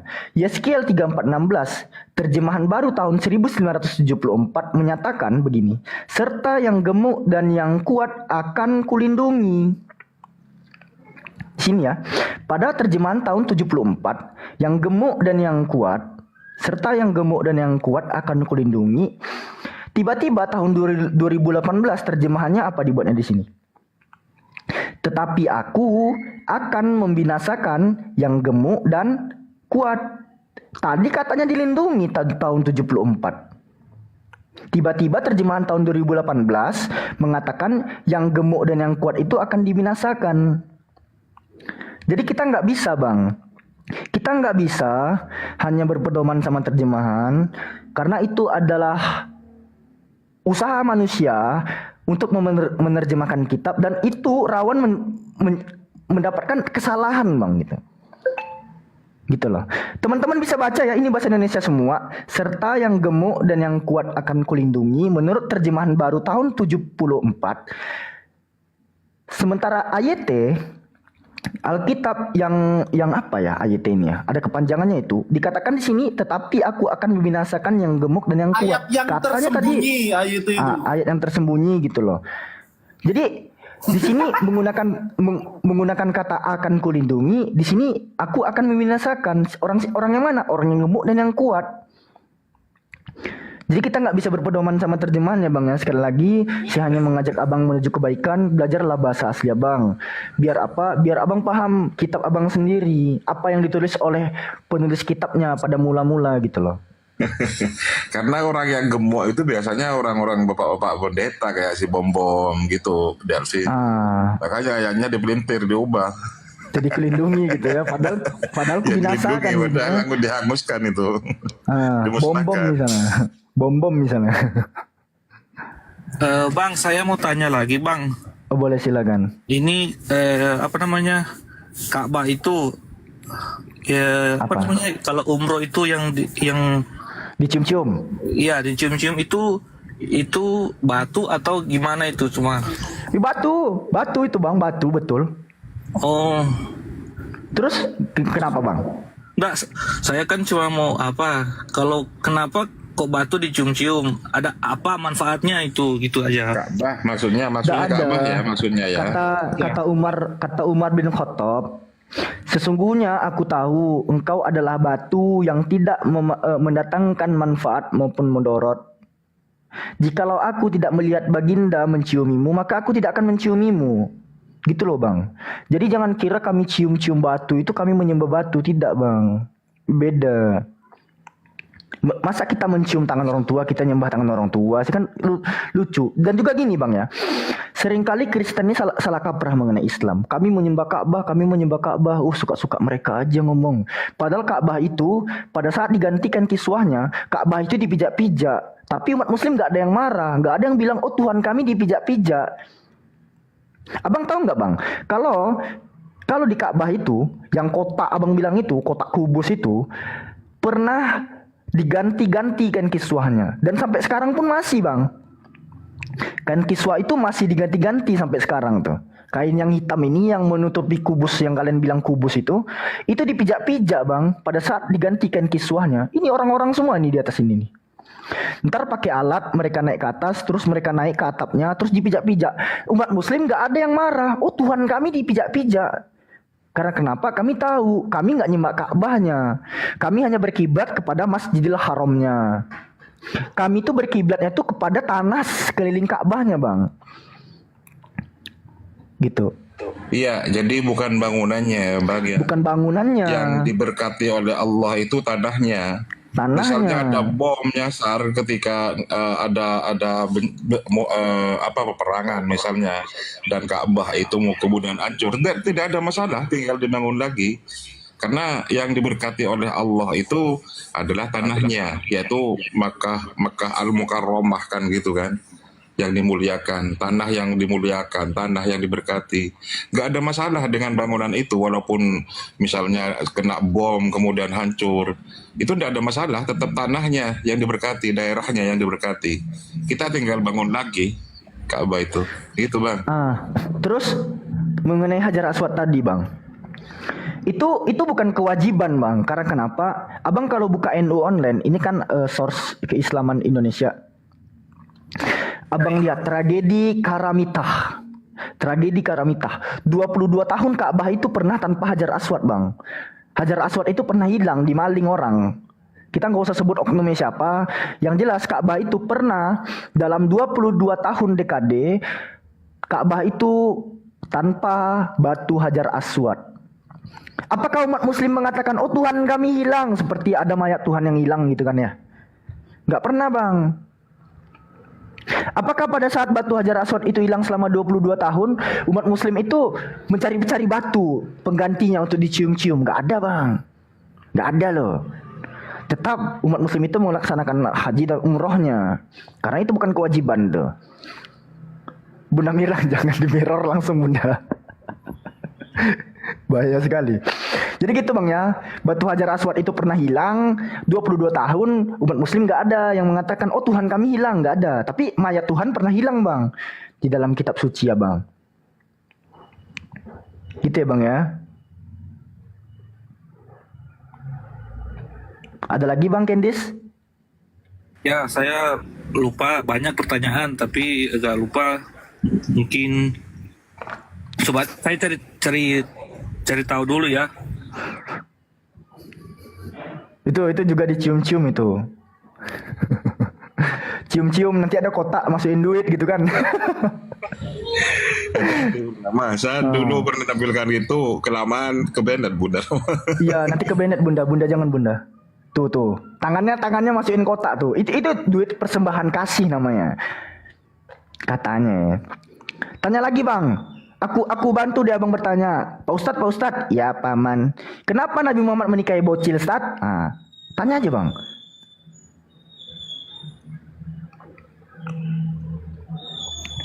Biasanya Kristen semangat tuh nanyain gitu tuh. Soal umurnya Siti Aisyah. Abang ini kok nggak berhasrat dia nanya ke situ.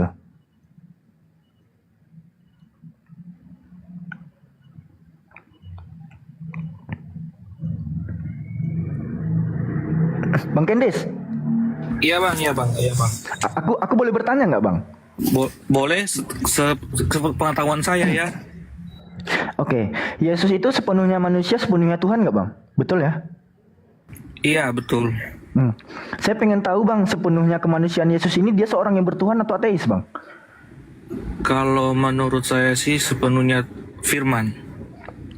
Sepenuhnya manusia. Kan Yesus itu punya dua kodrat, sepenuhnya ilahi, sepenuhnya manusia. Iya. Yang dikatakan sebagai sisi sepenuhnya manusia ini, sepenuhnya kemanusiaan ini, Yesus ini seorang yang bertuhan atau ateis gitu loh. Dia bertuhan, bukan bertuhan. Bukan bertuhan sih, tapi bukan dia bertuhan. Tuhan. Tapi dia Tuhan. Kalau dia Tuhan kan ada di sisi sepenuhnya Tuhan dia. Jelas Iya. dia Tuhan, Tuhan. Saya nggak mau bahas kesananya. Kan yang saya maksud ini, pada saat Yesus dikatakan mengosongkan diri, mengambil rupa seorang hamba, mengosongkan diri sebagai manusia, apakah dia seorang yang bertuhan atau ateis gitu loh? Karena gini Bang, yang disebut sebagai Kristen kan pengikut Kristus. Kalau Yesus itu seorang ateis, ya ikuti dia sebagai seorang ateis. Tapi kalau dia sebagai seorang hamba, seorang abdul yang bertuhan, ikuti juga dia bertuhan gitu loh. Ya gini bang, sepengetahuan saya sih, kalau cuma dari saya, dia kan lahir dari Ibu Maria yang beragama Yahudi. Terus dia, saya juga kurang terlalu panjang lebar. Yang setahu kita dia beragama Yahudi. Ini abang kasih ingat saya tentang Tuhan Yesus umur 12 hilang, muncul lagi di 30 tahun. Nah, itu gimana Bang itu? Menurut data kekristenan, dia membantu ayahnya menjadi seorang tukang kayu. Dan ada pula data yang menyatakan bahwasannya dia itu belajar ke Midras, Bang. Karena kan dia seorang rabai. Nanti di umur 18 tahun, seorang rabai itu di sini nanti tuh mentoknya kalian. Kalau dinyatakan Yesus itu seorang rabi Yahudi, guru Yahudi ya, maka konsekuensinya kalau kita lihat di dalam tradisi Yahudi sendiri, rabi yang berumur 18 tahun wajiblah menikah. Wajib, Bang. Sementara Yesus sendiri nggak menikah gitu loh.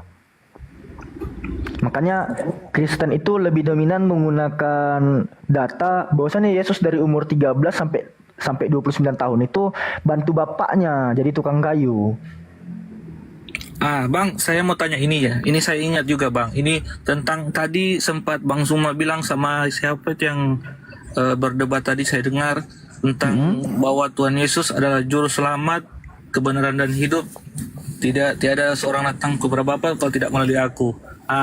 Itu kan itu sudah dijamin ya, iman Kristen itu sudah masuk surga.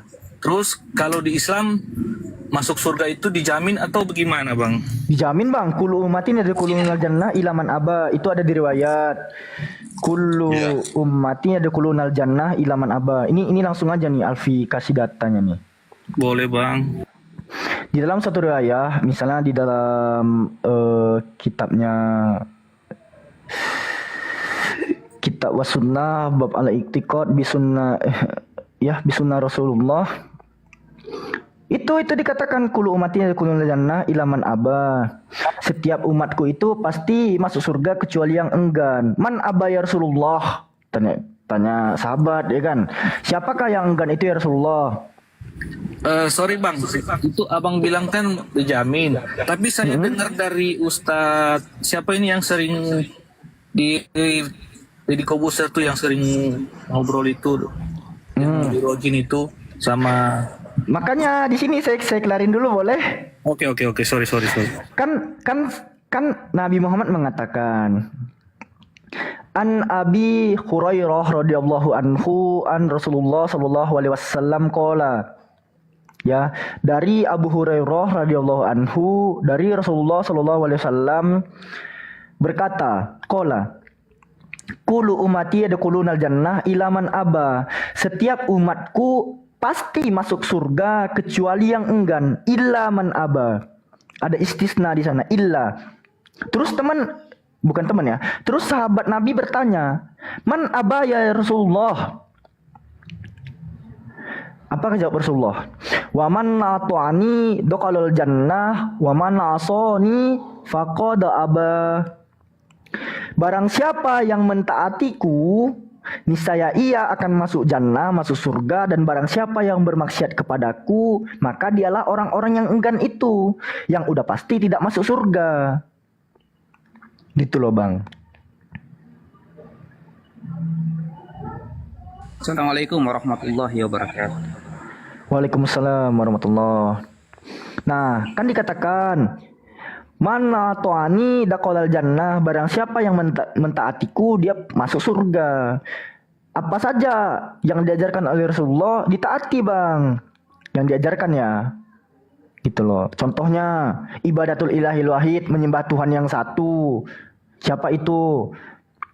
Qul huwallahu ahad. Katakanlah dialah Allah yang esa. Allahus somad. Dialah Allah yang menjadi tempat bergantung segala sesuatu. Lam yalid walam yulad, yang tidak beranak dan tidak diperanakkan pula. Walam yakullahu kufuwan ahad. Itu Bang. Oke. Bang, ini ya, saya tambahkan dulu Bang Sindos ya. Jadi di dalam surat Al-Fusilat 30 itu sudah jelas Allah kemudian mengkonfirmasi tentang keselamatan umat Islam, bahwa umat Islam itu akan masuk surga. Bismillahirrahmanirrahim.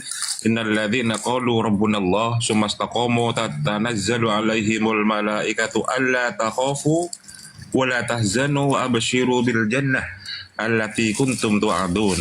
Sungguhnya orang-orang yang berkata Tuhan kami adalah Allah, kemudian tetap dalam pendiriannya, akan turun malaikat-malaikat kepada mereka dan berkata, janganlah kamu takut dan bersedih hati, serta bergembiralah dengan memperoleh surga yang telah dijanjikan kepadamu. Itu konsep bahwa umat Islam itu akan masuk surga. Kemudian di dalam hadis Rasulullah Shallallahu Alaihi Wasallam pernah bersabda,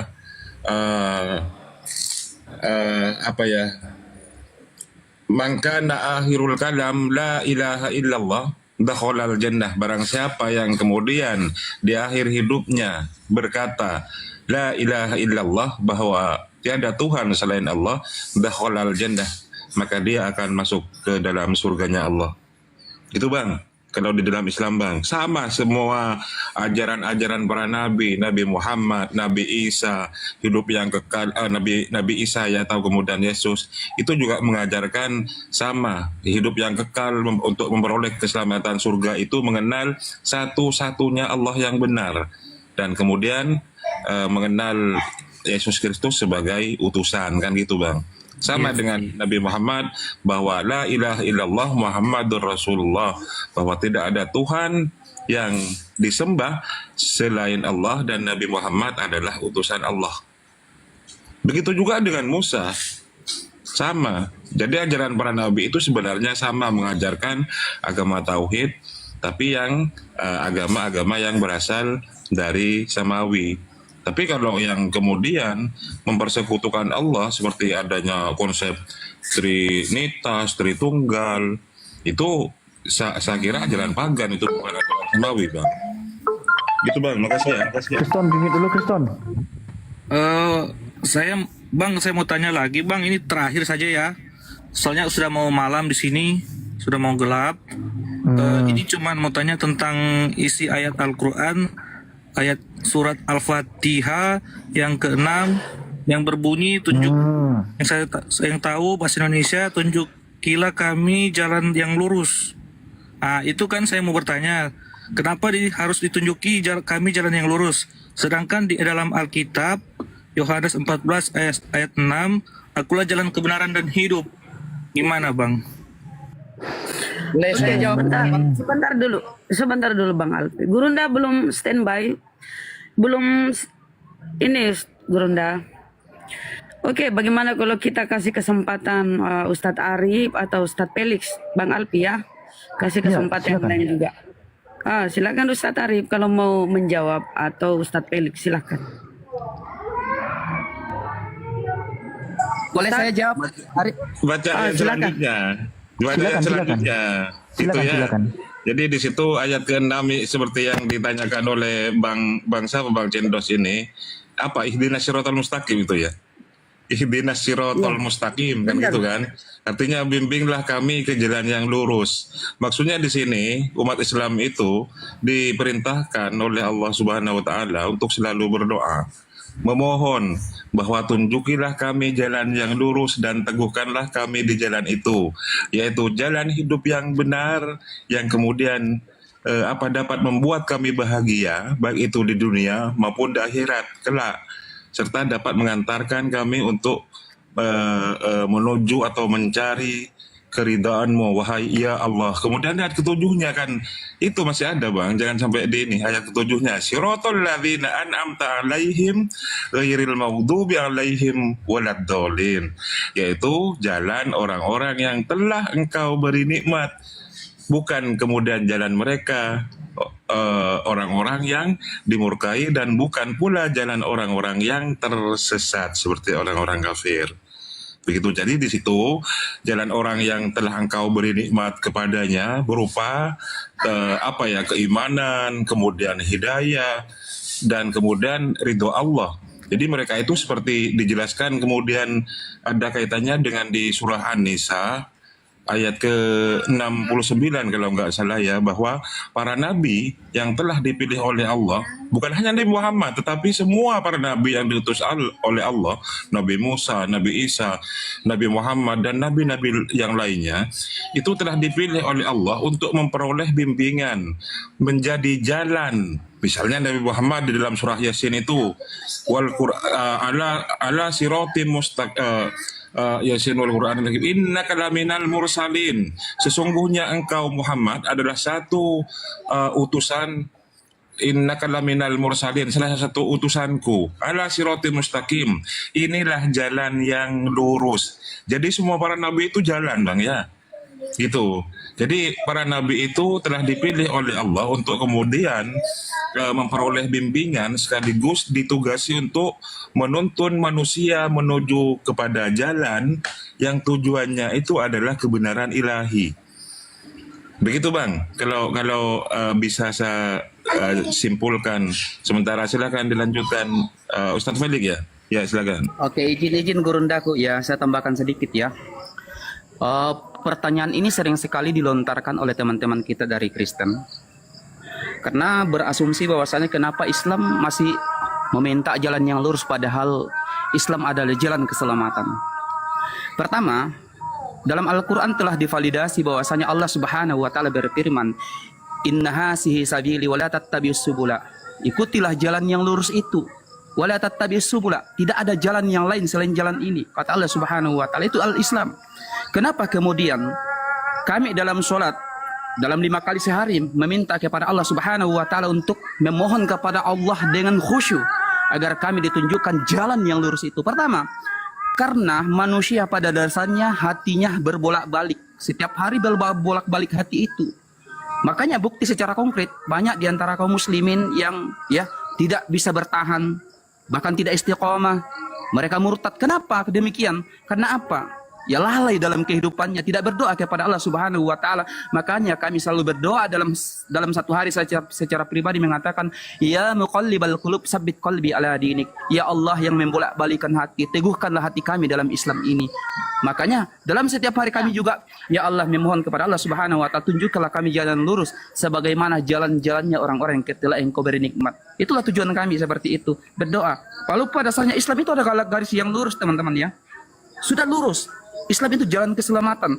Nah, itulah kemudian kami berdoa. Kenapa? Nampak di depan mata kita melihat orang ya keluar dari Islam. Kenapa? Karena hawa nafsu mereka cenderung kepada dunia. Wa amma man khafa maqama rabbih wa nahan nafsa 'anil hawa. Ya, mereka itu cenderung kepada hawa nafsu mereka sehingga mereka menjadi tagut. Ya, artinya menyembah tagut. Makanya kami setiap hari ya memohon kepada Allah Subhanahu wa Ta'ala untuk meneguhkan hati kami. Maka kami berdoa, tunjukilah kami yang lurus, dan menyambung dengan doa ketika selesai sholat, la yukallimul qulub sabbit qalbi ala dinik. Demikianlah daripada saya. Ya, silakan teman-teman. Oke, terima kasih nih, terima kasih. Nanti kalau saya datang lagi untuk menanyakan suatu hal yang ini, soalnya ayat terakhir ini saya bingung. Ini masih bingung ini, tunjukkanlah jalan yang lurus. Sedangkan di Alkitab berbunyi, akulah jalan kebenaran dan hidup. Jadi masih bingung. Jadi ya, nanti saya datang lagi kalau sudah mau malam, ada urusan lagi. Terima kasih ya semua. Assalamualaikum warahmatullahi wabarakatuh. Waalaikumsalam. Waalaikumsalam. Waalaikumsalam. Oke, silakan kau lanjut, Kriston. Lanjut, Bang Kriston. Alamak. Iya, selamat malam semuanya. Sore, Ton. Iya. Dan menanggapi yang tadi, menyambung yang tadi, kira-kira gimana itu? Jalan apa yang kita mau ke Eropa kah, mau ke Amerika kah, ke Arab kah? Mana jalannya? Mana jalan mana? Ngomong apa sih, Ton? Menyambung tadi, yang tadi minta jalan lurus. Jadi kita mau ke Eropa kah, mau ke Amerika kah, ke Arab kah? Mana jalannya, Bang? Silakan, Ustaz Felix. Oke. Ya. Ya, tadi sudah saya jelaskan, di situ dikatakan bahwasanya inna hasihi sabili wa la tattabi'us subula.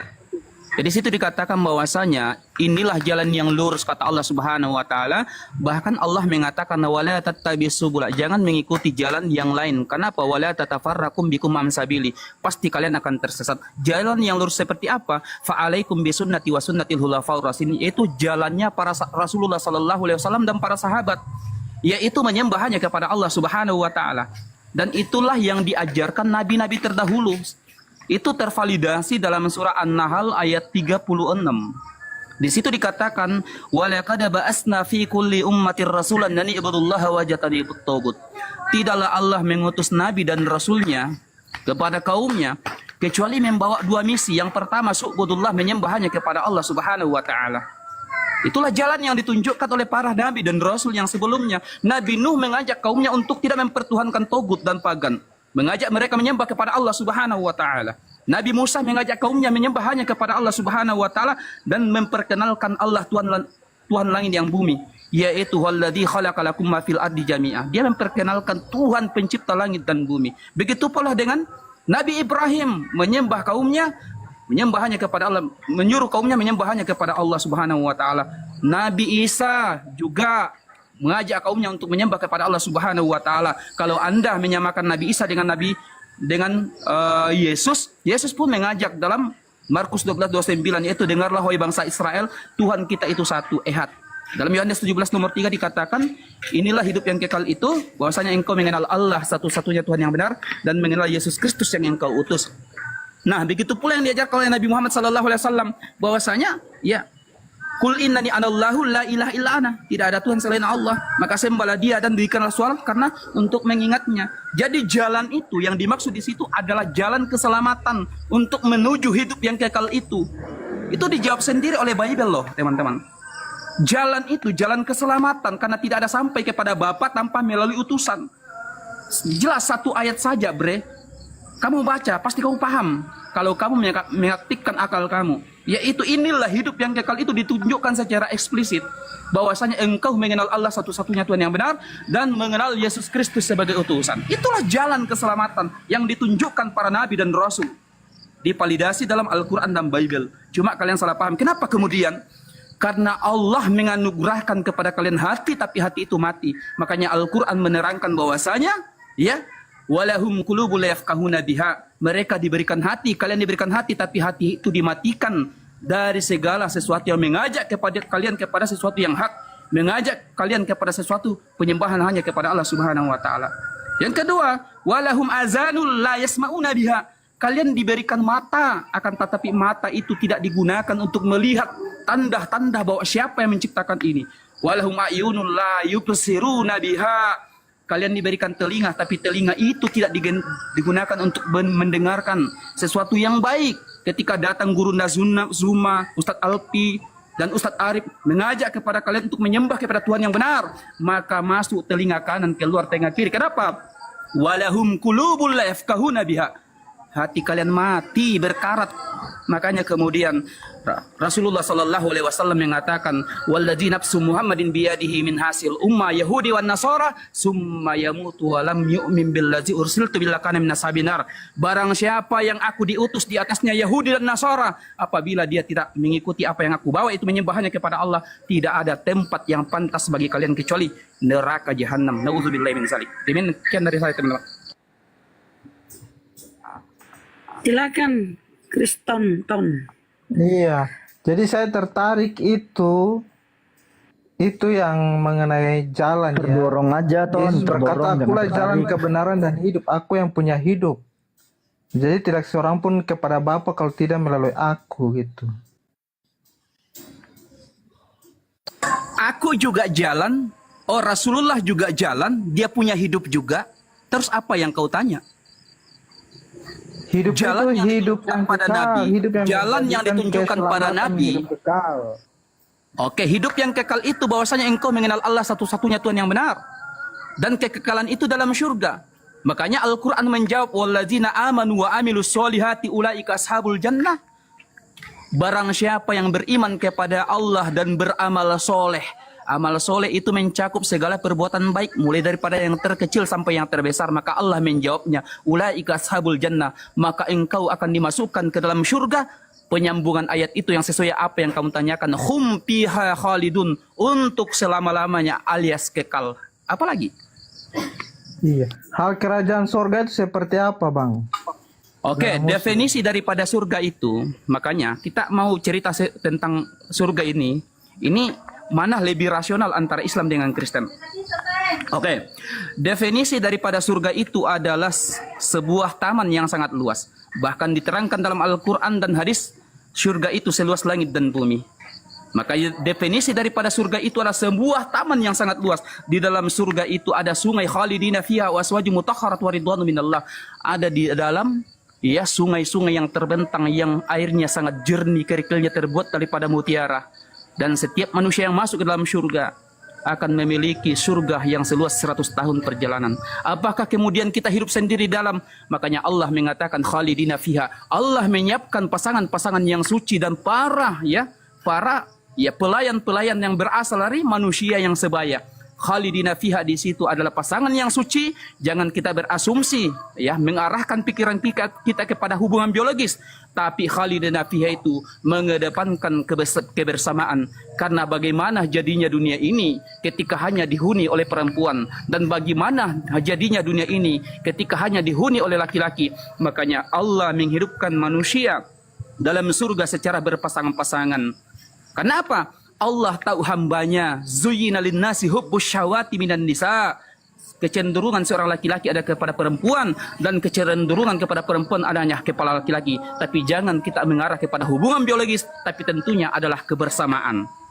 Di dalam surga itu ada taman yang sangat luas, ada tumbuh-tumbuhan, ada pohon-pohon yang rindang, dan ada juga buah-buahan yang tidak akan pernah berhenti. Maka Islam, keyakinan Islam, akidah Islam, manusia itu dibangkitkan dengan jasad yang sangat tampan dan rupawan. Sementara dalam akidah Kristen, maaf saya singgung sedikit, yang dibangkitkan adalah roh.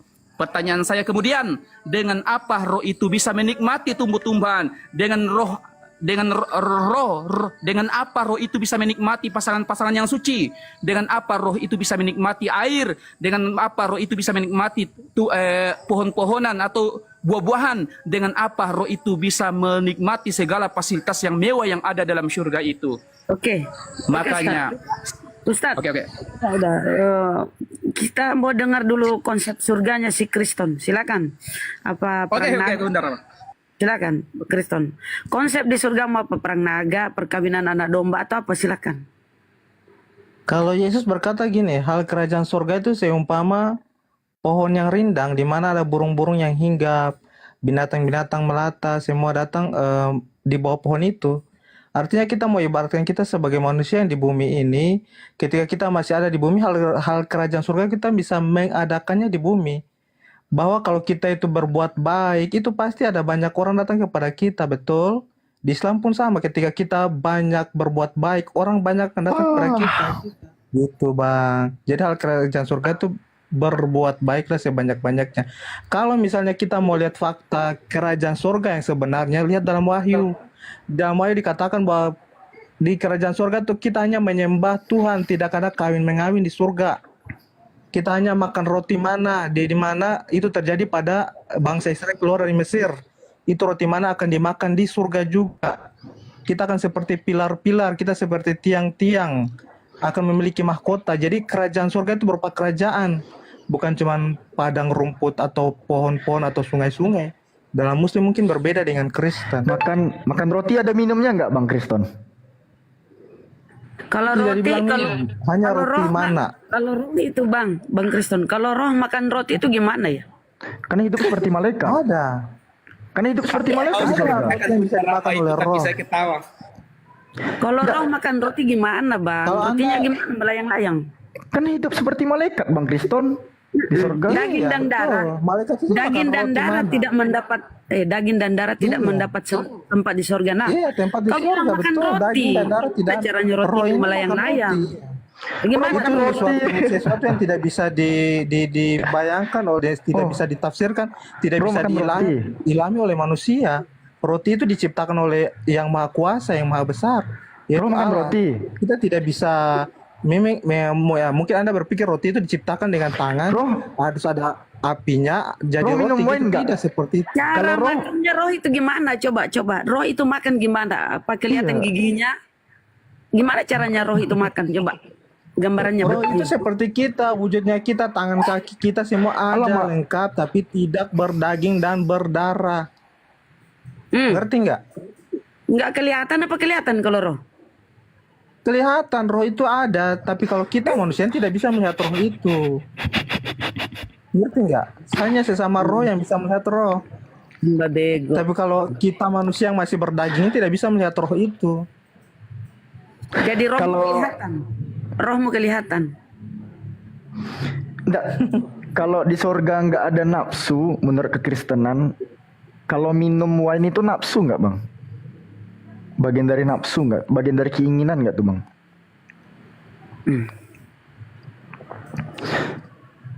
Berarti kau itu kayak hantu ya, gentayangan, rotinya yang kau makan itu terbang-terbang gitu, atau roti dalam bentuk roh juga? Rotinya roh juga. Mana dong? Padahal Bunda alami aja pada saat meninggal dunia, baru bisa dialami aja. Ya makanya kalau kau bertanya jangan songong. Kalau kau ditanya tentang surgamu, kau nangis. Di surgamu itu ada perang naga. Sementara di tempat lain surgamu itu akhir zaman. Itu akhir zaman tetap ada. Ada turunglah kau membagongkan kau. Bikin pusing kepala kau ya Oten. Kau Kepas, mudah-mudahan kau sehat sedikit. Silakan Kepas. Surgamu gimana Kepas? Udah dipaparkan tadi sama Ustadz Felix. Sekarang giliranmu. Pas, mudah-mudahan kau masih ada otakmu sedikit bang. Silakan. Bas. Jadi surga saya itu bisa Nah, saya minum kopi dengan Tuhan Yesus. Makan. Minum kopi. Minum kopi. Jadi makan roma kelapa. Lanjut. Iya, jadi Bisa surga saya itu Silakan, ada Bun, apel, silakan. ada anggur, ada buah pir, ada buah salak, ada jeruk, lengkap semua loh.